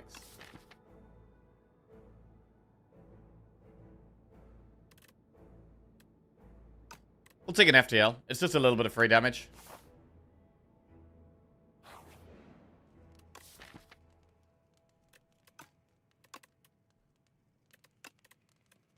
Cool-headed plus. It's a bit of a slow start. I mean, we kind of always knew it was going to be a slow start with the Niao options. And how do we feel about Elite? I mean, we don't hate... Like, I don't really like the idea of going through Act 1 without doing a single Elite. I think doing enemy, campfire, enemy, Elite, and maybe resting if we have to here is fine. Because we should be able to get some good stuff in the shop.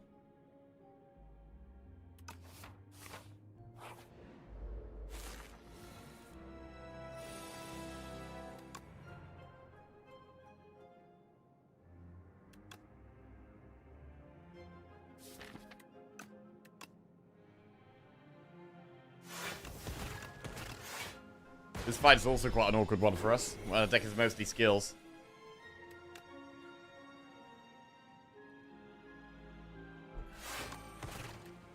We might even want to block pot in this fight.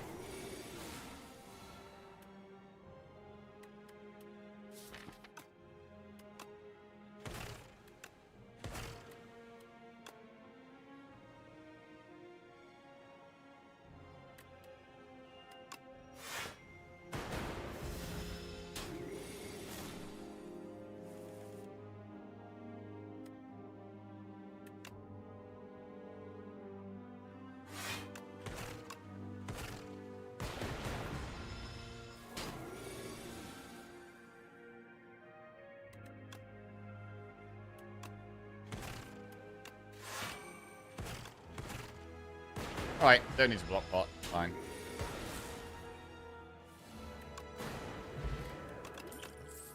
Synchronize, Claw, or Shadow Shield. Shadow Shield's a good block card. That also gives the Dark Orb. I mean, what about Claw? Can we ever be a Claw deck here?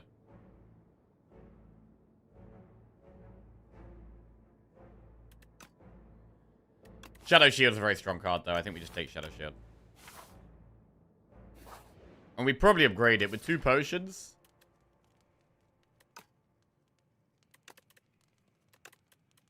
2 potions, we probably upgrade Shadow Shield.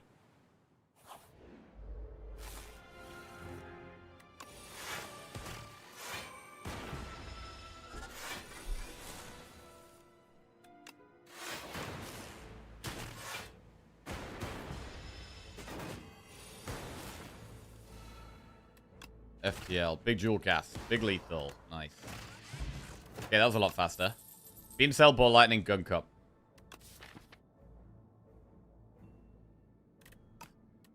Skip.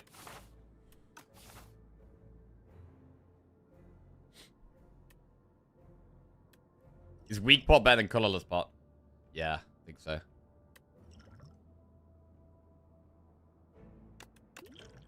Because it's predictable. It's great against Terra Eel, and it's great against Scorpion Colony as well.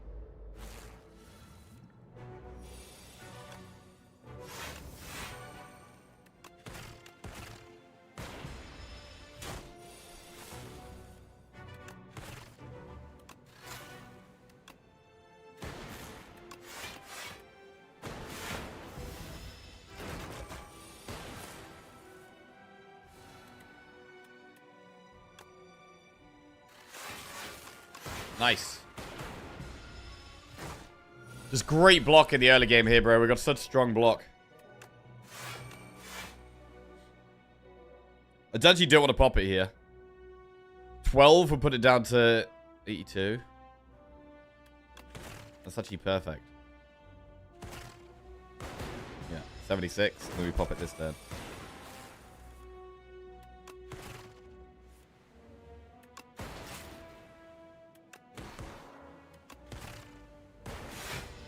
Really nice elite. Really nice elite. We have only done 1 elite this act. But Bronze Scales is quite a good reward. Chill is very strong. And hopefully we can get some really strong stuff in this shot. Thunder. Scales our damage up a little bit. Rod is pretty good.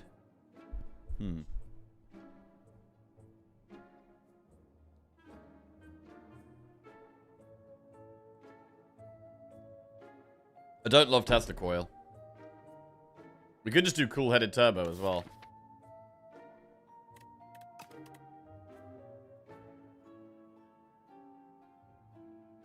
We could just do Thunder, Cool-Headed Turbo Remove.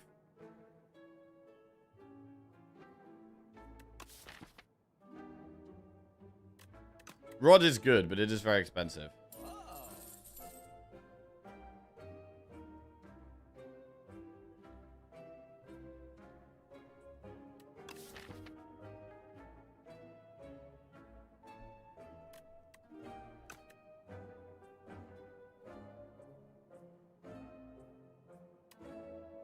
Right, I'm going to remove the strike.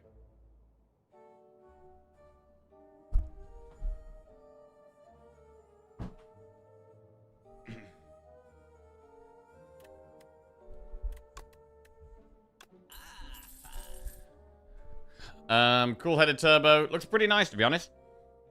I mean, Focus Pot's there as well.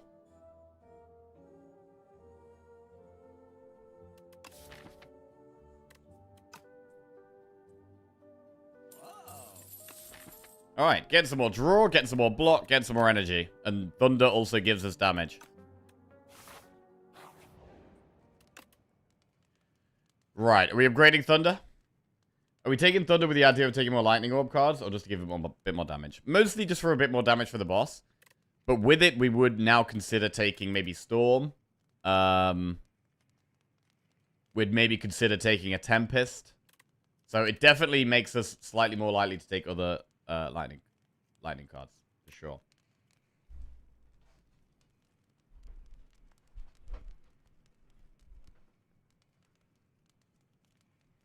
I played Saints Part 2 for the first time in a little while yesterday. I couldn't get out of Act 1 on defect. No idea why. Felt like a noob all over again. Bro, it is a hard game, bro. Honestly, I died in Act 1 as Silent yesterday. And,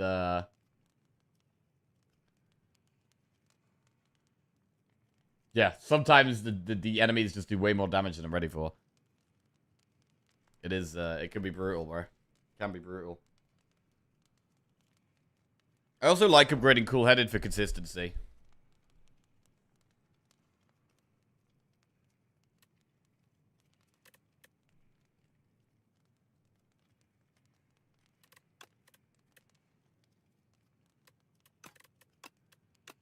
Let's upgrade cool-headed.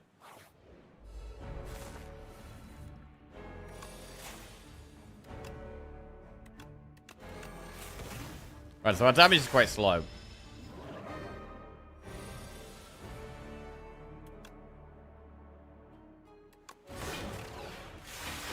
Dark Orb can help, though. The Thorns helps a little bit, even.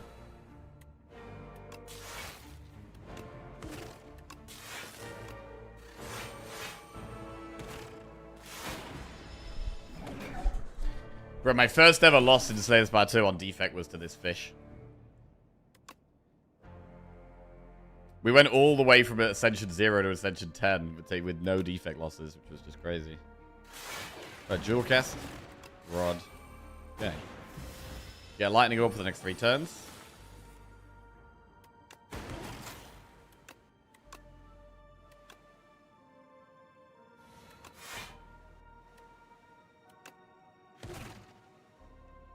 Can think about weak pot here.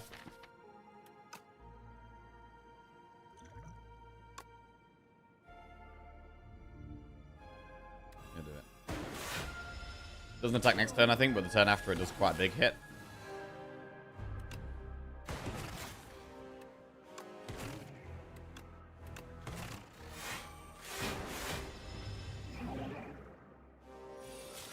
Damage. Wow, we got no block as well. Okay, so it being weak definitely helps a lot here.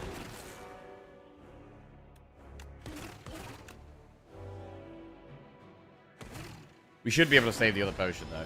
I don't want to use both my pots if we can avoid it.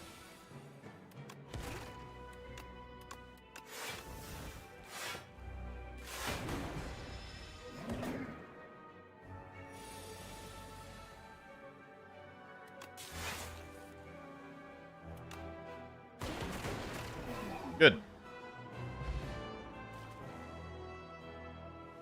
When taking 12 damage, why is it we saved the pot? Because we heal after the boss anyway. And we can have it for Act 2. If the boss isn't killing us, I'd rather hold the pot. Because we get a free heal.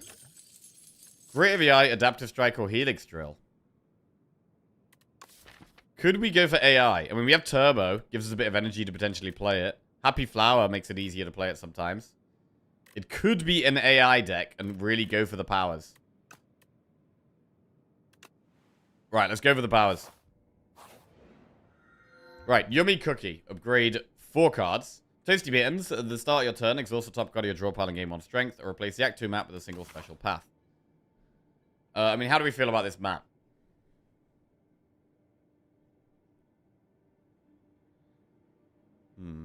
I mean, this path is aggressive, but quite nice. It's very aggressive, though.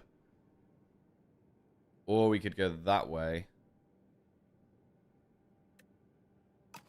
The map's a bit weird. But, I mean, upgrading cards is pretty good here.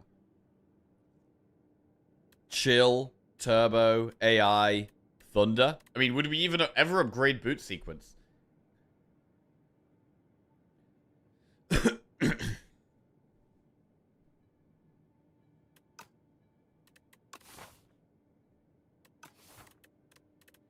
I'm going to upgrade.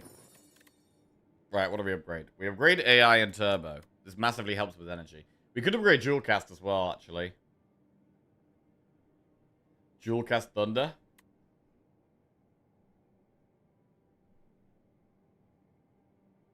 How do we feel about Chill? I don't think it's quite as important to upgrade. Because we have cool headeds for Frost as well. And it already goes off once.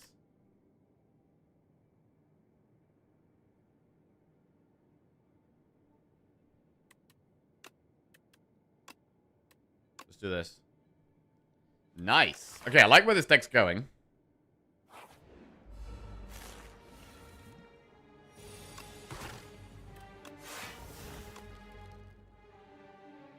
Not playing Thunder. Yeah, I'm going to try to full block. AI's in play. Oh, Buffer's amazing in this fight. Yes, Creative AI. Bro, I feel like I haven't had many runs with Creative AI lately, but it's so great when you can do it.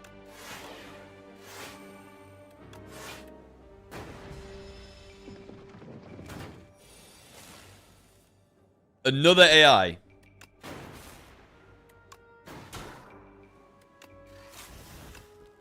Double creative AI. Subroutine. Suddenly makes all the powers incredibly playable. It's definitely a Storm deck, bro. If we could find Storm.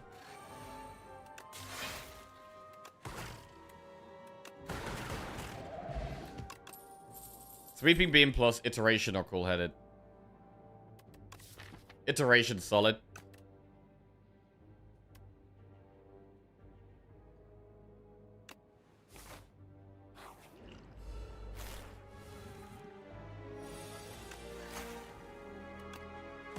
Thunder. Hi there. That looks nice. Thank you. Oh, okay. Thunder, defend, boot sequence.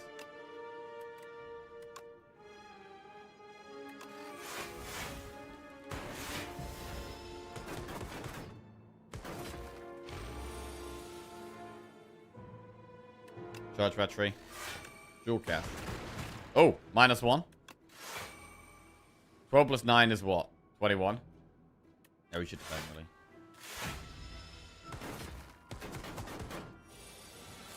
I love the amount of upgrades we've been able to get, bro. The deck is, like, mostly upgraded. White Noise, Focus Strike, Beam Cell. I mean, we're at a spot where I kind of just want to keep going more and more powers. The more random powers we can create, the more likely we can get more Thunders, more Storms, more Subroutines, more AIs, Echo Form. But I would prefer it to be upgraded. I would much prefer it to be upgraded. And we're not getting an upgrade for quite a while.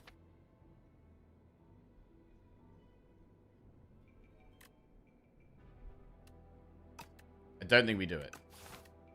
I would take it upgraded, though. Right. Chosen Cheese. Choose 2 of 8 random common cards to add to your deck, or get the Chosen Cheese. I mean, because we've got so many upgraded cards, like, adding commons is not that great for us at this point. The deck is pretty consistent. We've actually got to really think about where we're going here, pathing-wise. Can we do elites? Can we just go this way and do the... Like, this is the nicest path if we can do it. We get to go through 2 campfires. We do get to go through a shop later, and we do 3 elites.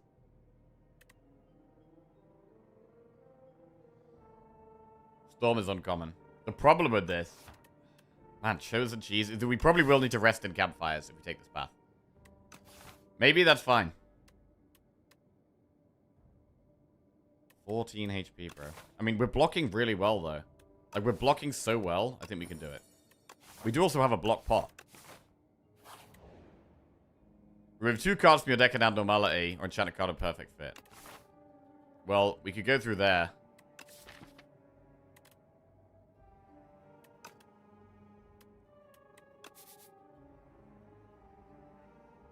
But then we've just got to do 2 more basic enemies anyway. And then it's like we get to the second shop and we don't really want to do that. So maybe Perfect Fit something. What do we Perfect Fit? Shadow Shield? Cool-Headed?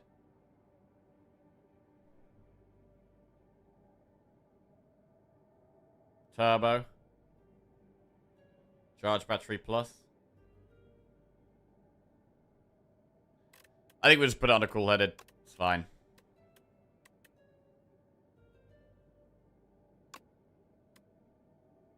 Right. Nothing crazy, but it's fine. Right. Got to use our potions potentially in these next 2 fights. Could be a bit more difficult.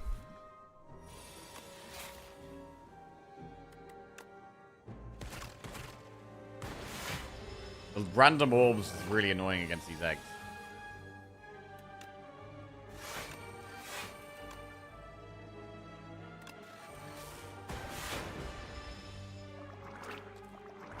Just gotta gradually let them die to the thorns and the lightning and stuff.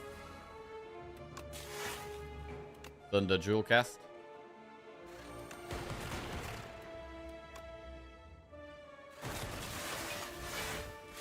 Alright.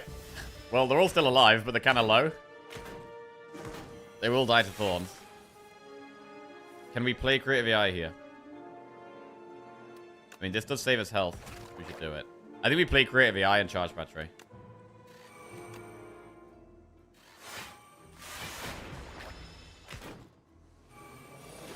$31 damage. Spin. I mean, Spin is amazing in this fight, but we're taking some damage. Are we? 19. We should block pot. We just do it. We play the block pot. Right, and Spinner makes the fight way cleaner now. We just wait long enough, eventually we get the random powers that will carry the fights.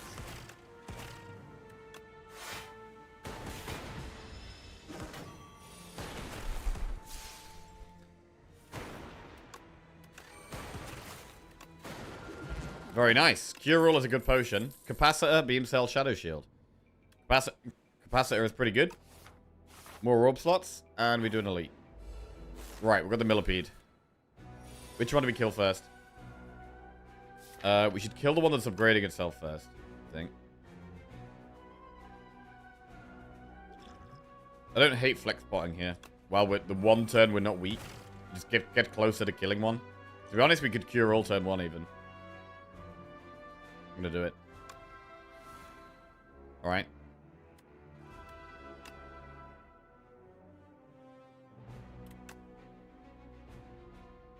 Do we dual cast? With the thunder being down.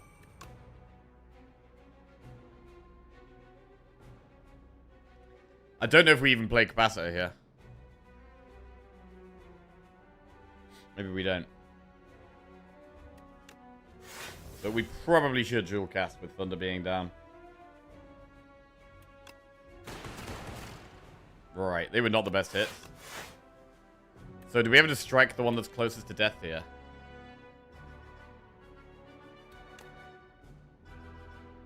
Let's do that. Because the targets are random, let's just try and get one close to death.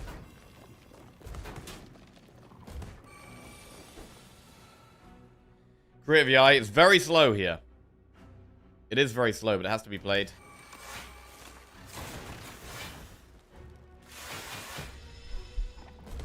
We do have the thorns ticking away. Buffer.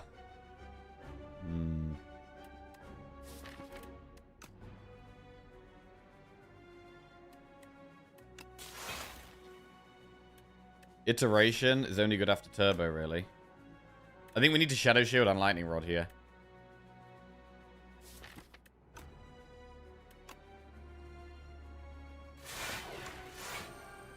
We gotta keep generating orbs. The thorns help. Well, the thorns are really helping. Buffer. Right, so we can cool-headed. Can't do much else here, I mean...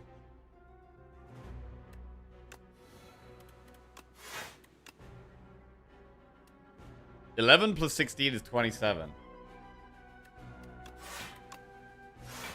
We can actually block that, right? So then we block the one at the back and actually manage to block all of it, which is huge. We finally kill one.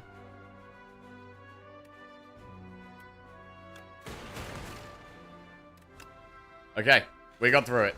A bit tough, but we get through it. And Stonecracker gives us even more upgrades. I mean, it's likely to just hit strikes and defends, because most of the rest of our deck is upgraded. So Stonecracker probably just hits strikes and defends. But if it hits defense, that can help with block a bit. Barrage can be a good late game way of doing damage, but we don't have any weak in the deck. Go for the Eyes looks pretty nice. I'm going to take Go for the Eyes. Right, with these two campfires coming up, we might need to upgrade it. We might need to rest in one of them. We get a shop after the next elite. I mean, upgrading Go for the Eyes is kind of essential, I think. So we do that.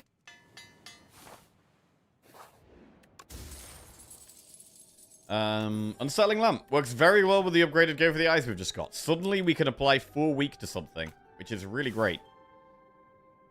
I think we might rest before this next elite, though. We're going to rest before this next elite. We've got no potions, which is a bit scary. Dorito.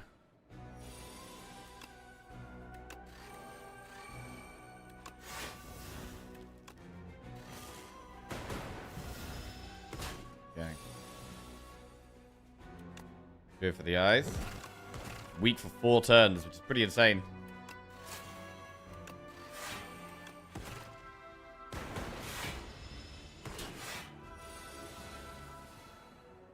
Can't really do anything this turn, though. This turn really sucks. That does suck.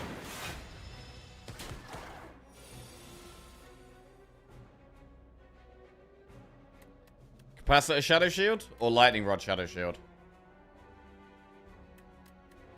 I mean, we can dual cast as well. Possibly don't Capacitor in this fight, I think. Possibly just push the damage.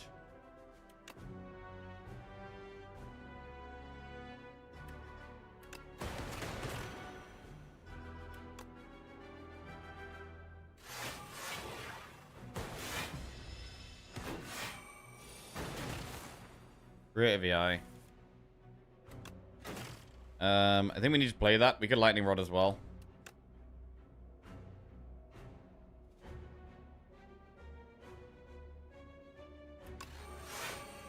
Right, so we'll generate Lightning Orbs for the next few turns. The next multi-attack turn is quite scary. Dual cast. I mean, we're just playing skills here, which is a problem. Charge Battery and Shadow Shield block 25.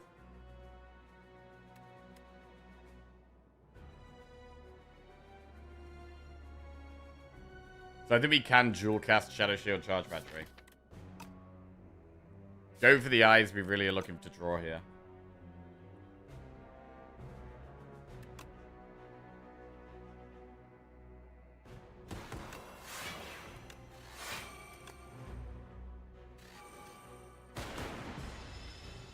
Come on. Ooh, it's getting sketchy now, bro. It's getting sketchy.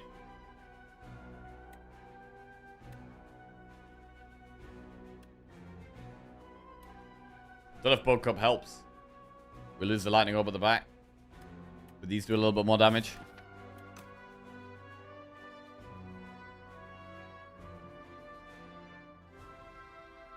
I think Bulk Up probably does help. I mean, we can play both, right? We can Capacitor Bulk Up, go for the Ice Strike.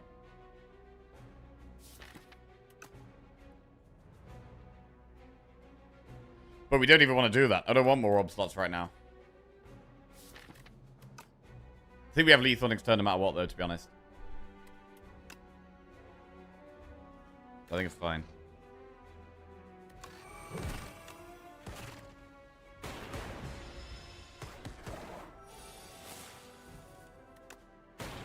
Right, this was a sketchy fight that took quite a while. We get Aubergine, Colorless Pot. And we really might need something in this next shop to save us against the Elite. Like, we've got Bronze Scales, which really helps with that damage. And I think we probably should take Glacier here. But we might have to buy another potion. It's not the best looking shop, actually. Not the best shop. We could Colorless Pot, we could Weak Pot.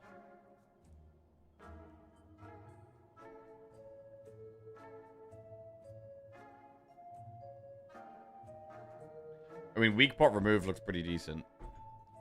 Thank you very much.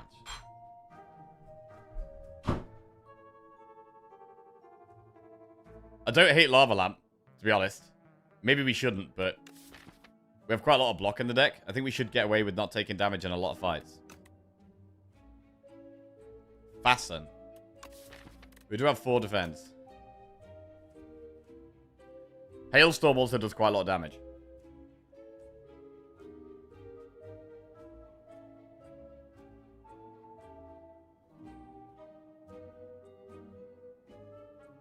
I do still like Barrage in a longer fight. But it kind of needs upgrading. And it's not that good in this next fight, either. It is good against the boss, though.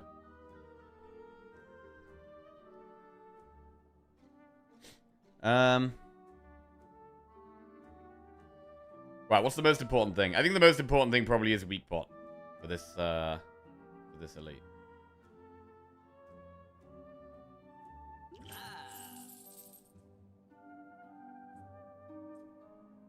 Lava Lamp is just a bit too greedy, I think.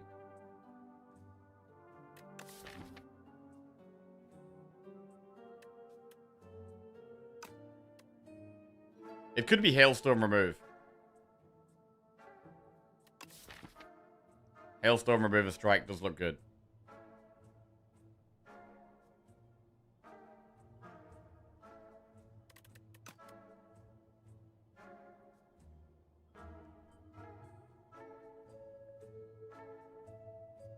We do need more damage. Like, we actually did quite good against the Millipede.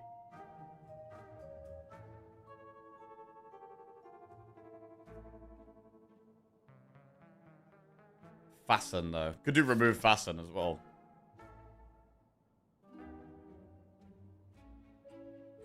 That's arguably better.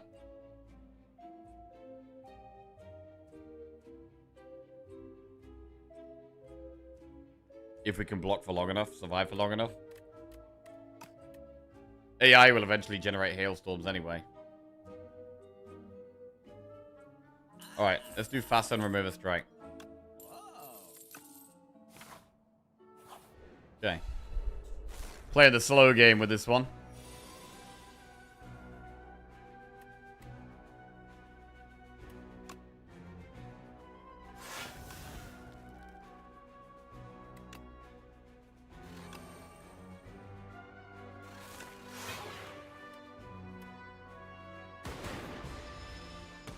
Not gonna pot unless we really need to.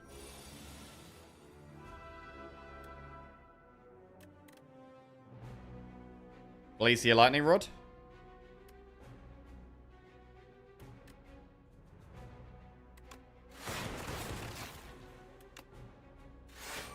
Pretty good.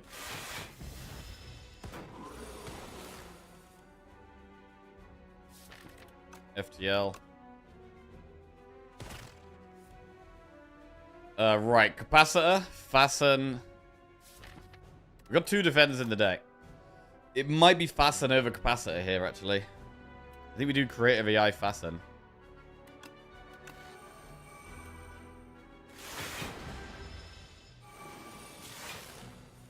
Echo Form.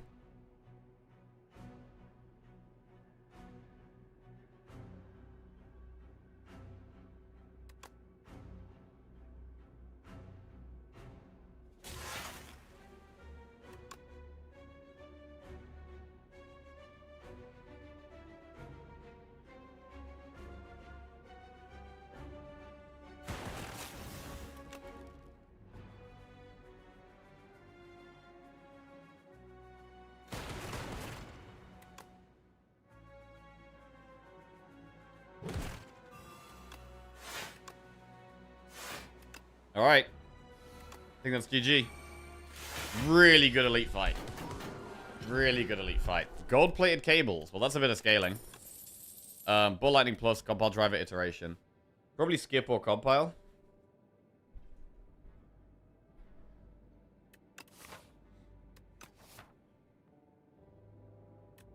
What about compile?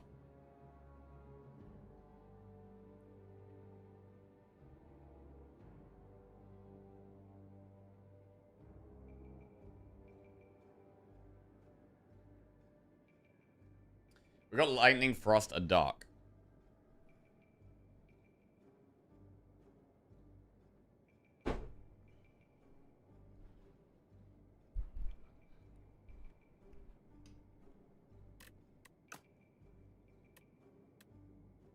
Let's skip.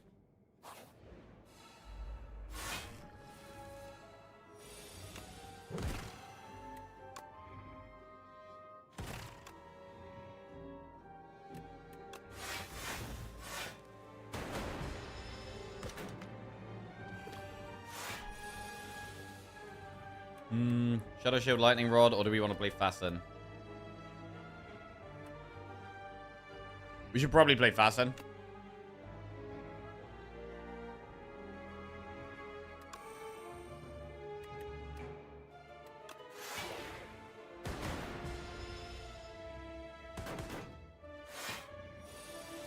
I mean, it's a little bit scary on this low health. We're okay at the moment.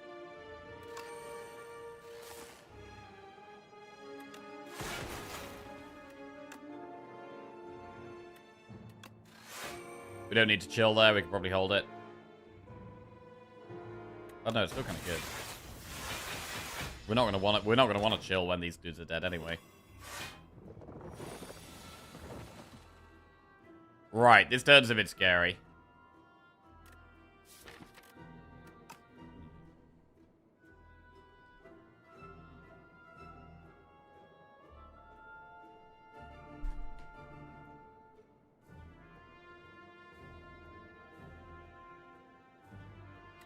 $28 damage incoming.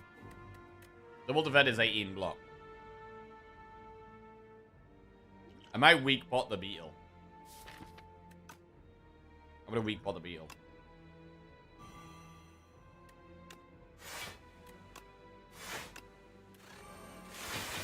Yeah, AI is very slow though, yeah.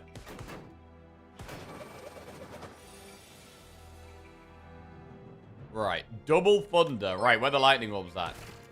Suddenly we want lightning a lot more. Lemon1 just resubscribed for 114 months.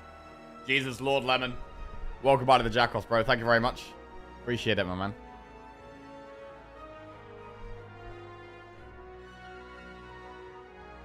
Long ass time.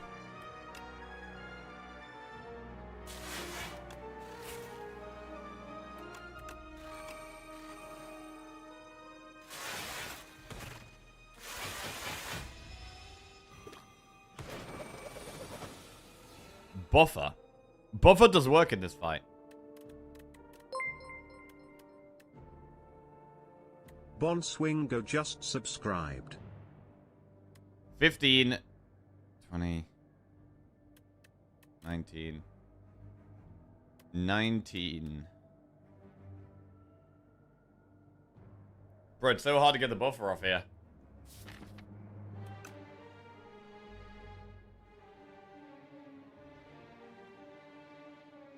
I mean, buffer's really good for this fight.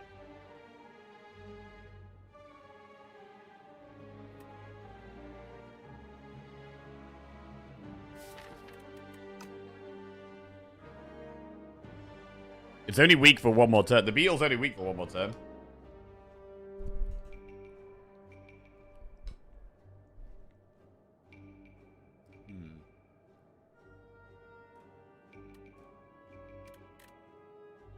I mean, we could just capacitor, charge, battery, shadow shield.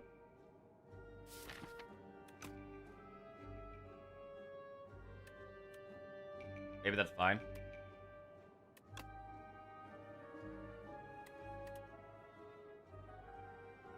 Tables. You're right, this door triggers past an extra time. Yeah, we would get extra frost, so it'd be like, what, 15, 20. Plus 4, 24, 26. Oh, it would be enough, actually. Yeah, it would.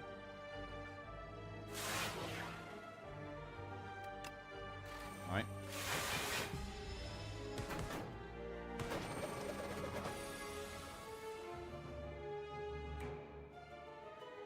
Well, this is scary. We maybe even use buffer here.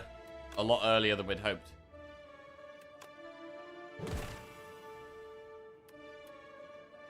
Well, we have to just not play AI, I think. Don't play AI. Keep the buffer in play.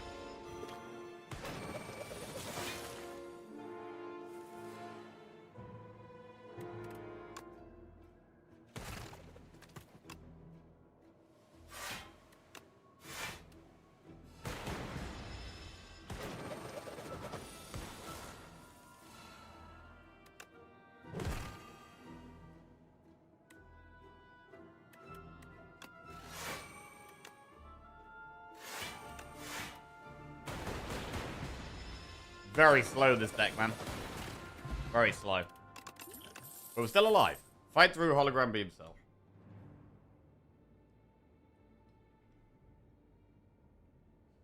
And we probably need to rest into this boss. It feels like we're purely reliant on creative AI. And creative AI itself is just a bit too slow still.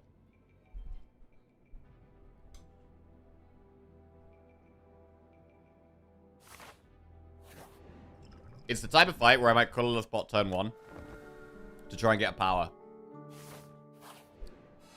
I think because we're really low on damage, I think we go for the power turn 1. The bomb, ultimate defend, or thinking ahead. I mean, the bomb is damage, I guess.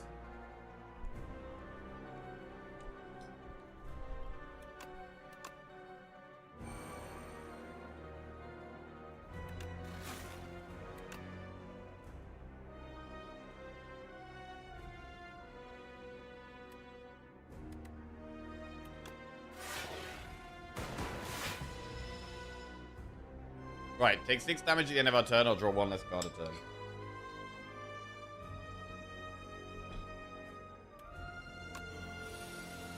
Draw 1 less.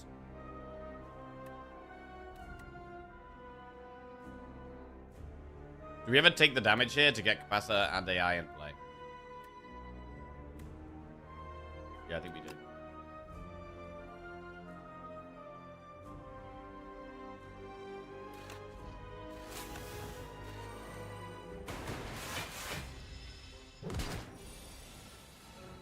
Right, FTL. Do we have a bulk up here? I mean, Glacier looks pretty good. We probably don't bulk up.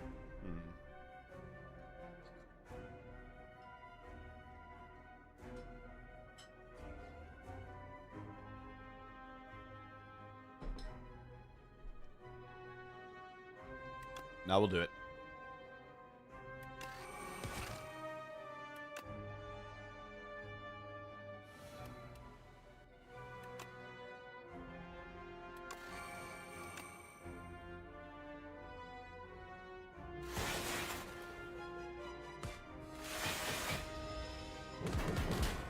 Alright, pretty low here. It is scary, man. It is really scary. But we are getting some powers in play. We actually push a reasonable amount of damage there. Thunder and Spinner is quite a bit of extra damage throughout the fight.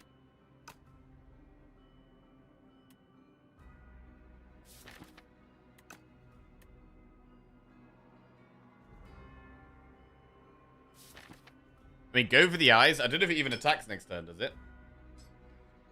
I don't think it attacks next turn.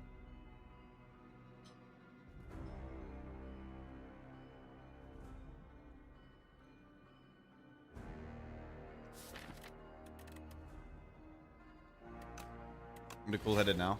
Oh, it's a big hit there.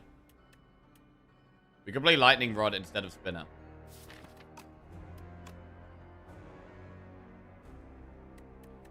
Or do we just play Spinner?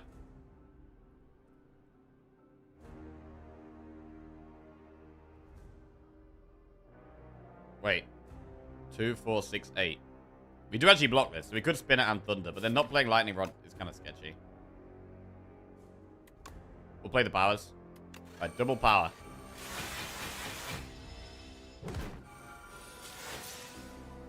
Trash to treasure.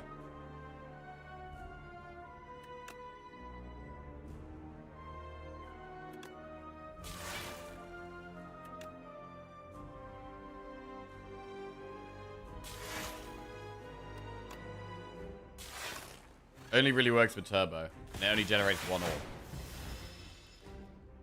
Right, can't play more than 3 cards a turn or take 7 damage at the end of a turn. This is a big decision, this one.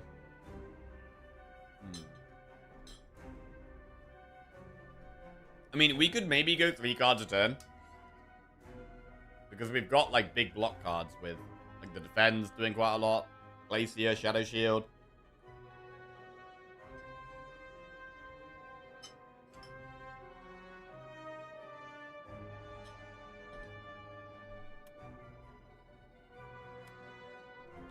So I think we go Sloth.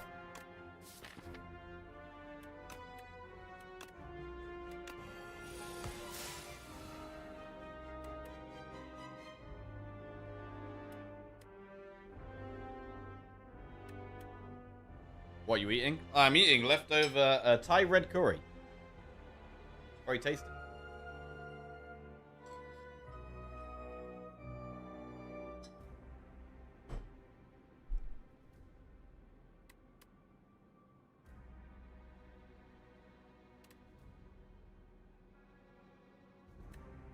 Lightning Rod pushes so much damage with the double Thunder. Although we haven't played one of the Thunders. Wait, have we? Where's the other Thunder?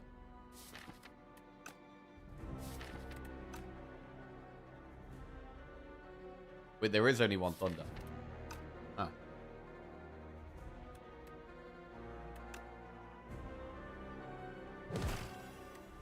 Nine, 10, 11, 12, 13, 15.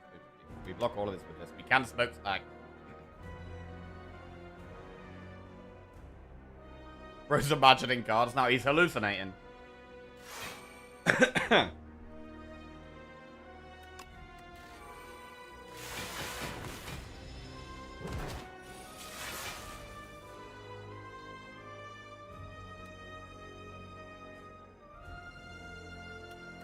This is tough. Bad draw here. Really bad draw. Turbo does generate a random orb and does 5 damage.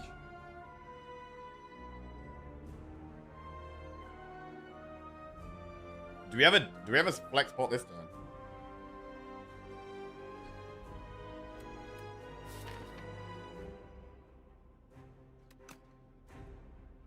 Did the patch change Aeon Glass at all? It didn't, no. It just brought the beta game to the main branch.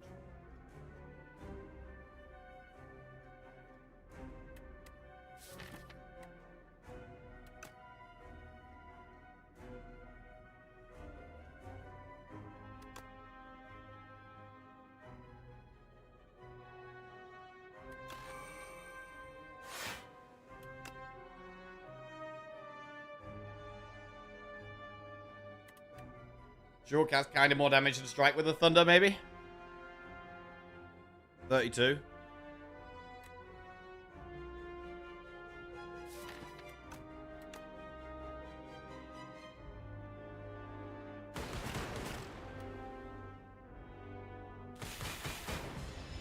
It's getting tough now, bro. We're down to 11 health.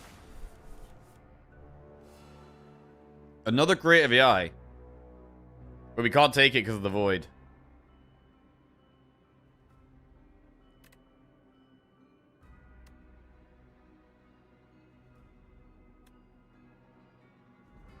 Glacier's fine, but Charge Battery Cool-Headed might even be better. Or Charge Battery Strike.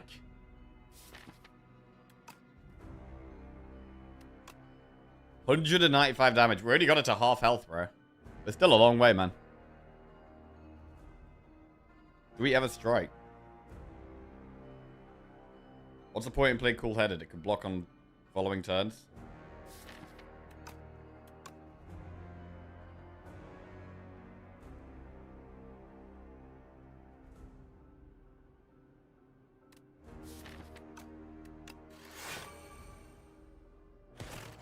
And it gets a heal here as well, which is really bad for us.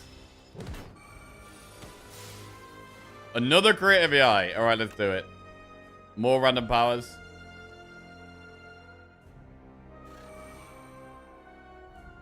Now we probably play Cool-Headed.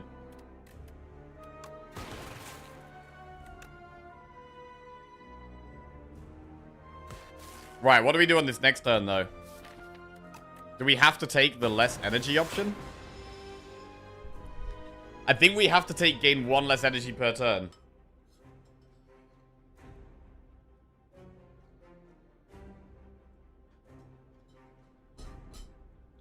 Right.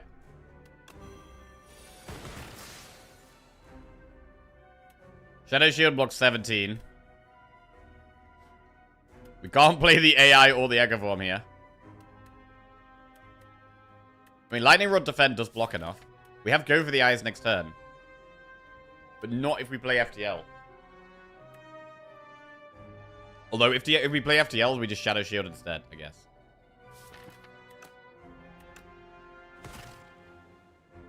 So we could boot Sequence Shadow Shield. Or Lightning Rod Event. I mean, with us only having 2 energy, it's kind of nice to still have the boot sequence in our pocket.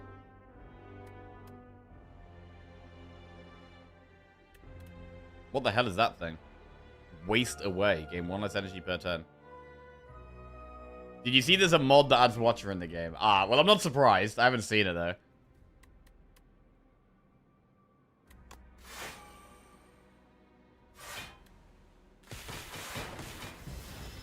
Just gradually tickling this thing. Right, can we survive this big attack? 45 damage.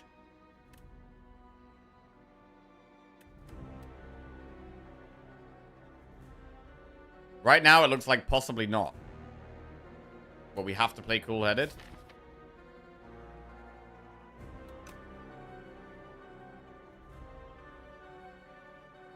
Needed another 1-cost block card.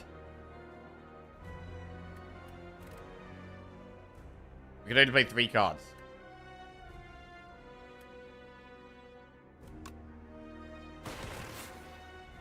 Defend plus blocks a little bit more than basic defend.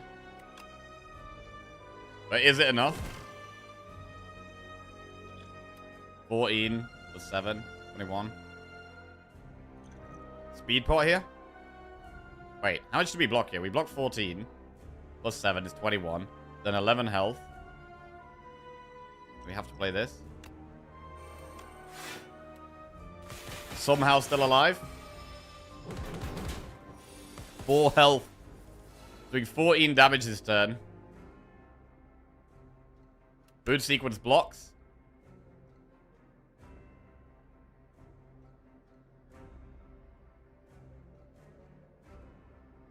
Blocks most of it. What 3 cards do we play? The Bomb or Hailstorm or Spinner?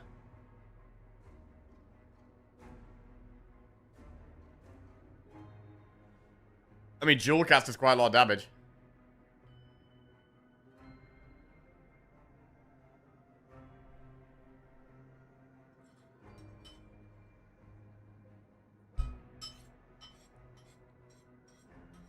Right, this deck just wants 1 Storm.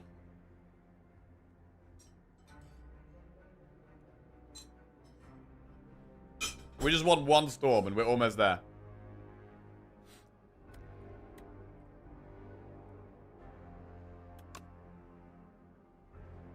So, I don't actually know what happens at the next phase of this fight, right? He's done the 3 debuffs, but he doesn't debuff anymore. So, does he even have a turn of doing nothing or anything? Or does he just go straight into attacking again? I'm not sure. I mean, the bomb is 40 damage.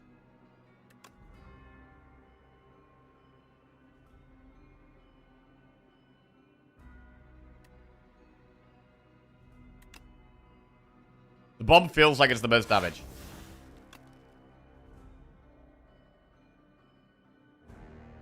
But it doesn't help it kill next turn. Is there a chance we can kill next turn? I don't know. With it healing itself, maybe not.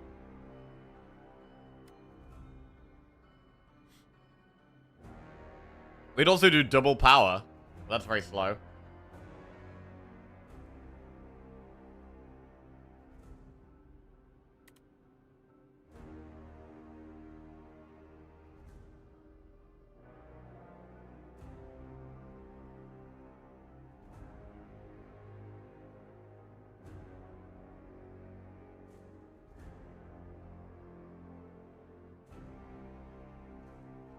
Spinner. God, bro. This is so dodgy. This is so dodgy, man.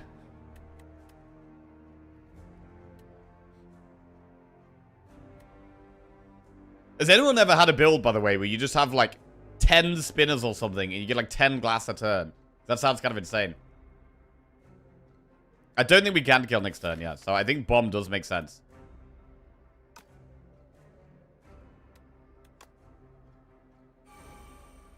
But then it's like, what do we play with it? Hailstorm or Spinner?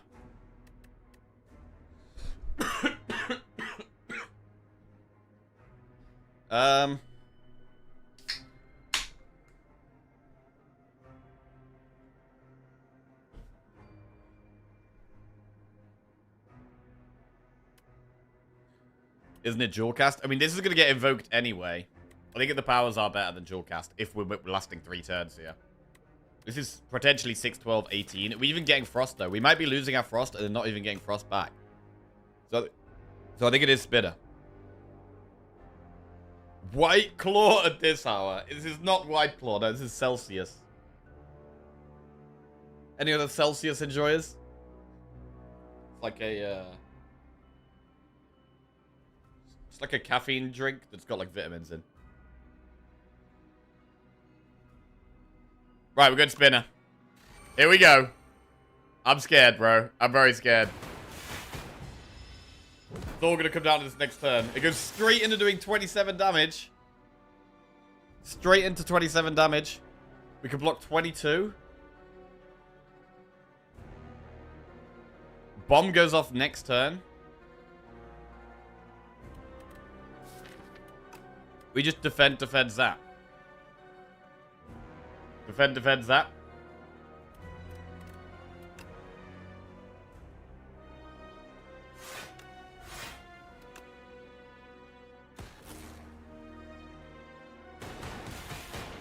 Alright. A bomb goes off right here, right now. Wow.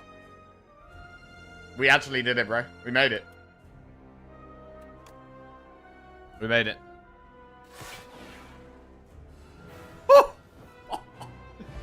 Now, that was a bit of a dicey end up to the Act 2 there, bro. That was a dicey end to Act 2. We really want some more scaling. Bro, do we ever just go second AI? Do we just go second AI and just embrace that our whole deck is just all about creative AI? I think maybe yes. I mean, modded is strong, but I feel like just getting loads of powers is just the way we're gonna pop off here. Right, we're gonna go second creative AI. Full powers. Right, we've got Aeon Glass and Queen. Whispering Earring, Seer Talon, or Parasol.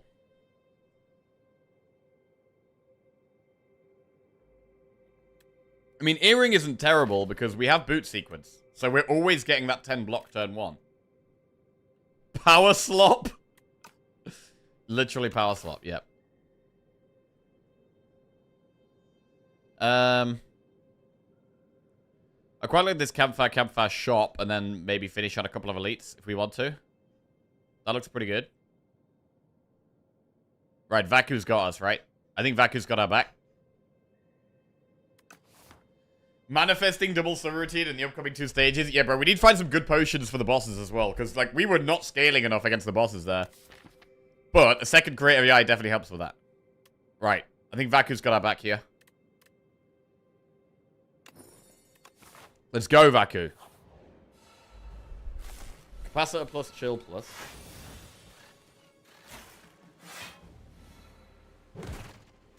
Okay, well, he did put an unnecessary void in our deck there, but other than that, it's fine. I mean, are we too slow for this enemy? Surely we're not that slow. Surely we can kill this thing.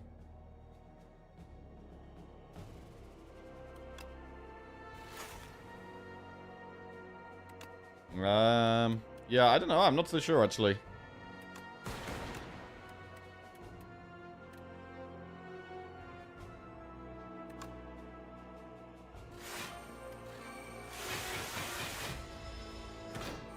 A random power return is kind of slow against this guy. I do not like the look of this at all. Bro, we need buffers, bro. We need buffers. Oh, God.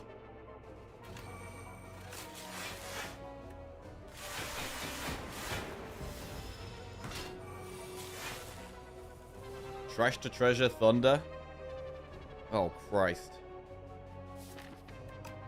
Iteration. Bro, this guy scales, like, insanely.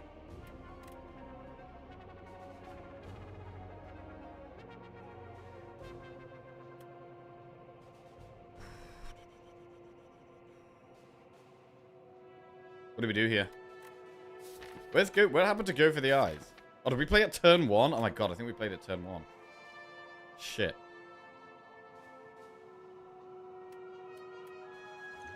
Right, well, we're gonna vulnerable pot.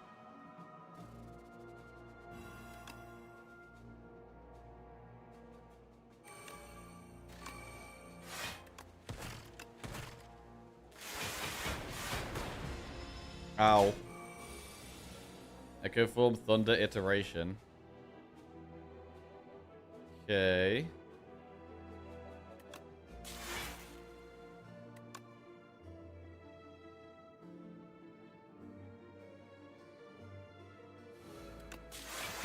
Dead to this guy? No, no, not yet. We're chilling. We're still alive. We're still alive, bro. We're not giving up yet.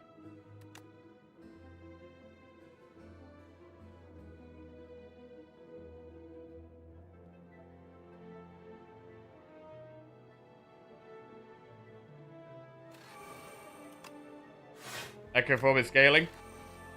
Just gotta scale faster than this guy. Scale faster than him. Oh, God.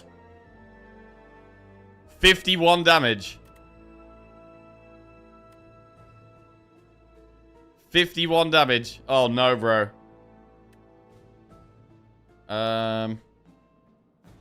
Double FTL.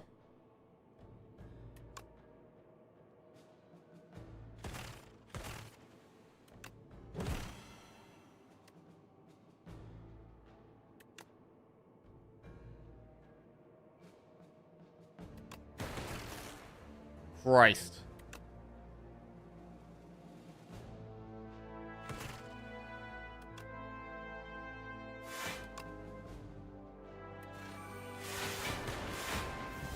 We don't really have healing either.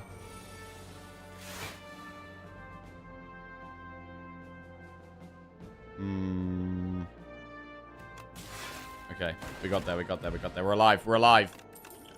Oh my god, only just though. Hotfix plus? I mean, hotfix is okay. I'm gonna take hotfix plus. God, we've got 18 health right now. Glacier plus... Vacu, don't kill us, bro.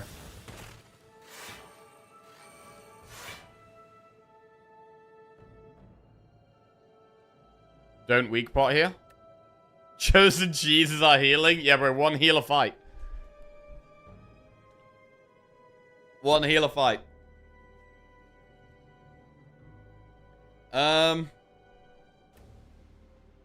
Could weak pot here. But we're about to go through 3 events where we could find an even harder enemy.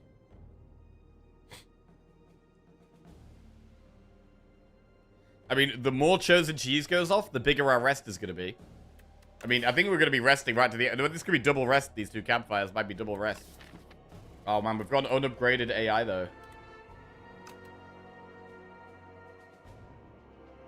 Don't worry, bro. My deck usually likes this at the start of Act 2 as well. This is Act 3, bro.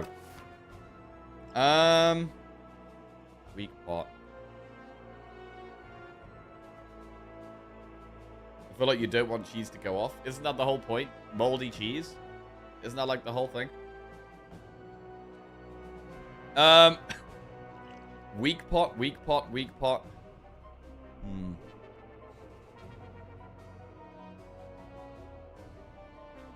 It does look like brie. It does look like brie, actually.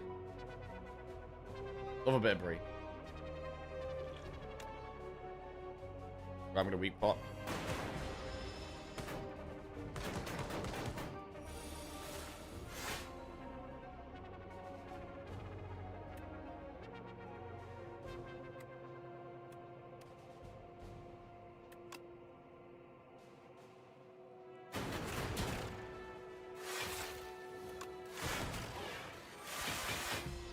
Alright, come on then.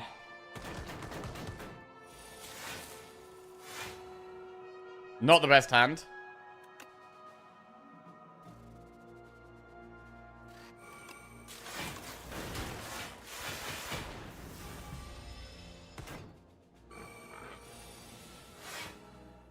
Ah. 31 damage incoming right now. 31 damage. Currently can't block. Although, the Thorns does kill that guy, kinda.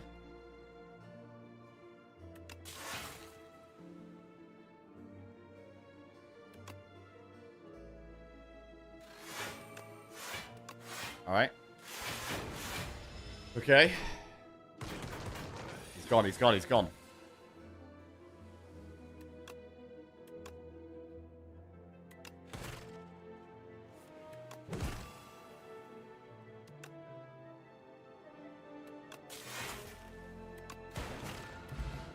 Right, we're still alive. We did use our potion, though. Skip those. Alright, please don't be a fight. Oh! Obtain royal poison. Heal to full HP. You know what? I think we do that here, bro. That's pretty massive. It's a pretty massive royal poison. And we're back on full health. So we lose 4 health at the start of each fight. But that is totally worth it in this spot. Totally worth it. Alright, servers today's decider. Heal 10 HP or add regret to your deck for 300 gold. I mean, there is a shop up there. We'll have to remove regret. It's probably worth. We could do 2. There's a chance we do 2 shops.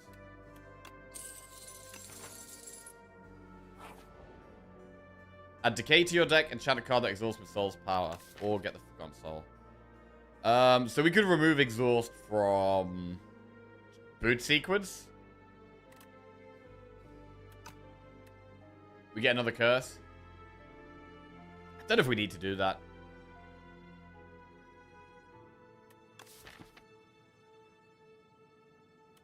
I'm just going to go with the Forgotten Soul. Right, and now we're on full health. We can actually go for the upgrades. So we can get the Creative EI Plus. Get a Relic. T-set. Turn 1 energy. Can help Vaku. And then we get Campfire into shop. We get 1 more upgrade. What do we upgrade this time? Chill, Capacitor, Fasten, or Iteration. It's probably one of the powers, to be fair. Fasten, or Capacitor, or Iteration. I think not Iteration. Because we don't have many status things in the deck. So probably Fasten or Capacitor. Maybe just Fasten. Alright, Fasten Plus. Because we might get more orb slots from Creative EI anyway. Or even in this shop. Thunder, Horn Cleat, Prolong. Prolong with an upgrade could be insane. Barrage with an upgrade could be some good damage. Entropy, you could transform Withers, potentially. I don't think we go further. It's a bit late for that. I mean, Horn Cleat is very good.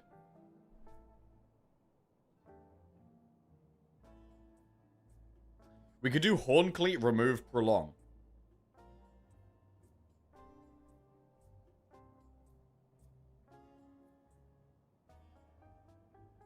Horn Cleat's great against Glass, and it's great against Queen. Even this late and not in the run, Horn Cleat just seems really good.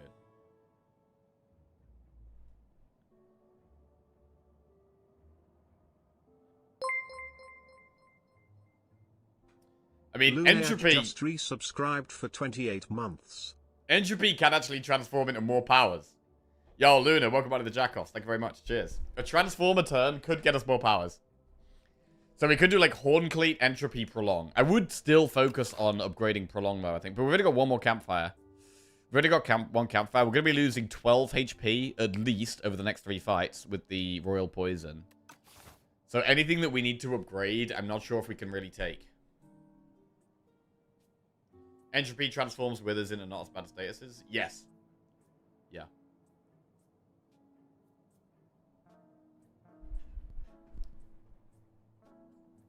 Remove regret. We did really want to remove regret. Yeah. Like, the sensible play is probably Horn Cleat remove. And then we've got, what? About 150 gold left. We could even buy potions. We could even buy potions. I mean, with that damage being so rubbish, you could literally take Liquid Bronze to help with damage. It's good against the Queen.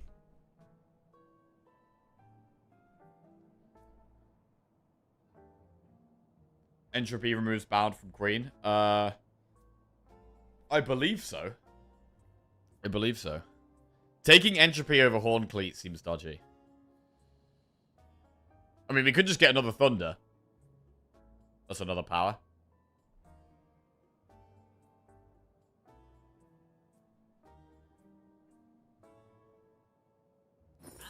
Right, I'm going to do Horn Cleat and remove regret.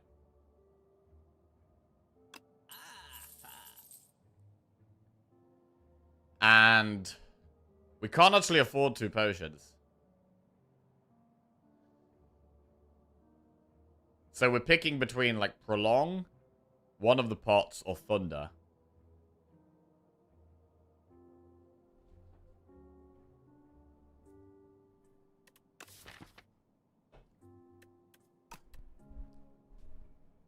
With us having double creative EI, we're more likely to create storms.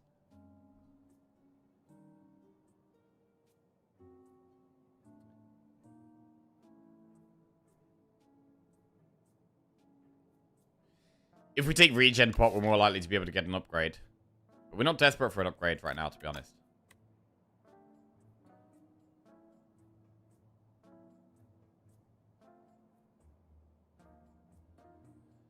Maybe we just take Thunder, bro.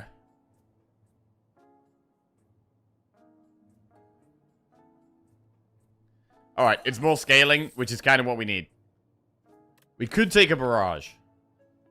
It's not even upgraded, bro. No, let's move on. Right, here we go. Elite time.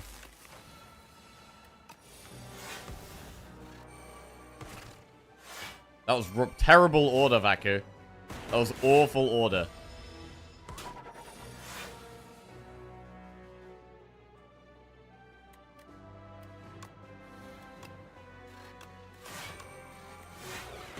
Alright.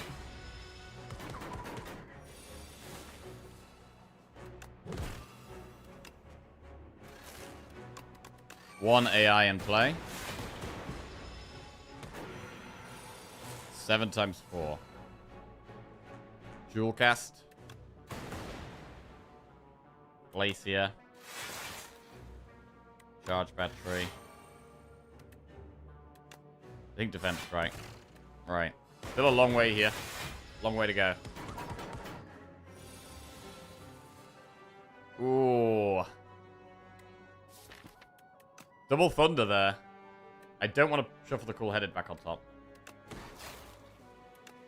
I need another block card, really.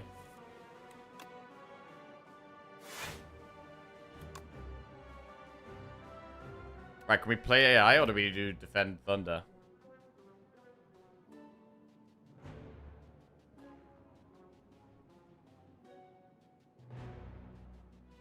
Defend doesn't really block that much.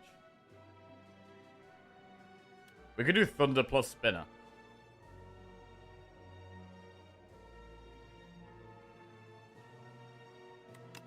Do thunder plus spinner.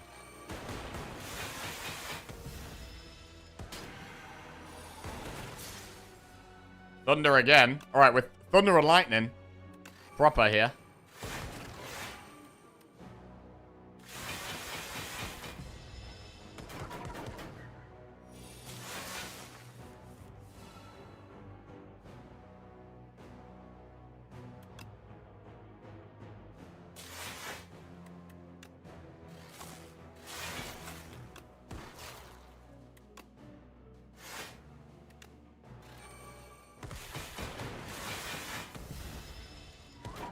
Alright.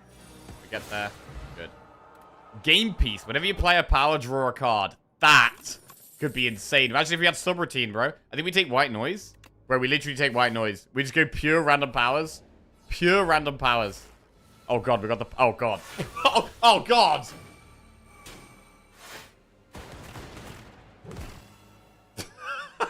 Okay. We're okay. The final boss. Alright, we're chilling, we're chilling, we're chilling.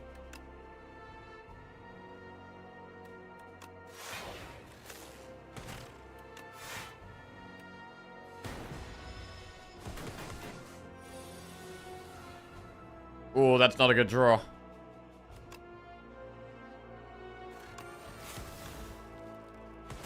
Oh, Christ. Ow.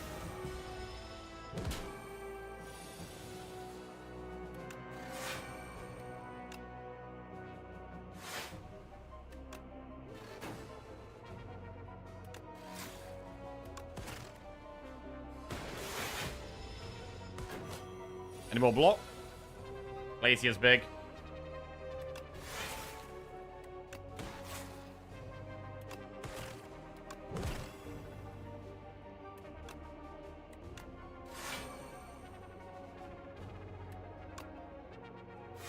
Right, nearly there.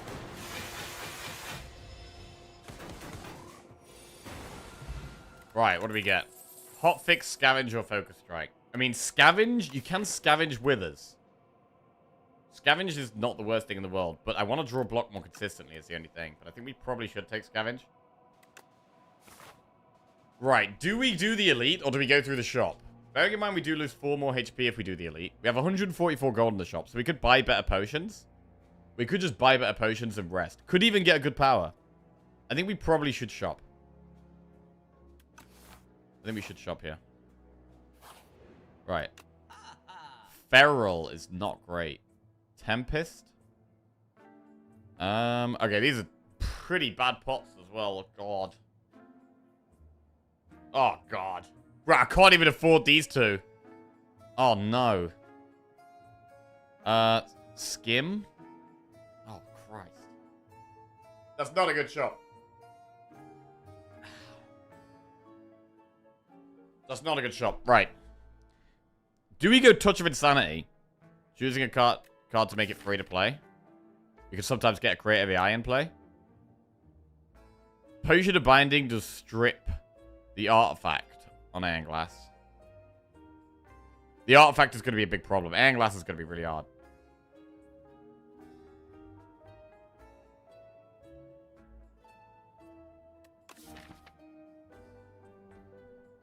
Need card draw for Queen? Bro, we've got to get our card draw just through random powers. It's the way. It's simply the way. I mean, Shackling Pot can be really good against the Queen. Shackling Pot is the best defensive potion. We could do that.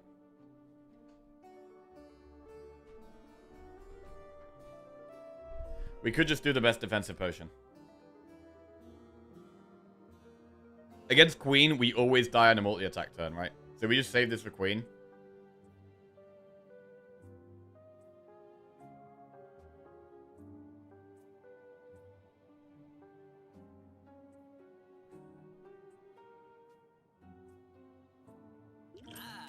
Alright, here we go. We might need a bit of a miracle here. We might need a bit of a miracle. This is going to be incredibly tough. We need to randomly generate ways to win. And also somehow block enough. And Vaku needs to not screw us, please. Please, Vaku. Okay. We were always going to take some damage turn 1 there, I think. Right, here we go. Powers. We need to play the powers, really. We have to play AI. We really need to play Iteration with the Withers.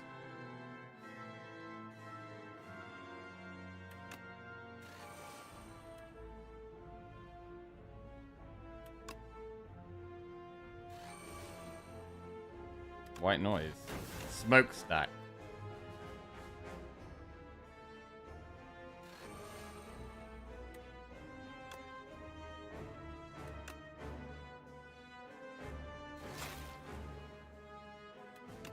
Fasten.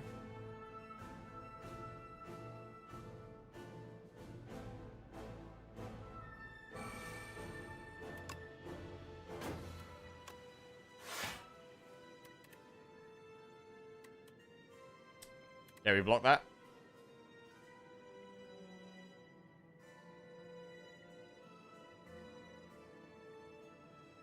God, this is gonna be a hard fight, bro. Jesus. I mean, if we can make it through this fight, it would be insane. Gotta believe in the random powers. Buffer. I mean, on its next big attack, Buffer does work.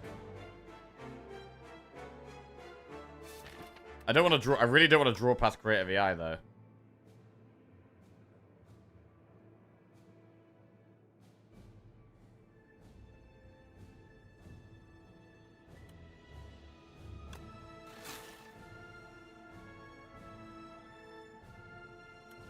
Pass it a Buffer. Oh, we gotta play AI. Oh, Buffer for next turn, though. Buffer for next turn is so big.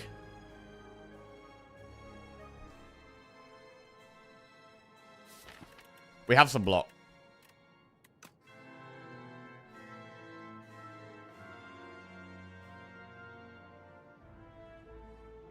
How do we win if we don't get our AIs down, though? We need to keep generating more powers. It's the way.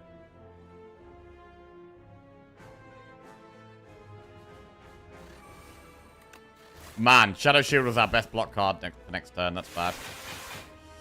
Right, we get 2 random powers a turn. Echo Form. It would be incredible to get Echo Form in play. It would be amazing to get Echo Form in play.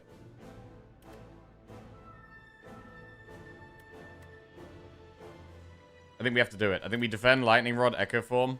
Go for the eyes is a bit underwhelming, but... We've got Void in the deck. That would be a bad draw.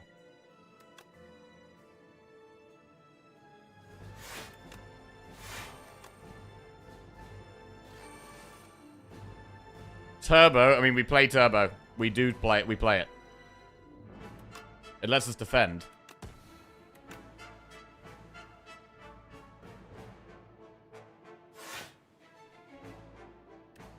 We're going to get another Wither if we play anything else.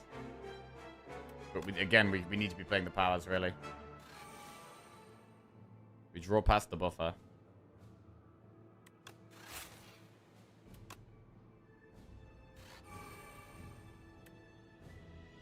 I mean, I don't really see how Go for the Eyes even helps that much, but we'll play it. Right, this is a lot of Withers now. The Withers are becoming a bit of a problem. Right, we've played a good amount of powers, though, and we have played Echo Form. So the first thing is going to get played twice. Oh, God, double Echo Form. I mean, Scavenge is pretty good. We can literally double Scavenge and hit 2 Withers.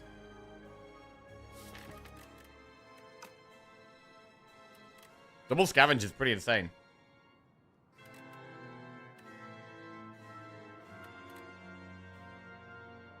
It would be amazing to play Echo Form, but I think it probably gets us too close to death. I don't think we can play the second Echo Form here. I think we have to double Scavenge.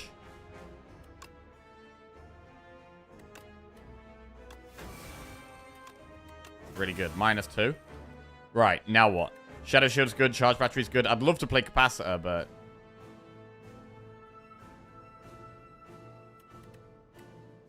It might be Charge Battery, Shadow Shield. Next turn we don't have much block, but it's not attacking next turn, so it's fine. Next turn we can focus on playing powers. How much block do we have here? 15 plus 5 is 20. Plus 6, 26.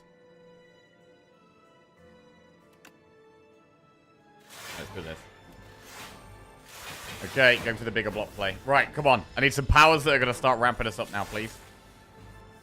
Defrag twice or subroutine twice. I mean, it has to be defrag twice, but these are really good potions. Defrag twice, getting us some focus is fantastic. And then we subroutine.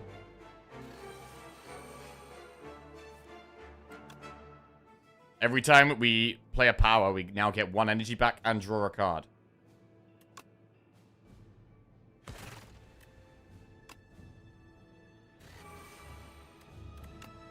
Capacitor Thunder.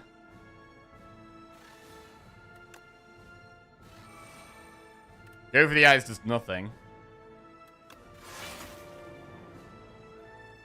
Do we just chill here?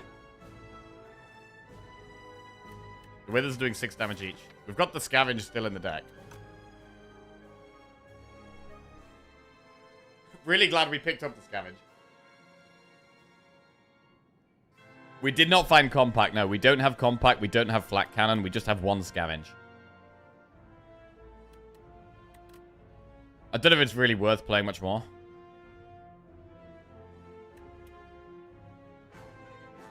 Alright, here we go.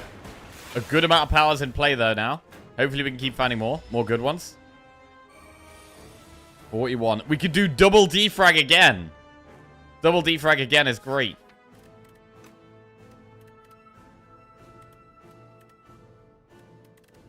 We do it. We do double defrag again.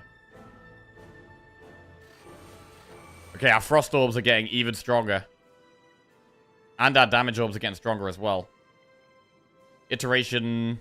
We may as well play Iteration. There's not really a reason. There's no reason to not do it. That's a bad draw. We're going to get another Wither here. They do 9 damage each now. It's quite a lot.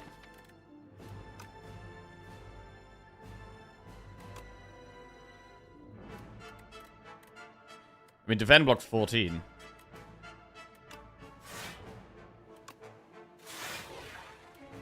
Nine, 18, 27. We're taking 68 damage here. It's a lot.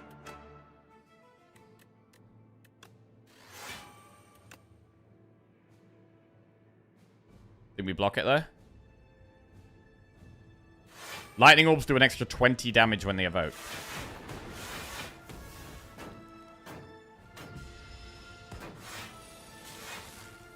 Oh, defrag again, bro. Defrag again. Let's keep them coming. Keep the defrags coming, bro. It's great. It's proper great. Oh, God, that's a lot of withers. They do 9 damage each.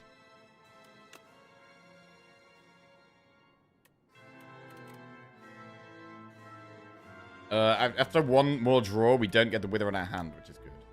Full spinner.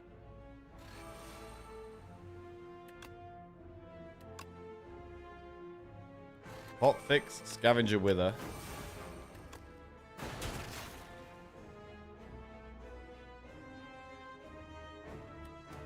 $27 damage.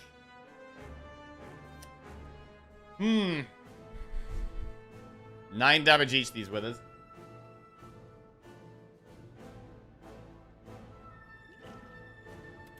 Is buffer even good? Is more withers? We might just end up drawing into more withers.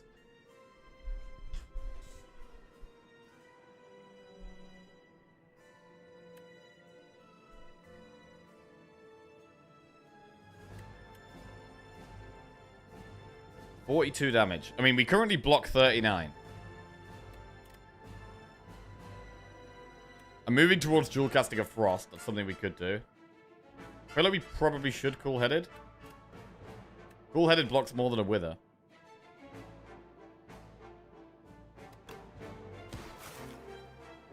Okay, some defense here.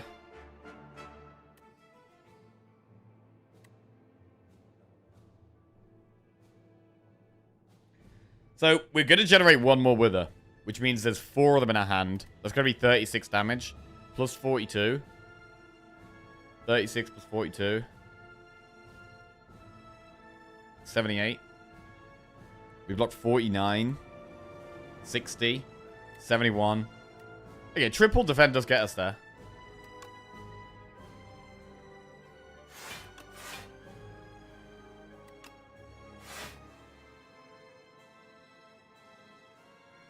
$10, $20, $30, $40, $82.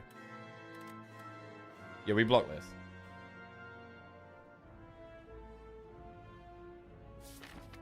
So we could consider turboing buffer. Next turn's the multi-attack.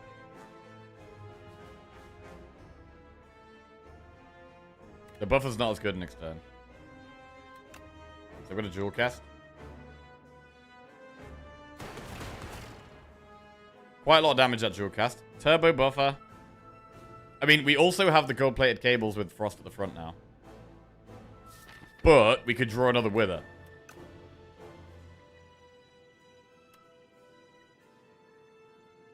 We might just draw another Wither. God damn.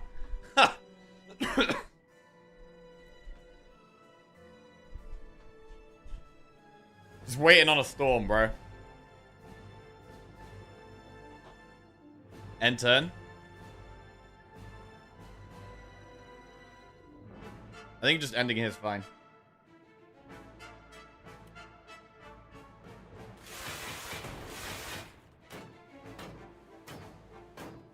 I don't really want to put the Void in my deck either. Right, loop capacitor. 1, 2, 3, 4, 5, 6, 7. I mean, loop twice works quite well now.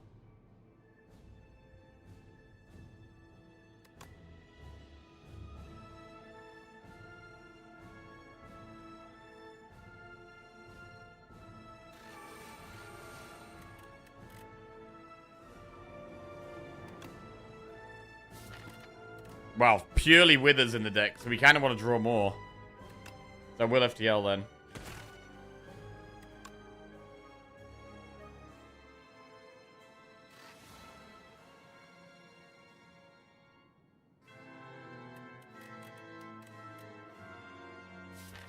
The Withers are about to go up to 12 damage each. It's a lot.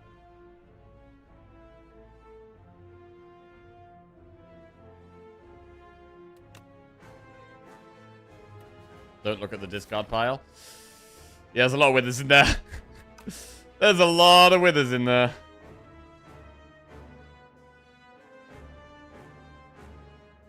It's very hard to outscale this. Crazy that we're actually trying to outscale them, though. Outscaling withers. Rather than just killing the thing. Do we ever think about Flexpot?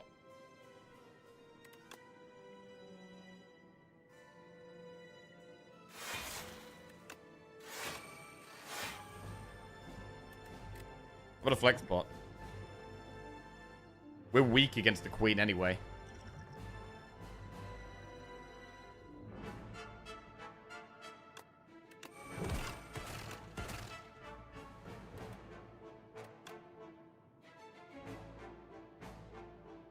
Okay.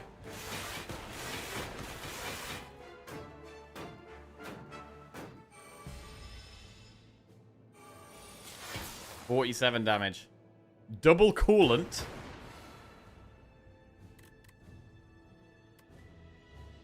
I mean, the withers do 12 damage each, and we've got 4 in our hand. That's 48 damage. Is it double Shadow Shield instead? Shadow Shield is faster. It might actually just be double Shadow Shield here, to be honest. I think we need to speed up rather than slow down.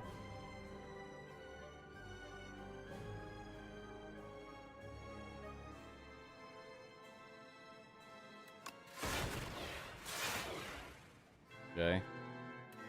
48 damage incoming.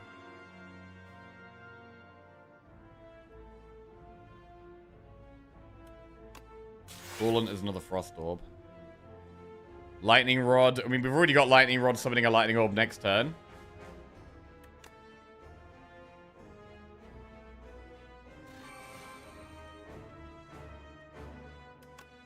Coolant. Hotfix.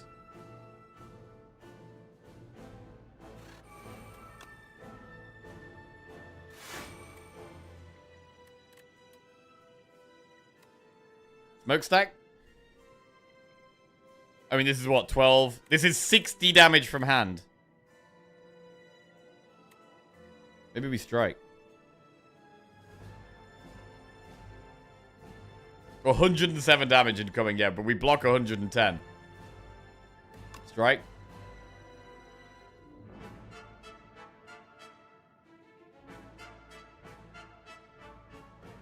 I mean, if we smokestack and draw another wither, I guess we can just defend.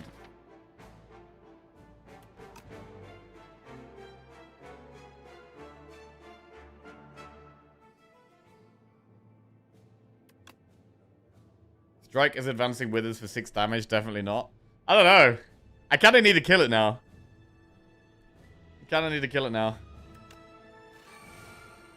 Jewel cast. 22 damage twice. Damn.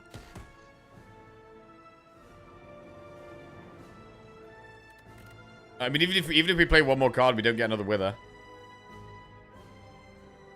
And now we get an extra 10 block from the frost. So we can strike. Bro, its next attack is going to be big, though, bro. The next attack is going to be really big, and most of our deck is withers. Most of our deck is withers. I'm scared, bro. I'm scared. We need to get to these Dark Orbs.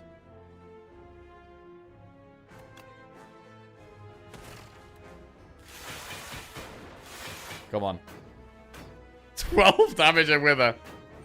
Okay. 27 times 2. Oh, God. Defrag twice? I mean, is Glacier twice lethal?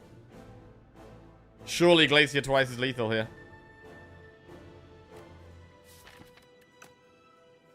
Right?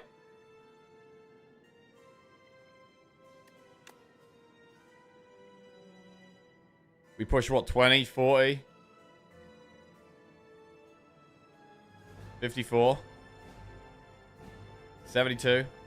It's pretty much there, right?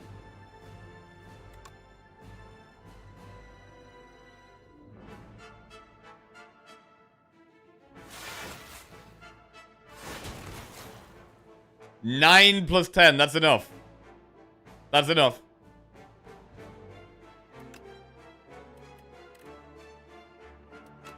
GG, bro.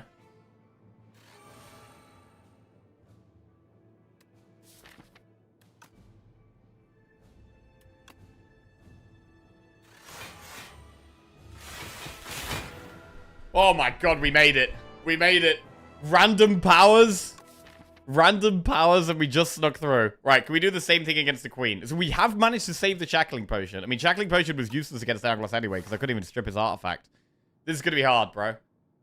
This is going to be hard. Also, we can't even... like, the lightning orbs are just going to hit random targets, which is really not great. Oh, shit, Vaku. I forgot Vaku's going to go off. Vaku! Alright. I mean, that was... we didn't play any powers there. We have no powers in play yet. We desperately need to find powers quickly. Creative Eye. Creative Eye's got to go down. We fasten as well.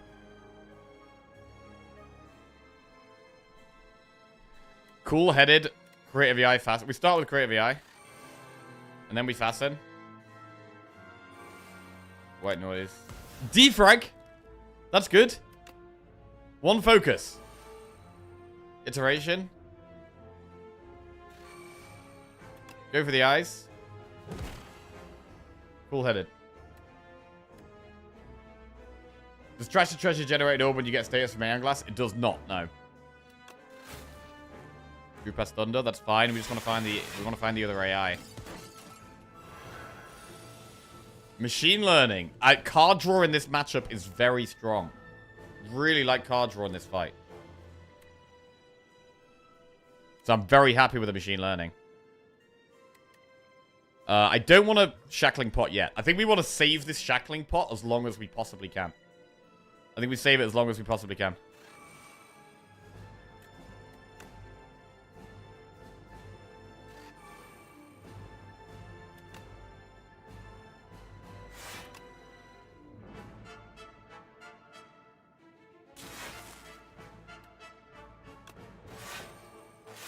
Okay.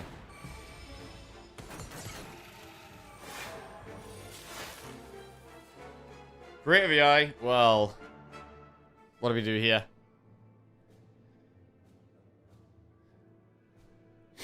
We need to play Creative AI. We just need to play it. Simple. We should really play Capacitor, especially with Focus as well. Right, do we ever cool-headed over Thunder here? Cool-headed versus Thunder. I think getting Frost up is better right now. Although we could dual cast the Frost. We could dual cast the Frost and then Thunder. That's a play.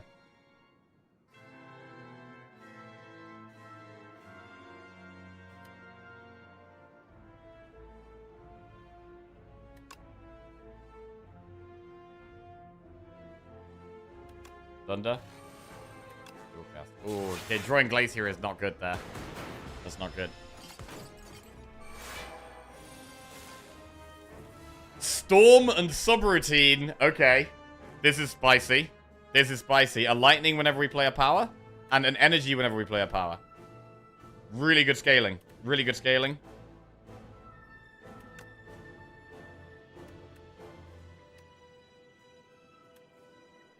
One, two.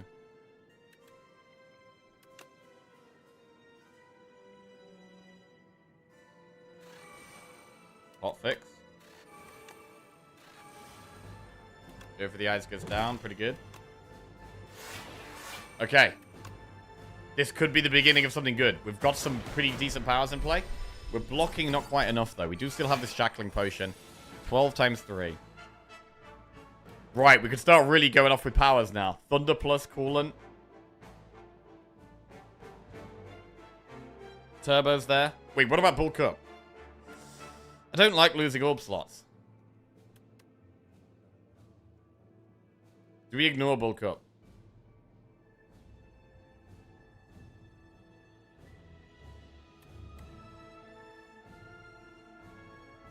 I'm going to ignore bulk up for now, I think.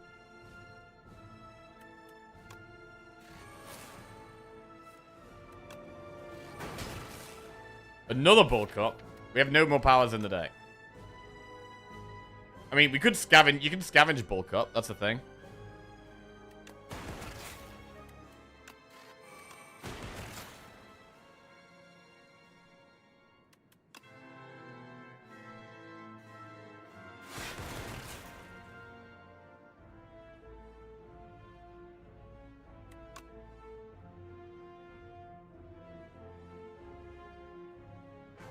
Scavenge bulk up.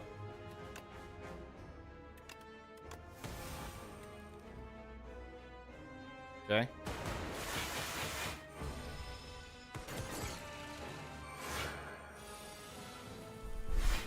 Coolant, trash to treasure. Alright. Coolant is more passive block. Always happy with more passive block.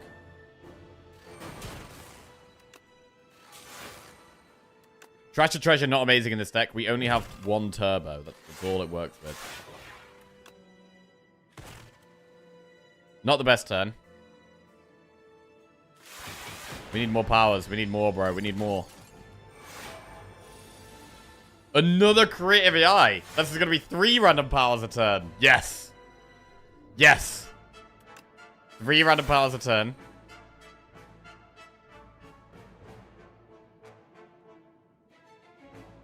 Cool-headed.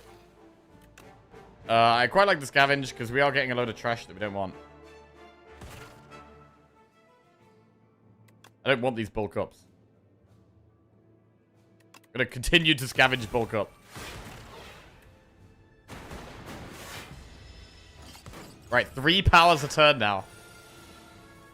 4 powers a turn? 4 powers a turn, bro.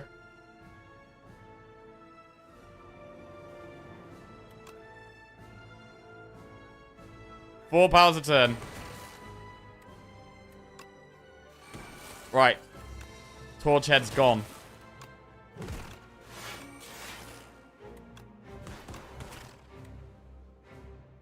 Come on, then. We've got shackles for queen. 9 times 5. More coolant. Lack of frost here. More orb slots is good. Orb slots. Passive block. Passive stuff. I think we probably just Glacier here. Go for the ice is good. Machine learning, just play it.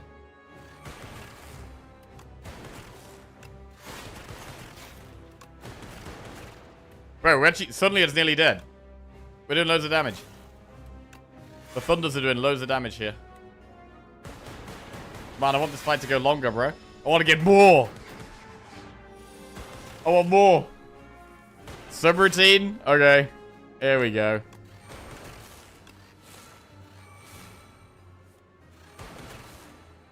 Okay, I think it's over this turn. It's over, bro. Damn. Strong in the end. I'm surprised we won, bro. This deck was really struggling to find, like, a win condition. A way of actually closing out these longer fights. But the double AI... The double AI got it done. Bro, I love that creative AI can create creative AI, bro. It's great. Cultist was the hardest fight for us. Bro, how much damage did we take to that guy? How much damage did we take to that guy? Let's have a look. Got so lucky with the 4 defrags on Ion. Hey.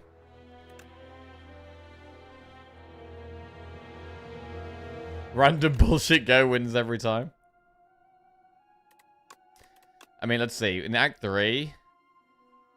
Bro, we were on 65 health on floor 34 on the Vacu floor. We went all the way down to 18 against the Devoted Sculptor. And it was, I mean, at this point, we were like, okay. 18 HP, gotta do the entire rest of Act 3. We're probably screwed. But it was one of the best tea parties I've ever seen, bro. We healed for 64 in this. We healed for 64. And, like, Royal Poison was totally fine. Like, this is one of those events where I'll almost always just take the damage and get the relic. Most of the time. But there's the odd occasion where you're really low health and struggling. And actually, the heal to full is incredible. And the Royal Poison is not that much of a downside a lot of the time.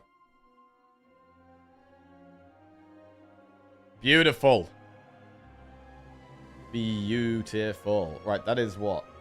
That's 3 wins in a row. Back-to-back defect wins. Decent, decent.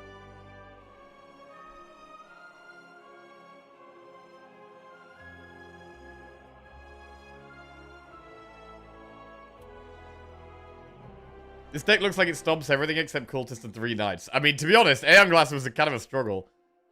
I mean, the Withers were doing like 60 damage. The deck was mostly good, except like one really good way of like closing out long fights. Like one flat cannon or one echo form or one like just one power card. And we would have felt so much stronger. But we were just kind of lacking that and then relying on creative AI to get the stuff. Gold Axe. Does that hat count as Fantasy Friday? It's not Fantasy Friday, no. Oh, good win, man. Right, Ironclad next. I am just going to pop to the bathroom. New Leaf, Wing Boots, or Large Capsule? BRB.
Right, New Leaf, Wing Boots, Capsule.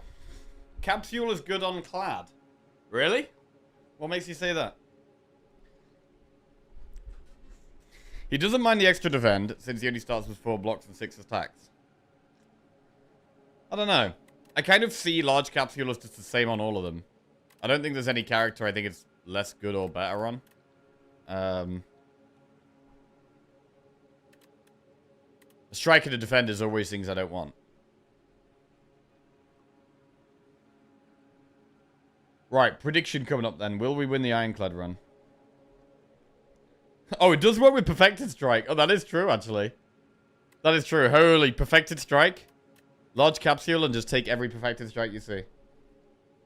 That sounds like a very fast way of losing. Silent is one of the best for Capsule. Large Capsule is heavily skewed in favor for Ironclad in Job's win cluster diagram. Huh. I mean,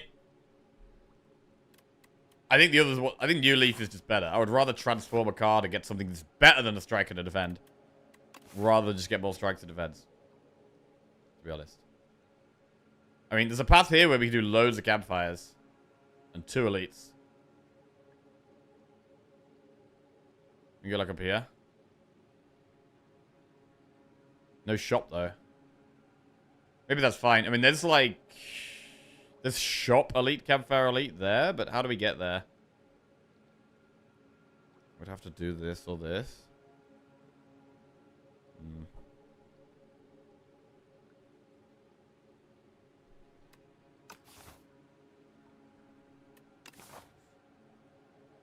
Maybe we just don't spend gold this act, potentially.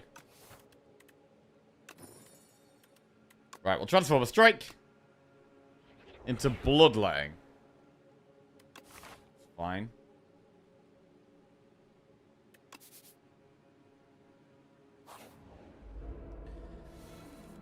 I mean, it's a good card, but it's not that helpful early on.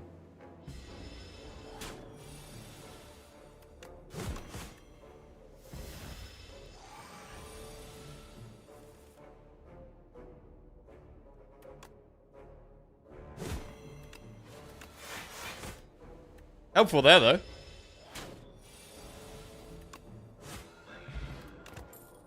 Cinder, Sword, Boomerang. Oh, there's the Perfected Strike. I mean, we've already removed 1 strike, so we probably take Cinder.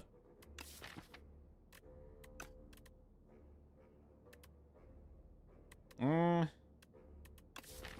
mean, with 4 strikes and Perfected Strike, Perfected Strike does what, 16 damage? I'll do Cinder.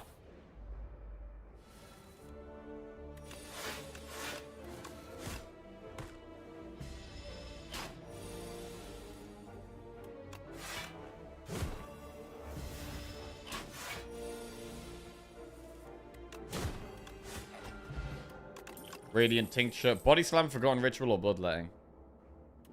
I mean, Body Slam's very good, but we don't have any extra block yet. So it's not really good right now. I don't like Forgotten Ritual. We've already got a Bloodletting. This might even be a skip. I do love a Body Slam, but I don't think it's helping that much right now. We should find some more block, though. The card is just insane. Generally. Pretty insane.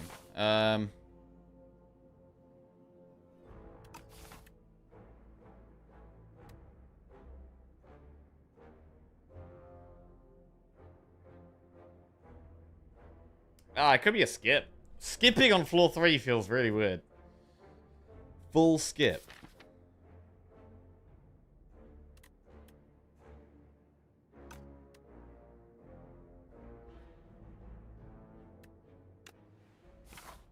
Body Slam's just too good, bro. Gain 81 gold and lose 8 HP. Okay.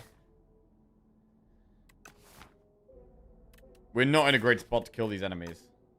So we'll get the gold.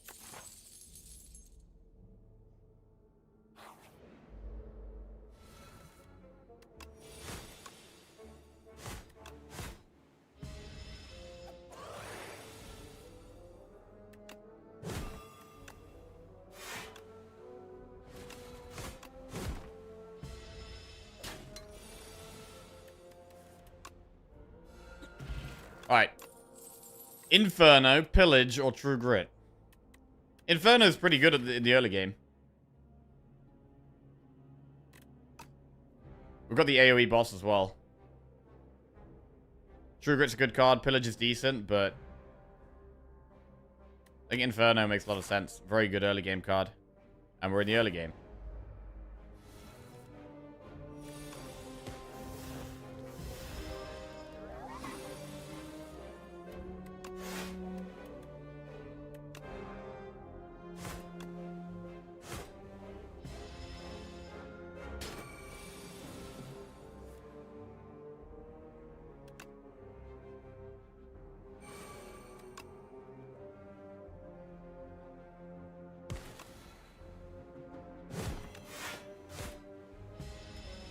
Gonna be taking a bit of damage.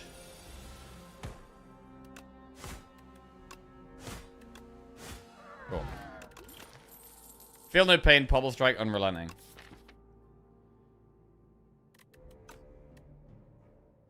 Pommel or Feel no pain? I'm not gonna go Unrelenting. I mean, Unrelenting's not bad with Bash Cinder. But I do like Feel No Pain. We're about to go through 3 campfires.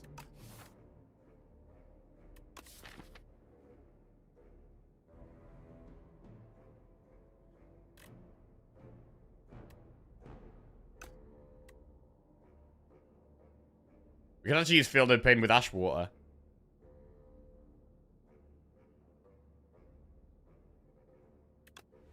Okay. Right, I think we upgrade Inferno first.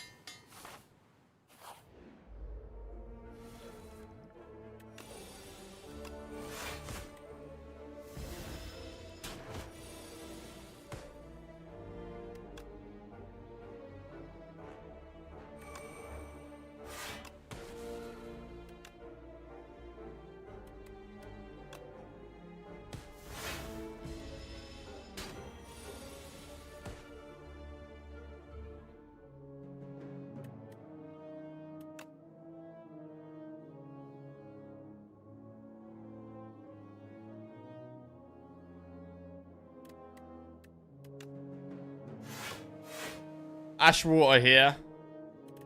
Blocks 8.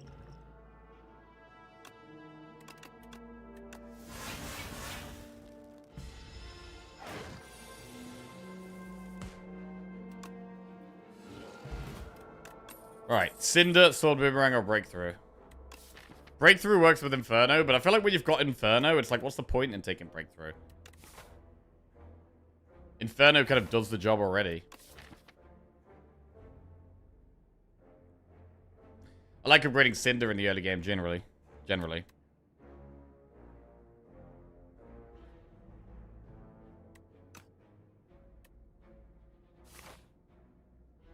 It might be upgrade, chest, rest.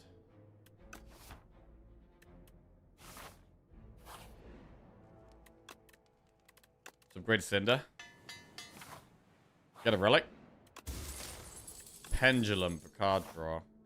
Right, do we have a rest before this elite? The body slam hasn't been great so far.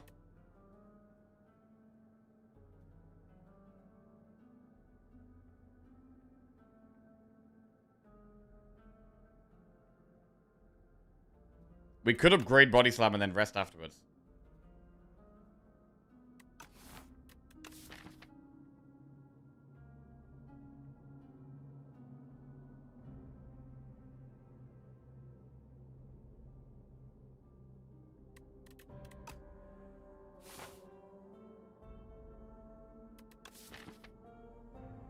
Hmm.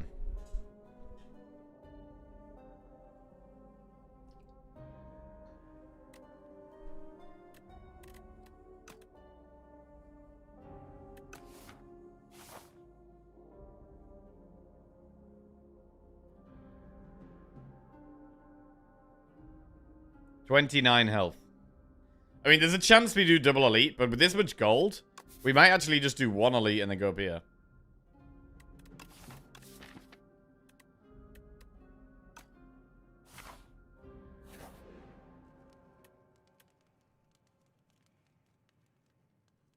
I'm gonna rest.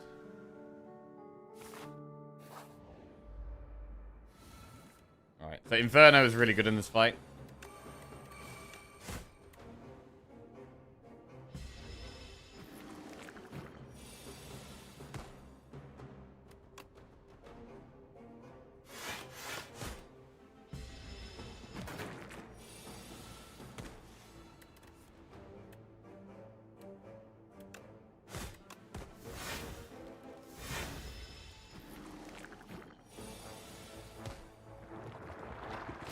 Right, so we do 9 damage AoE next turn.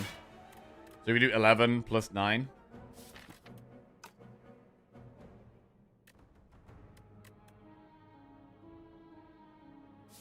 We have Bloodletting, which is another 9, right? So we do 9 plus 9.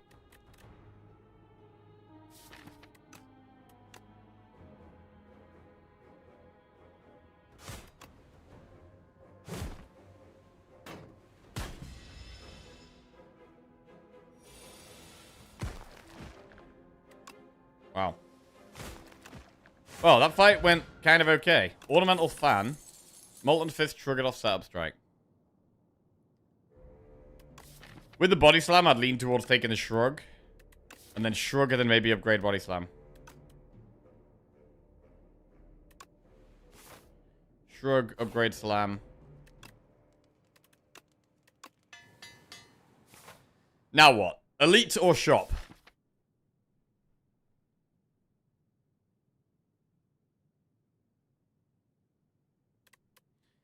Works with infection. I didn't think about that. Bro, I didn't think about that either, to be honest. I didn't think about that either.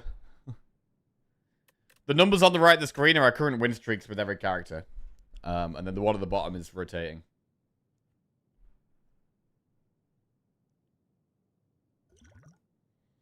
Right, elite or shop?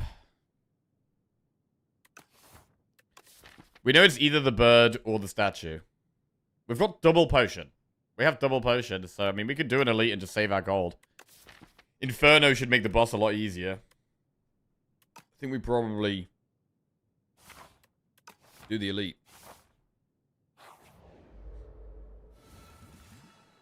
Birdie boy. Right, is this the fight we use Radiant Tincture or Block Pot or both? Because I mean it's kind of nice to bash here, but we also really need to Inferno.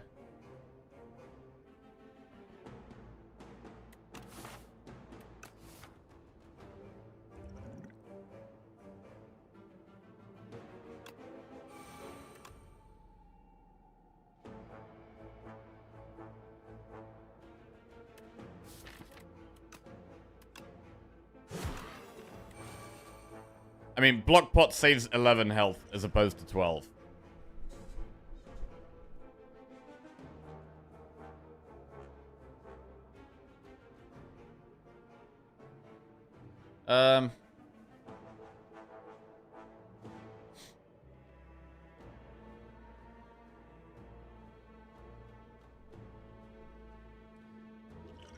It's only one less than max value.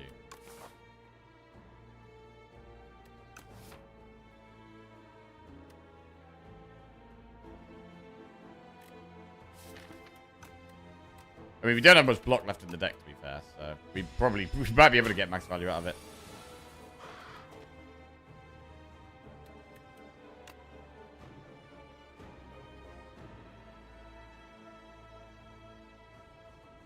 Not here, though.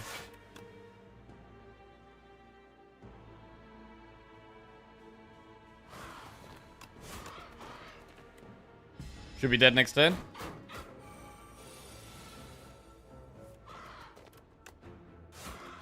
Okay, we got him. Cloak Clasp. At the end of your turn, gain 1 block for each card in your hand. That's good if we can find more card draw. Right now, it's not amazing. We don't have much draw. Rupture. Whenever you lose HP on your turn, gain 1 strength. That's spicy. Rupture Inferno. Alright, Rupture goes in. Man, I haven't had many Rupture runs lately. This could be good. Right, lose 14 HP for the Chosen Cheese, or choose 2 of 8 random common cards to add to your deck. We are almost definitely resting either way. So the argument for Chosen Cheese is that, like, we're kind of resting anyway.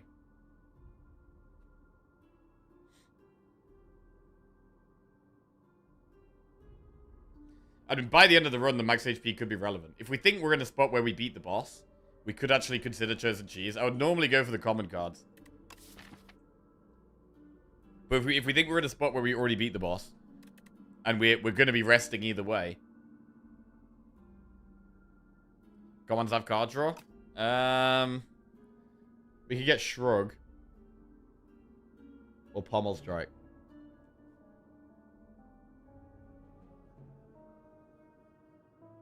Self-damage enjoys more HP. It does. I mean, we lose 14 and we go down to 15 health. And then resting gets us, like, 20 something.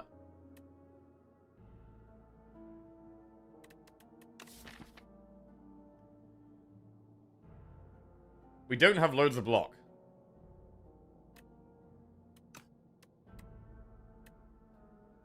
And we're going to be taking 1 damage a turn from the Inferno.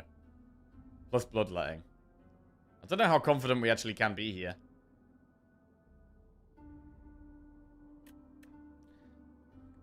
Like, common cards are fine. Like, we're probably gonna be... I mean, we're gonna be resting anyway, right?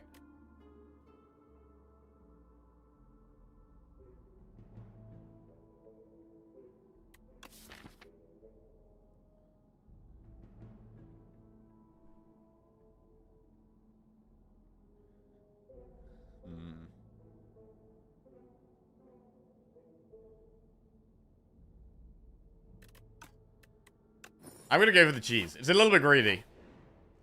It's a little bit greedy here. I just think with the block part and with us wanting to rest either way, I think we could do it.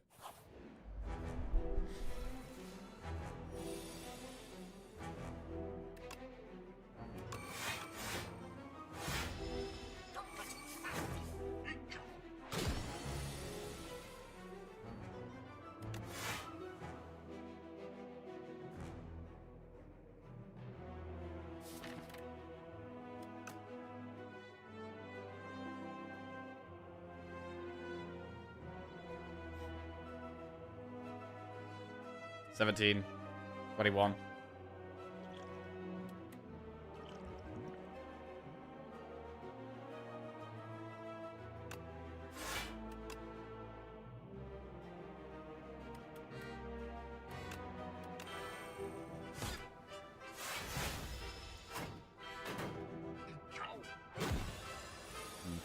Maybe didn't even need to block pot there.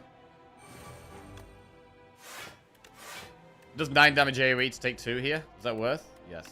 I think it is right now. Actually, we also lose 1 block with the cloak clasp.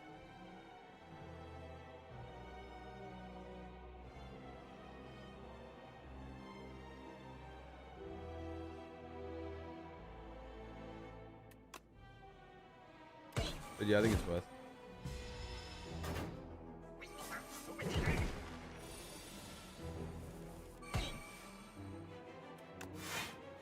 Yeah, we block it all.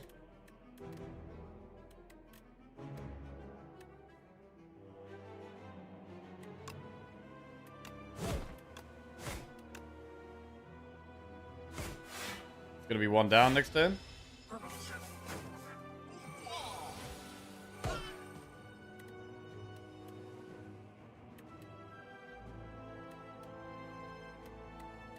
$20, $29. Can we kill one here? Maybe?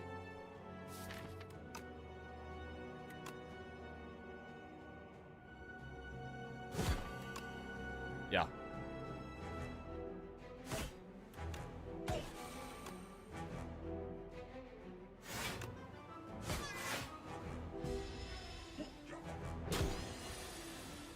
$12 damage incoming. Oh god, we do damage to ourselves. I mean, do we Cinder here? Cinder does 3 block from Feel No Pain. Actually, in a little bit of a dicey spot. We should Cinder. What, defend Cinder?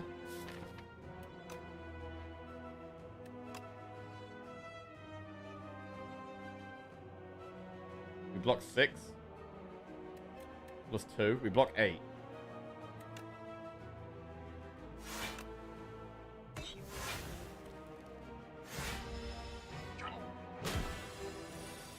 Six times 3.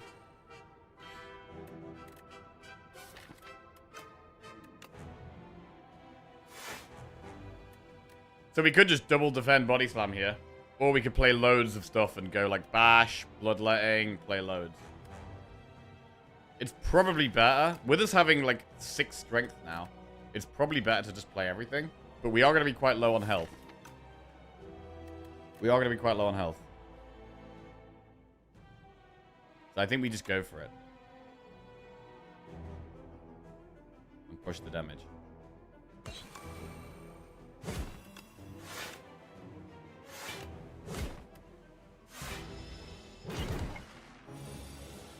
It's still vulnerable. Oh, it's a big Cinder play. 48 damage. We get there.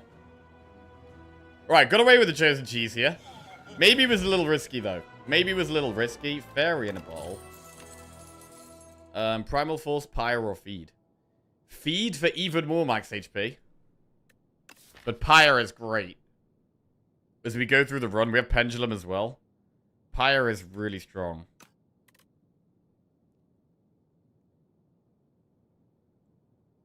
But with feed and chosen cheese, just the dreams of loads of max HP is there. And it just makes fairy better and better as well. Oh, bro, Pyre though, man. Surely it's gotta be Pyre.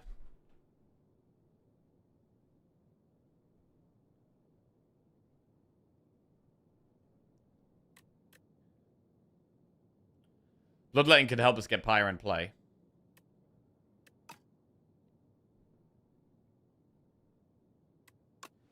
Great Pyre. Energy is so important, bro. Right, Noble Glass to see 15 cards from the Regent. Alchemical Coffer for more potion slots. Or replace Burning Blood with Black Blood. 12 healing after every fight. I mean, you could consider Black Blood here, I think, in this spot. When we're doing some self-damage and we're getting more max HP, we can consider Black Blood.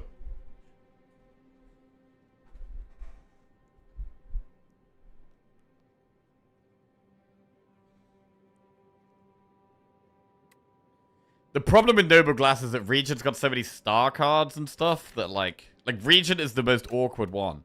Like, a lot of the time, Noble Glass can actually be really good. But... oh, the Glass one could be good, but Noble is, Noble is probably the worst one. Every star card is pretty much unpickable. Black Blood?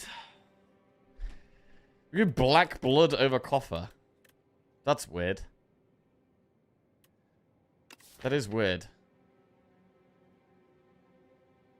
But we're doing a Rupture build. We're doing a self-damage build. Definitely. Coffer best. I mean, the thing with Coffer is that we've got the Fairy, right? Which we're not planning on proccing for a long time. It's going to make other potions a bit more awkward to take. Did Power Defect win? Power Defect did win. Yes. It was a huge win. It was a bit of a dicey win, actually. Relying on random stuff.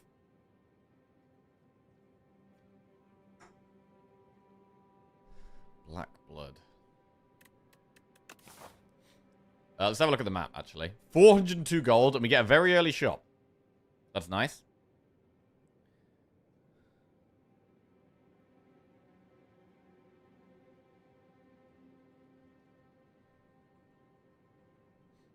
We could do an elite if we want. Or go round if we want. And then do an elite. But yeah, early-ish shop here looks good. I definitely like this shop.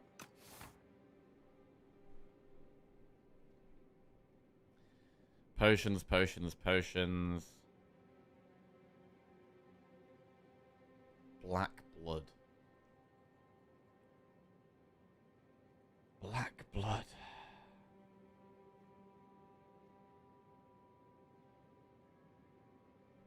I mean, we already get 7 healing every fight, right? Like, Chosen Cheese plus Burning Blood. That's 7 healing a fight already. 7 healing a fight is already reasonably good. Maybe we do just go Coffer.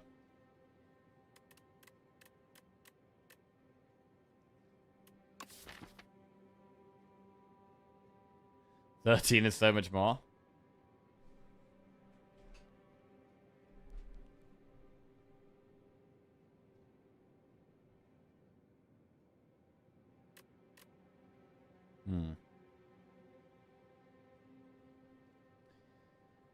What do we want here? We really want card draw. Like, we really want, like, Battle Trance. Battle Trance would be amazing. I mean, we may end up finding other ways of healing anyway and just having too much heal. I'm gonna go Coffer. Colorless, Gambler's Brew, Block Pot, Touch of Insanity. Okay. Right, I really want to get Frond with all these potion slots. I've still never had that. Maybe this could be the one.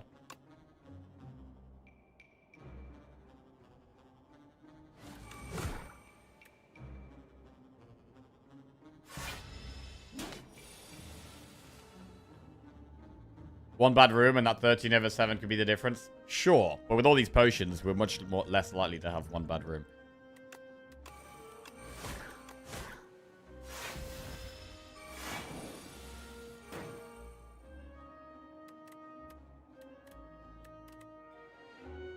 Hmm.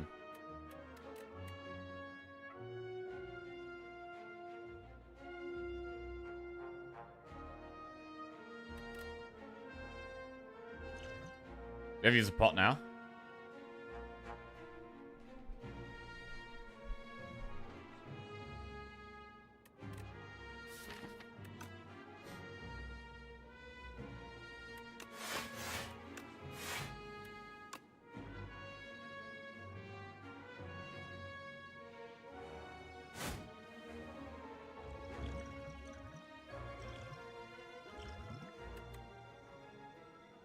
No.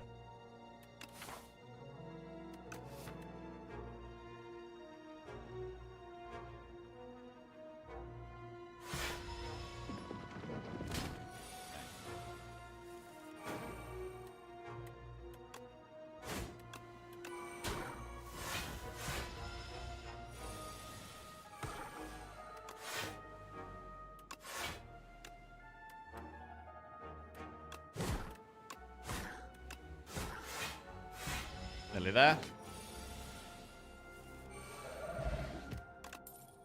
Bloodletting, Spite, or Thunderclap. If you lost HP this turn, hits 2 times. Bro, Spite actually kind of works. We lose HP every turn once we've played Inferno, and it scales with strength.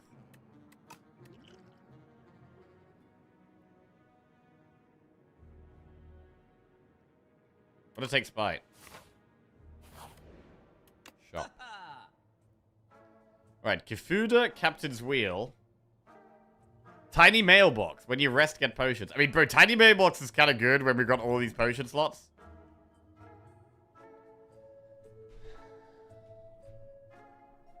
Could also do Vicious Tremble.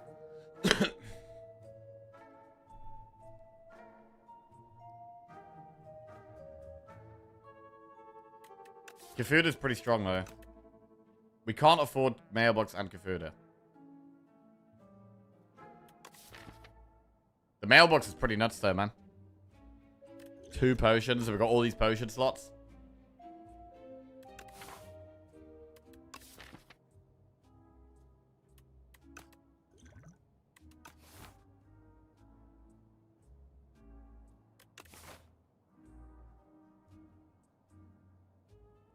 Hemo? Hemo is self-damage. I don't hate pillage. Kifuda Sprite Body Blam. Body Blam? I think Mailbox is pretty insane. Remove a strike.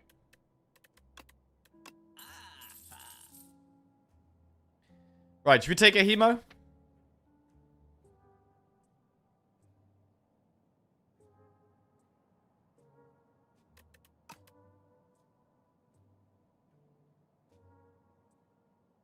I think having 1 Hemo is pretty good. Right.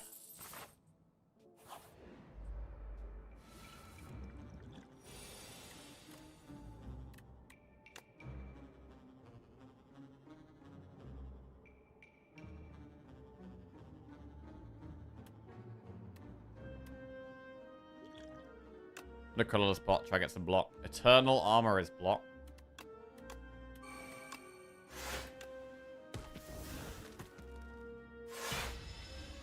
Big.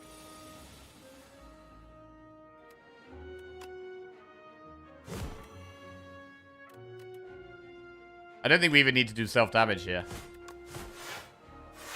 think we can get through this fight without damaging ourselves anymore.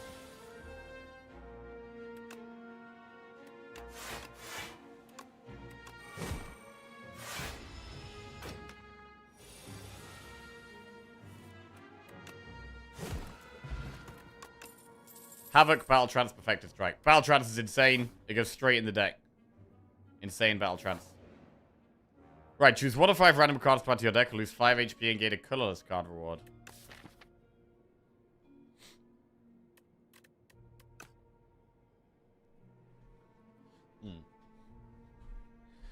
I mean, this can get self-damage synergy. Cinder, Molten Fist, Bloodletting, Pommel, Shrug.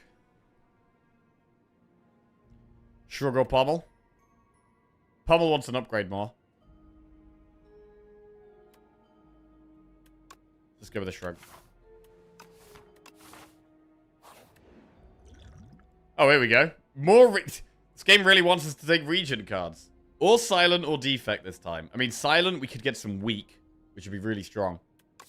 It's probably Silent.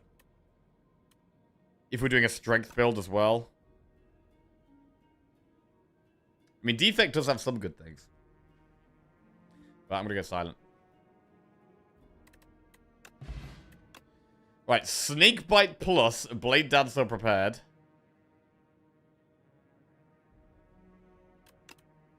Expose, Mirage, Bouncing Flask. Expose.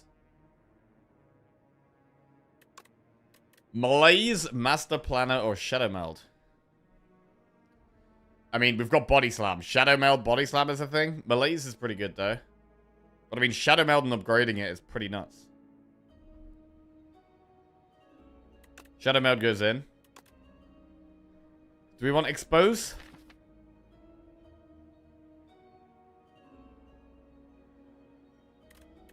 Shadow Meld wants an upgrade.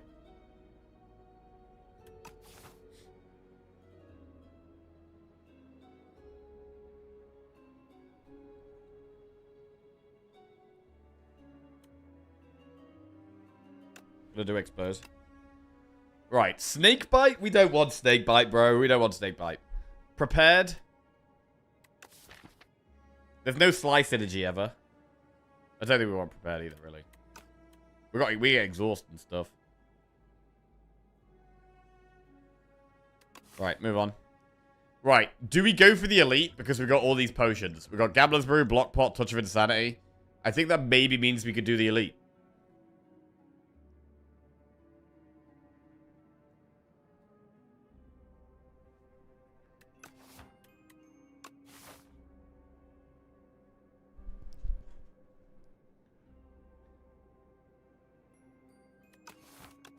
Go through the Elite. I mean, we have a camp fast rate after where we could rest and get tiny mailbox stuff as well.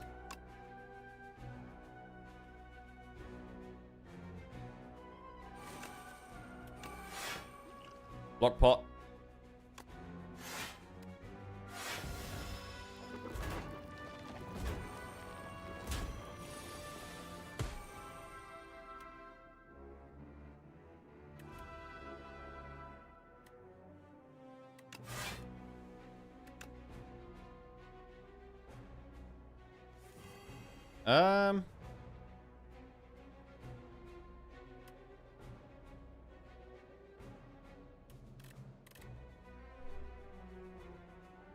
Can we play the new demo game after? What, Dark Cards of Candlewood? Bro, I had a lot of fun with that game the other day. There's still a link below the stream if anyone wants to check that out. Bloodletting. Shrug. Which one do we kill? Probably the one doing the most damage.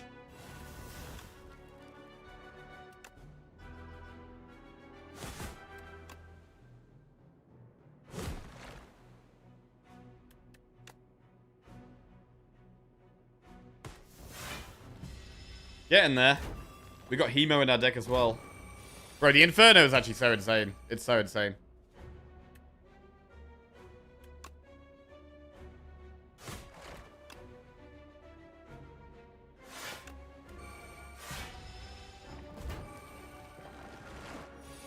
We do keep taking damage here, though.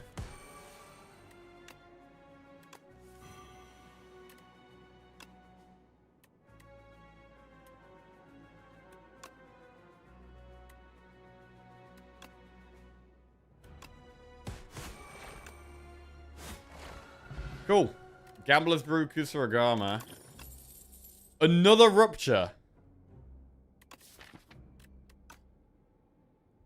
Bro, we're gonna go double Rupture. Right, rest or upgrade? I mean, what do we upgrade? I want to upgrade Pyre, but I want to upgrade Battle Trance. I want to upgrade Rupture. I want to upgrade Shadow Melt. There's like a million things I want to upgrade here. There's like a million things to upgrade, bro.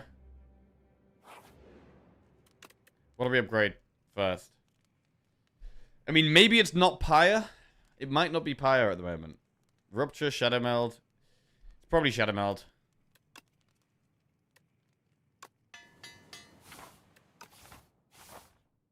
chest. Oddly smooth stone is some more block. We haven't got that much gold for a shop, so I'm not going to go through the shop here. We'll do an event instead. Choose an attack with sharp, a skill with nimble, or a power with swift. I mean, I kind of want more card draw. I'm really not opposed to just doing swift. Inferno is really important to play, so we could put swift on Inferno plus. Like, you could sharp spite, but honestly, the rupture strength is surely going to be so much already. Also, more draw gives us more block with cloak clasp. So draw is also block. So swift just makes too much sense. Okay. Right, can we go with another upgrade here? Or should we go for a rest? I'm leaning towards going this way and just doing event campfire elite.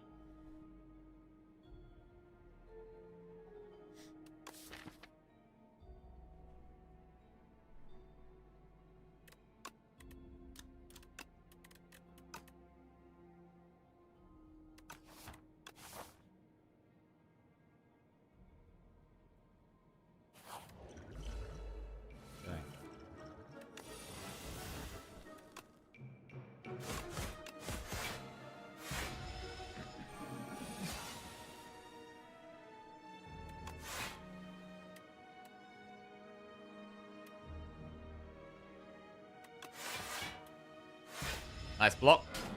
The cloak clasp is proving quite nice, actually. As we get more draw, it is only going to get better as well.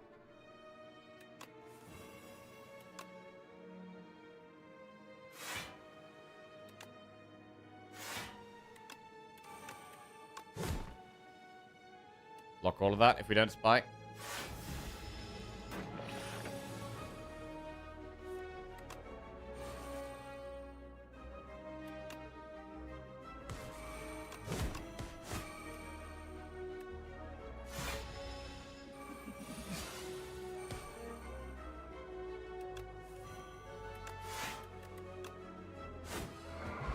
Okay, dex pot. Feel no pain, taunt, or cinder. This will be our second feel no pain. But we don't have incredible exhaust. I mean, we have expose. And we have cinder. And we have Ascender's Bane. And we probably would be liking to take more. I'd take True Grit. I'd take Burning Pact. But taunt is decent.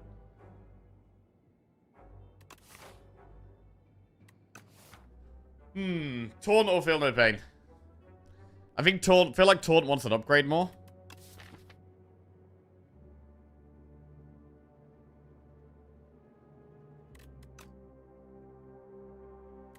Let's take feel no pain. And I think we go with another upgrade. There's so many things I want to upgrade.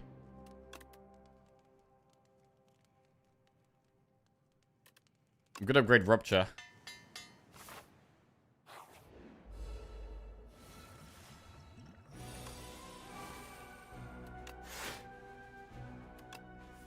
Great draw. I mean, to be honest, this is a fight for feel no pain usually.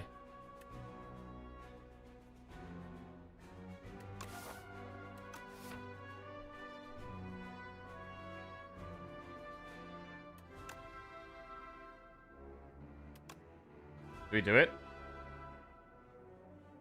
I think so. I mean, we don't need to rest ever because of the fairy, right? The fairy does just allow us to chill.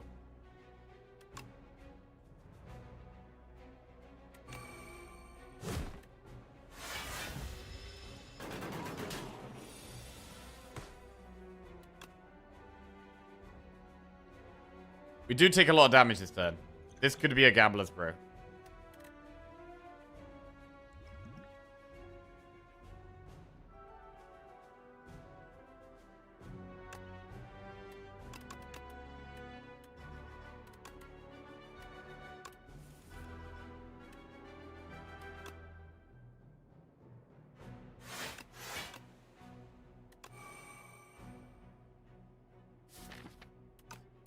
Patient here.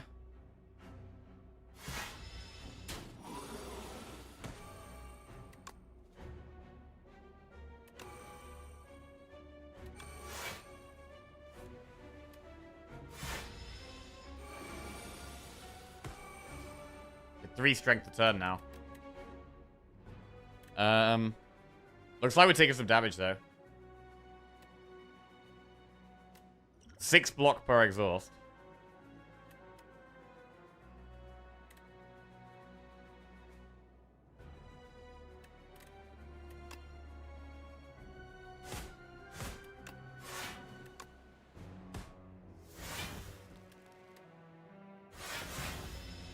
Okay, blocked quite a bit. We're gonna block 12.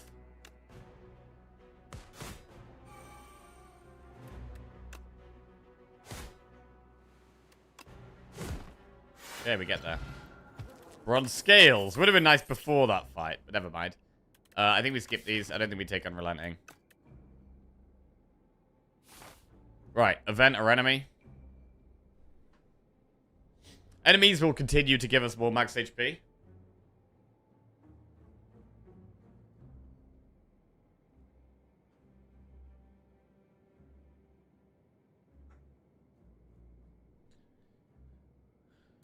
Do we just do the event, though? We haven't got that much gold for a shop. I mean, are we going to be upgrading at the campfire again? Rupture is still a really good upgrade. Let's do event. Add Exterminate or Squash to your deck. I mean, with strength scaling, we could take Exterminate.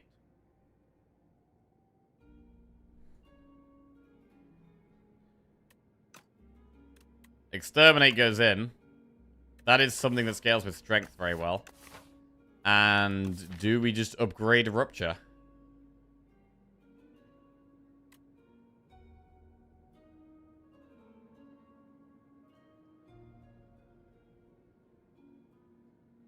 Or do we upgrade Pyre? Rupture, Pyre, Feel No Pain. We're planning on using Fairy here, potentially. Heal for 2 pots is also good. Healing for pots is quite good, but... we could just use the Fairy. We don't need the Fairy.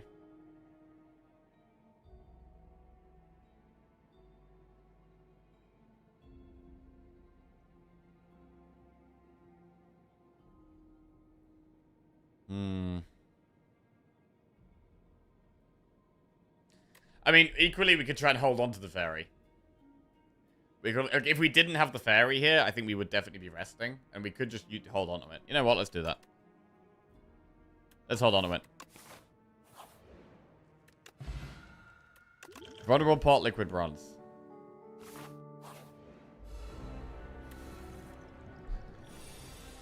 Right, what do we use this fight? Maybe Vulnerable Pot, maybe Dex Pot. It's possibly a fight for Dex Pot.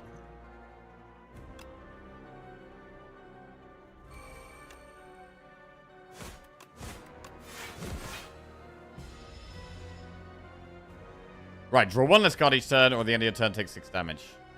We do have Pendulum, which helps me draw a little bit, so I think I might draw 1 less a turn.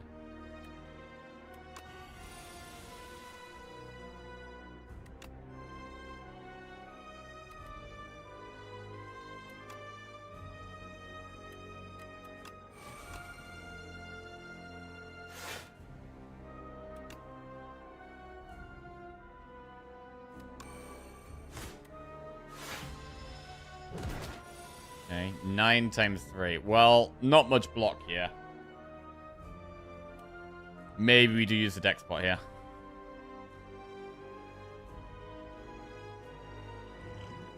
Taking quite a lot.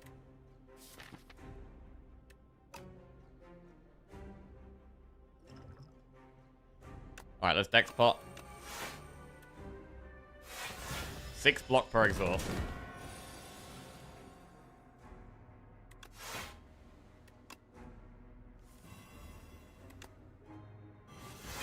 The expose is quite nice for that, actually. Right, 3... The Inferno seems so important. Like, we don't actually have another way of doing damage to ourselves. We really want, like, Crimson Mantle, I think. Then we can do more damage to ourselves and get more strength and scale faster. But now we're going. Like, once we get it all in play, we start popping off really fast.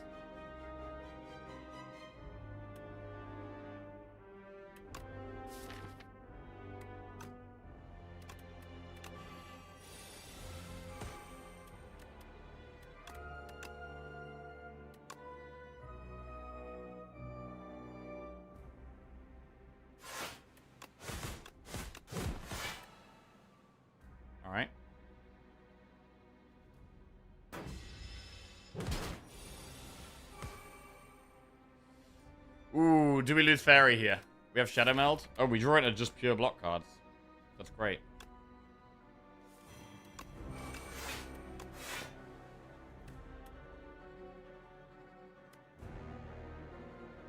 We can probably bash.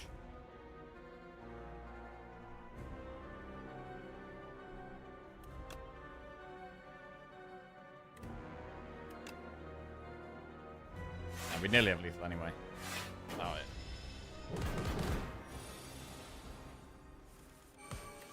21 times 4. Alright, nice. 75 gold and a card to our deck. 1-2 punch, Crimson Mantle, feed. Bro, Crimson Mantle goes so well in this deck. It goes so well in this deck. Another way of doing self-damage to ourselves, proccing the Rupture. It's great. Queen, Aeon Glass. Right, what do we got here? Spiked Gauntlets. Gain 1 energy at the start of each turn, but powers cost 1 more. At the start of your turn, add 1 random attack to your hand. It's free to play. Or Throwing Axe. The first card you play each combat is played an extra time. I mean, with all our strength, a free attack sounds good.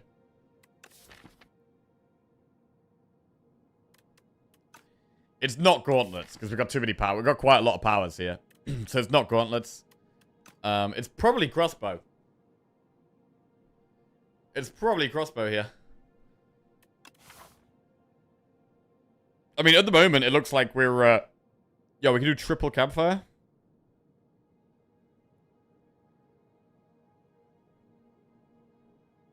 Early shop into triple Campfire. Upgrade the card draw. Upgrade the powers. Seems good. Axe is insane. We don't have like an innate power though. We don't necessarily... We can't guarantee we're getting something insane turn 1.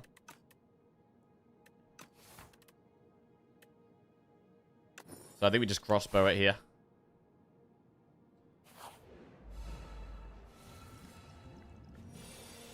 Fight me.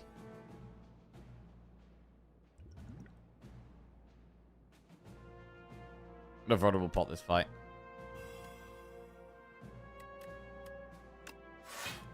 Oh. That was completely pointless. Just drew it to expose. Wow. Rip pot. Okay.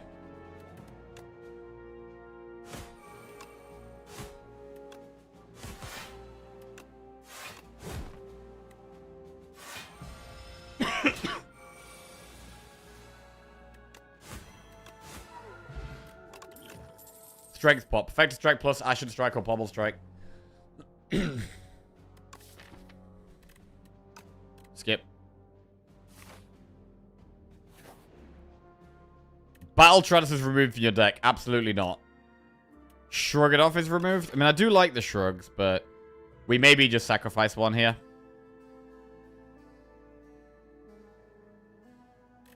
Unless we want to keep going for a strike or a defend. It's a bit sketchy. I'm just going to lose a shrug.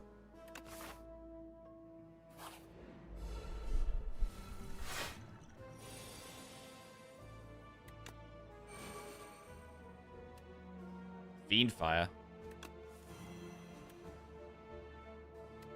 Feel no pain, Fiendfire.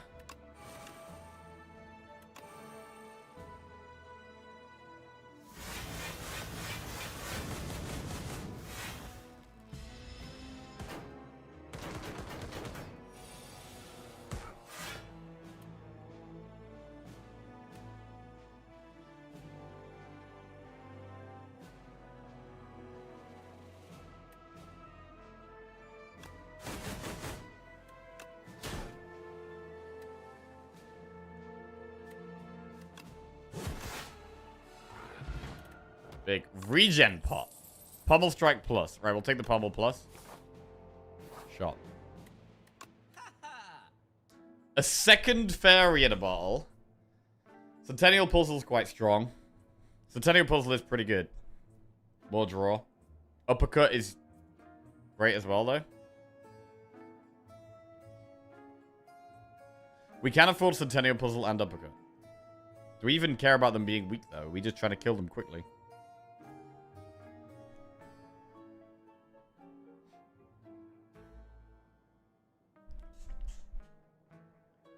Centennial Puzzle seems really good.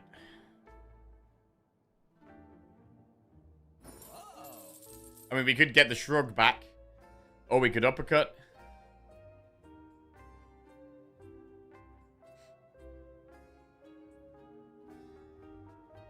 Would we take another bloodletting? I'm not sure. We never upgraded the pyre.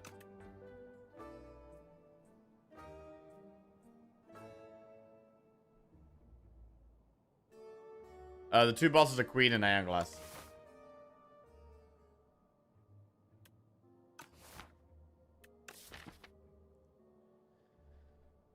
Normally I love uppercut, but I don't know how much it really helps here.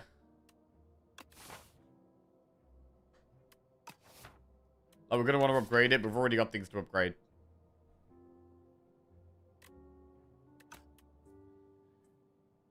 We could just save the rest of our gold.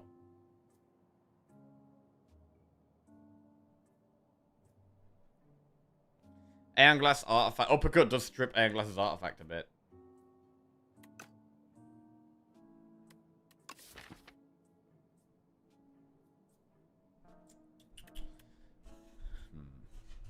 Wow, I just got recommended a Jackie short on YouTube. The algorithm is finally learning. Hey. Love it. Yeah, Lizzie's been doing loads of editing for me for the shorts and stuff, which has been really helpful. She's doing a great job. This is probably the last shop, yeah, so we probably should spend our gold. To be honest, Uppercut is just a great card. It is probably going to be one we want to upgrade. Maybe just will upgrade. Right, we'll regen pot here.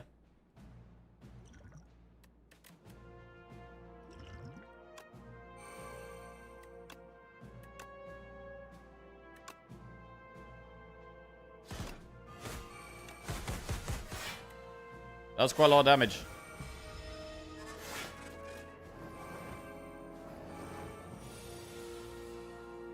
Conflag. That's great.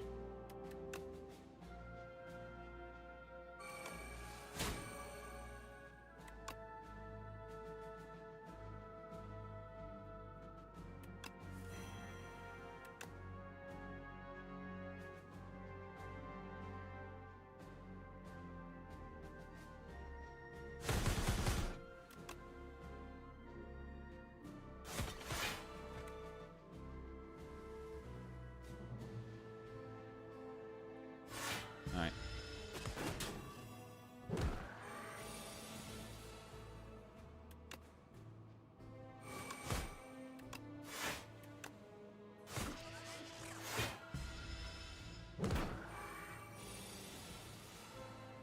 Stream, 1,000 viewers. Lizzie's shorts, tens of thousands of views.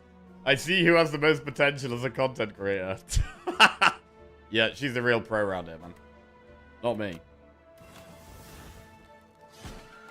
Alright, 90 max HP we're up to. So I think Chosen Cheese has officially got us 10 max HP now, which is pretty good. Sword Boomerang Plus does work with Strength, but we've already got Exterminate and Spite, and we're generating a random attack every turn. So I don't know if we need any more random attacks. It is good with Strength, though. And it's upgraded.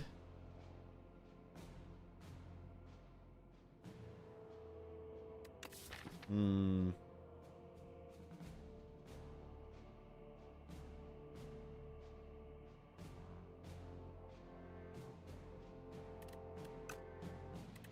I'm gonna skip.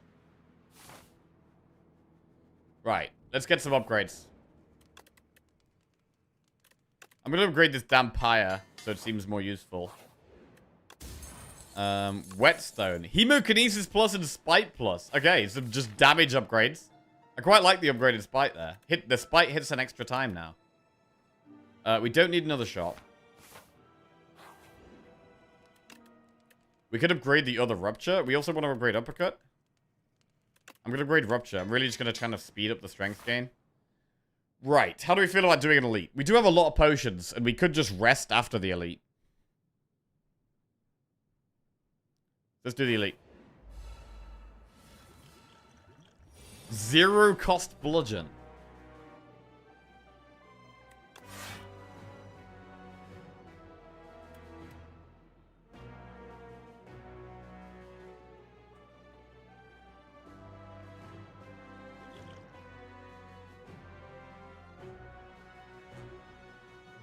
We could use a pot here.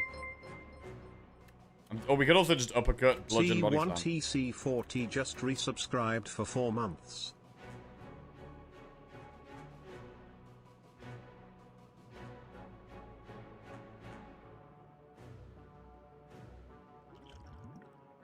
I'm gonna speed pot. I'm not gonna uppercut. I'm gonna kill the one at the back first. Kit Kat, welcome back to the Jack Ops. Cheers, mate. Thank you very much. Exterminate. We don't have anything that works with that, really. Unrelenting.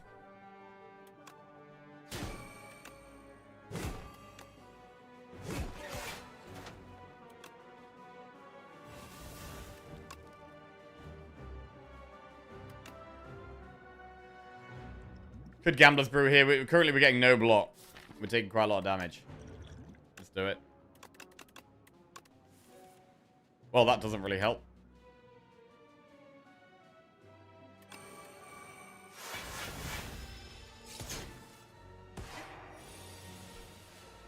Big draw this turn.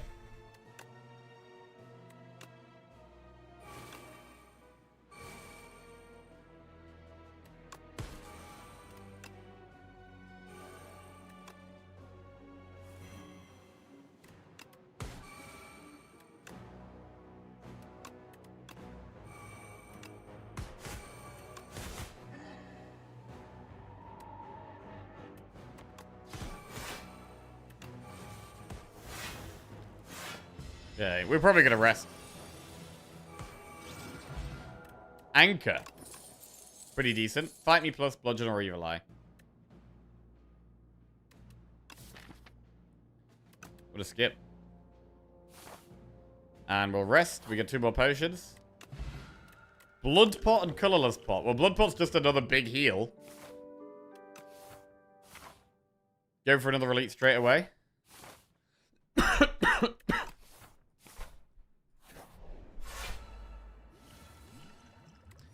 Expose works on this guy.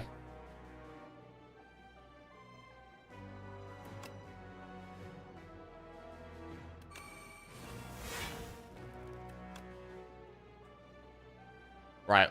What? Colorless pot?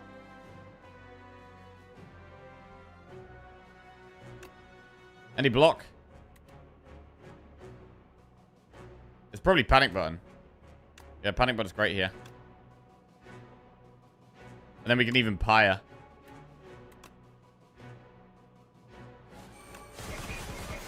Doesn't attack next turn. The panic button's solid. Nice.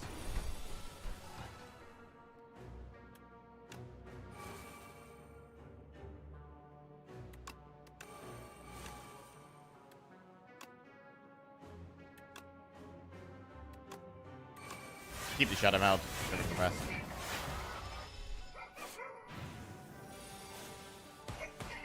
Double rupture, that's double strength. Whenever we lose HP. Which we currently don't.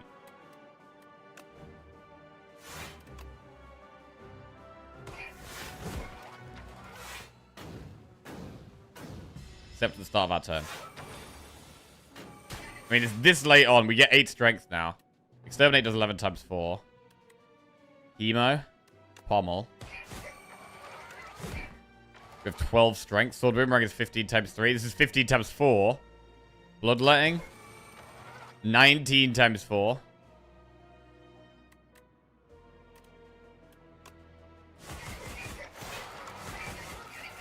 Big damage. Razor Tooth and Vulnerable Pot. Blood Wall plus Body Slam or Thrash. I mean, I don't even know if we need... We don't really need Thrash. Like, Thrash is often good, but... Blood Wall plus could be better. Also damages ourselves.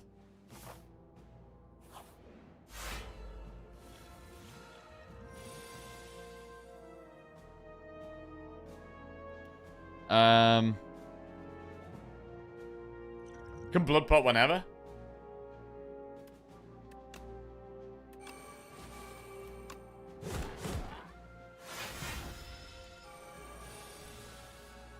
Oh, double rupture bloodletting. Huge draw.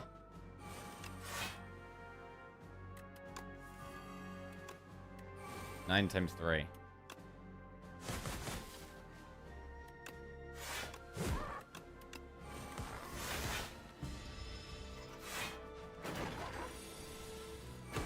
This deck is moving great. Yeah, it feels solid, man. Feels solid. We're not even taking that much damage. Like, we're a very high damage deck, but so it feels like we should be taking loads, but we're really not taking that much. Take Pommel Plus. Right, and I mean here, we have Blood Pot. Is there any, like, really good upgrade? There is plenty of good upgrades. Uppercut. Battle Trance. It's probably Uppercut. Exterminate. Nah, if it hit an extra time, it'd be a good upgrade, but it just doing one extra doesn't. It's not a good upgrade. Trance is also good. Does Bloodletting. How do we feel about our potions? I mean, I think we're fine with our potions.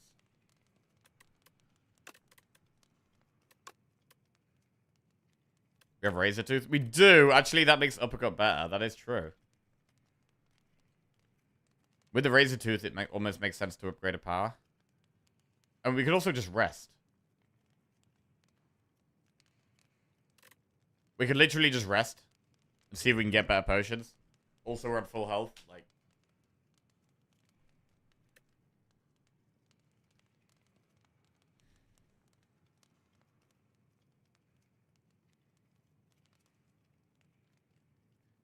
The deck has enough damage.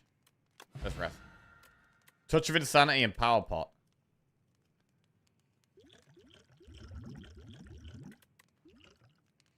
We don't need things that do damage, really.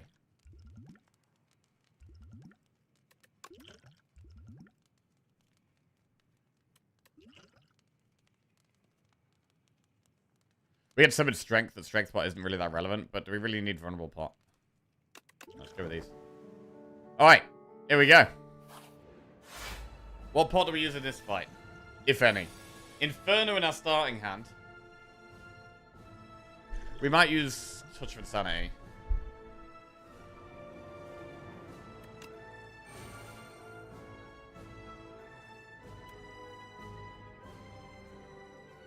We could probably focus Queen.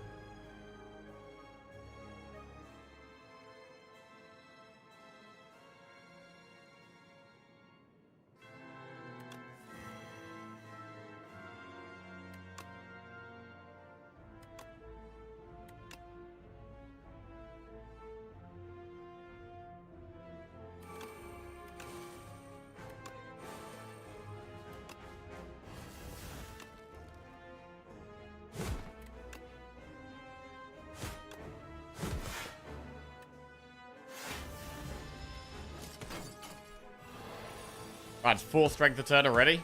Oh my god, Exterminate is 7 times 4. Blood Wall. Blood Wall, Exterminate.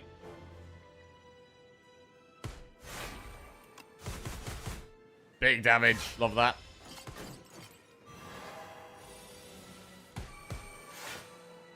We do take some damage here.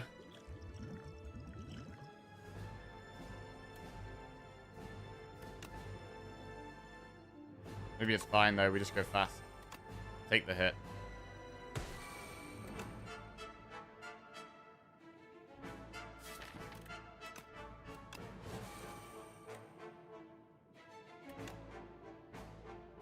Headbutt Exterminate on top.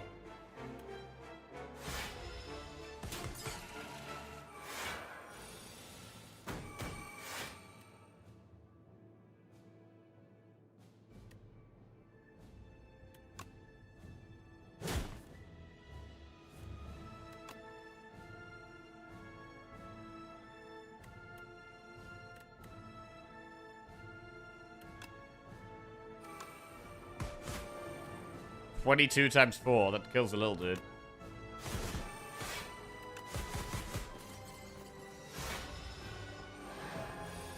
Should be lethal. Is lethal.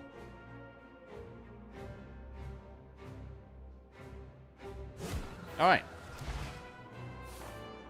Next.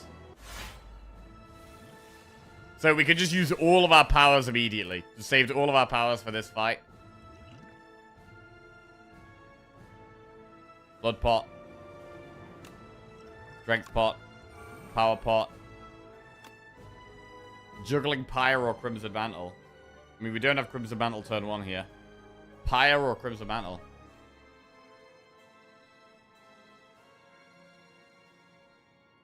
We've already got a Crimson Mantle in the deck, though.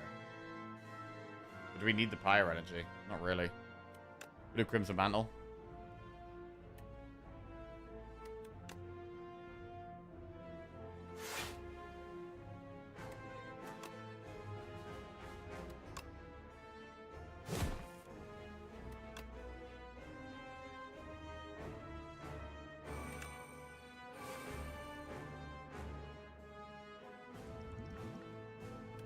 Touch of Insanity Blood Wall? We haven't played Rupture yet, so it's not really worth. I don't know, we could Touch of Insanity Blood Wall here. We've still got the second Blood Wall. We could also just draw.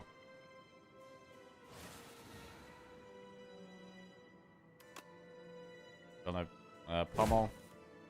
Feel no pain. Just end turn here. One more attack does actually get Fan and Kusarigama though, so we probably play this.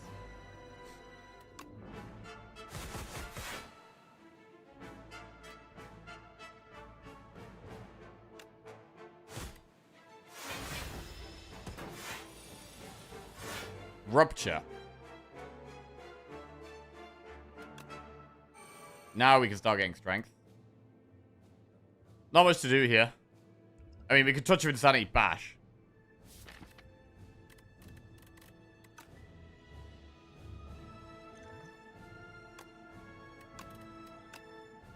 Start stripping the artifact.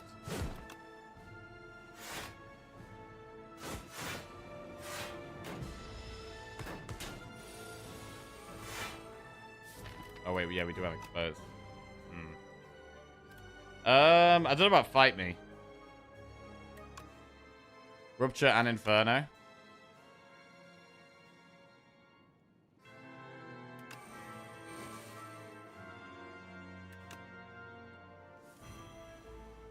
Expose.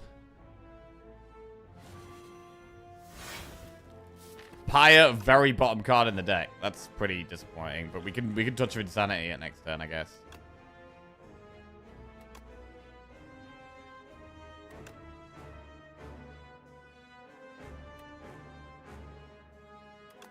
Emo gets his full strength. But Crimson Mantle's quite a lot of block. Should really Crimson Mantle.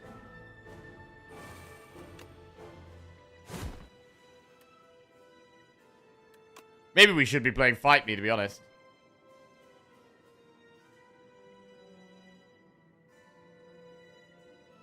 We give it 1 strength, but we get more strength. And we're just going to try and kill it. We're trying to kill it fast, not slow. 37 damage.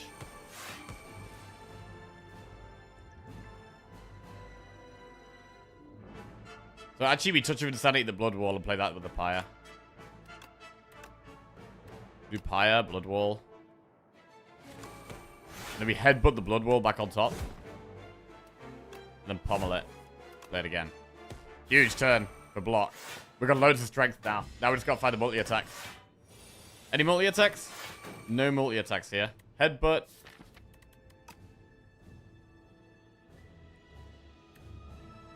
Probably headbutt pummel now.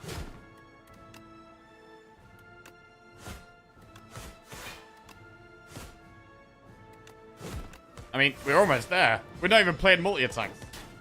We're literally not even playing multi-attacks and we just get there. 39 strength. Just disgusting strength scaling here. Massive, bro. Absolutely massive. Lovely win. Lovely win. Bro, the fairy was with us the whole time, man. You're free, fairy. You're free. Didn't even need the fairy. I mean, a Chosen Cheese got us 15 max HP by the end of the run there. So that's kind of why I feel like a lot of the time Chosen Cheese isn't worth it. Like, you immediately lose 14 health. And by the end of the run, we only got 15 max HP. Like, you get small bonuses as well for, like, when you get rested, you get a tiny bit more, but... I'd only take the Chosen Cheese when I feel very confident. Right, that's a 4-win streak. 4 in a row with Ironclad. And 4 rotating as well. Ever since we lost our silent streak, we've won every other run. Very good. I mean, we probably could have won that silent run, bro. We probably could have won that silent run if we hadn't just gone into that elite and we just gone round the elite instead. We could be on a massive win streak right now. We could be on a massive win streak. But it's okay. We'll just keep building up the next one. I bet so many points for that silent win. Oh, God. Oh, God. Jesus. Do you agree that the PV loss Rupture deck is the easiest to play for Ironclad? The self-damage stuff? Is it the easiest to play? I don't know. I find the block stuff generally pretty easy. Like, the self-damage stuff, you can very easily just end up doing too much damage to yourself, or not having enough block, or not being fast enough, and just dying. So I don't know about easiest, but I think when you get a lot of the package, it just kind of just play itself.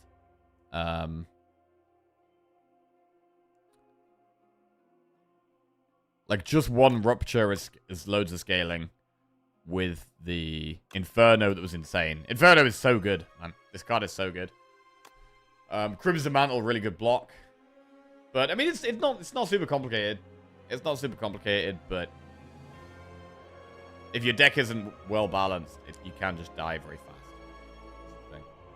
It's the easiest to murder yourself. Yeah, it is, yeah. I mean, I do like that we can have a very varied lot of... Like, I feel like from Slay the Spire 1 to Slay the Spire 2, I think Ironclad feels way better. I think Ironclad's a lot more fun and a lot more varied. A lot of the time in Slay the Spire 1, almost all of my Ironclad decks would be, like, exhaust-based in the late game. It would be like, right, we get Dark Embrace, we get Feel No Pain, we maybe get Corruption, we maybe get Barricade, and then we body slam them to death, or whatever. But it was all based around exhaust. Whereas now we can have, like, vulnerable synergies, strength synergies that are working a lot more, self-damage stuff. Like, Ironclad is way more interesting in Slay the Spire 2, I think.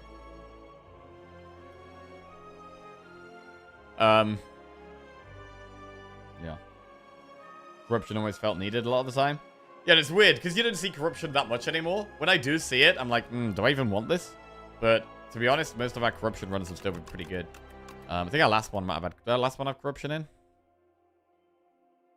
Yeah, we had Corruption in our last one. It was pretty good. Is Hellraiser and All Strikes too easy to play? Bro, I've still not had a win with Hellraiser. I don't know how, but somehow there's just never been a run where it's like, oh yeah, Hellraiser's the pick here. I don't know. I really want to have a Hellraiser run. And, I mean, to want a Hellraiser run, I think we do need quite a few Pummel Strikes. Like at least 2 or 3 upgraded Pummel Strikes in the deck. But yeah, I unfortunately haven't been able to have good success with Hellraiser yet. I do find Inferno, Crimson, Rupture to be incredibly strong. Yeah. Need Jeweled Mask for that build. Have you tried to do the 5-card challenge? I haven't done the... I've done the 5-card challenge in Slay the Spire 1. I think I just did that with Watcher, actually. Not in Slay the Spire 2 yet, though. If Hellraiser don't count strikes to all the 5 draws each turn, it would seem good. Yeah. Yeah, true. The lack of draw is the problem with Hellraiser, right? It's not the... Because it is an energy card. It's an energy card, but because you've got easy access to Bloodletting a lot of the time, you maybe don't really need it. Right, I'm going to call it a day there. I've got a physio appointment I've got to go to, so can't hang around too long today. But yeah. So I think we've been playing really well this week overall. There's been a couple of runs where we've screwed up a bit, and it's cost us some big streaks. But overall, we've got some big numbers on the board. And we're doing really well. We're doing really well. It's a beautiful weather outside, so I hope everyone has a great weekend, whatever you're up to. Going to be working on some more YouTube videos this weekend. And probably enjoying a lot of the football. I've been really enjoying the football, man. USA playing tonight. I'll watch that game. Right. Who can we raid? Let's have a look.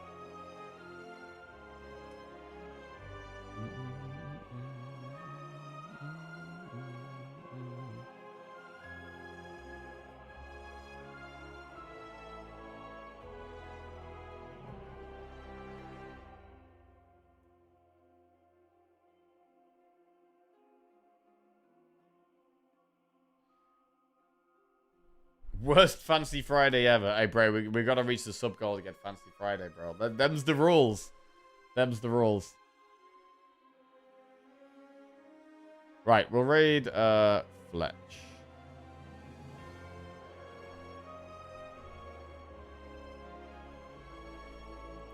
There, guys. Love you all. Thanks for tuning in. I've spelled that wrong. God damn it. Okay, there we go. Have a good one. I started running where I dupe Cascade. This is not a good move. I got caught in an infinite loop. Had to shut the game down. I've heard about that. But I haven't managed to do that to myself yet. Infinite Cascade loop. Surely you eventually just win, no? Oh, I don't know. You cascade a cascade. And then the cascade hits the cascade. But then surely it keeps hitting the other things as well. I don't really understand how that would be infinite.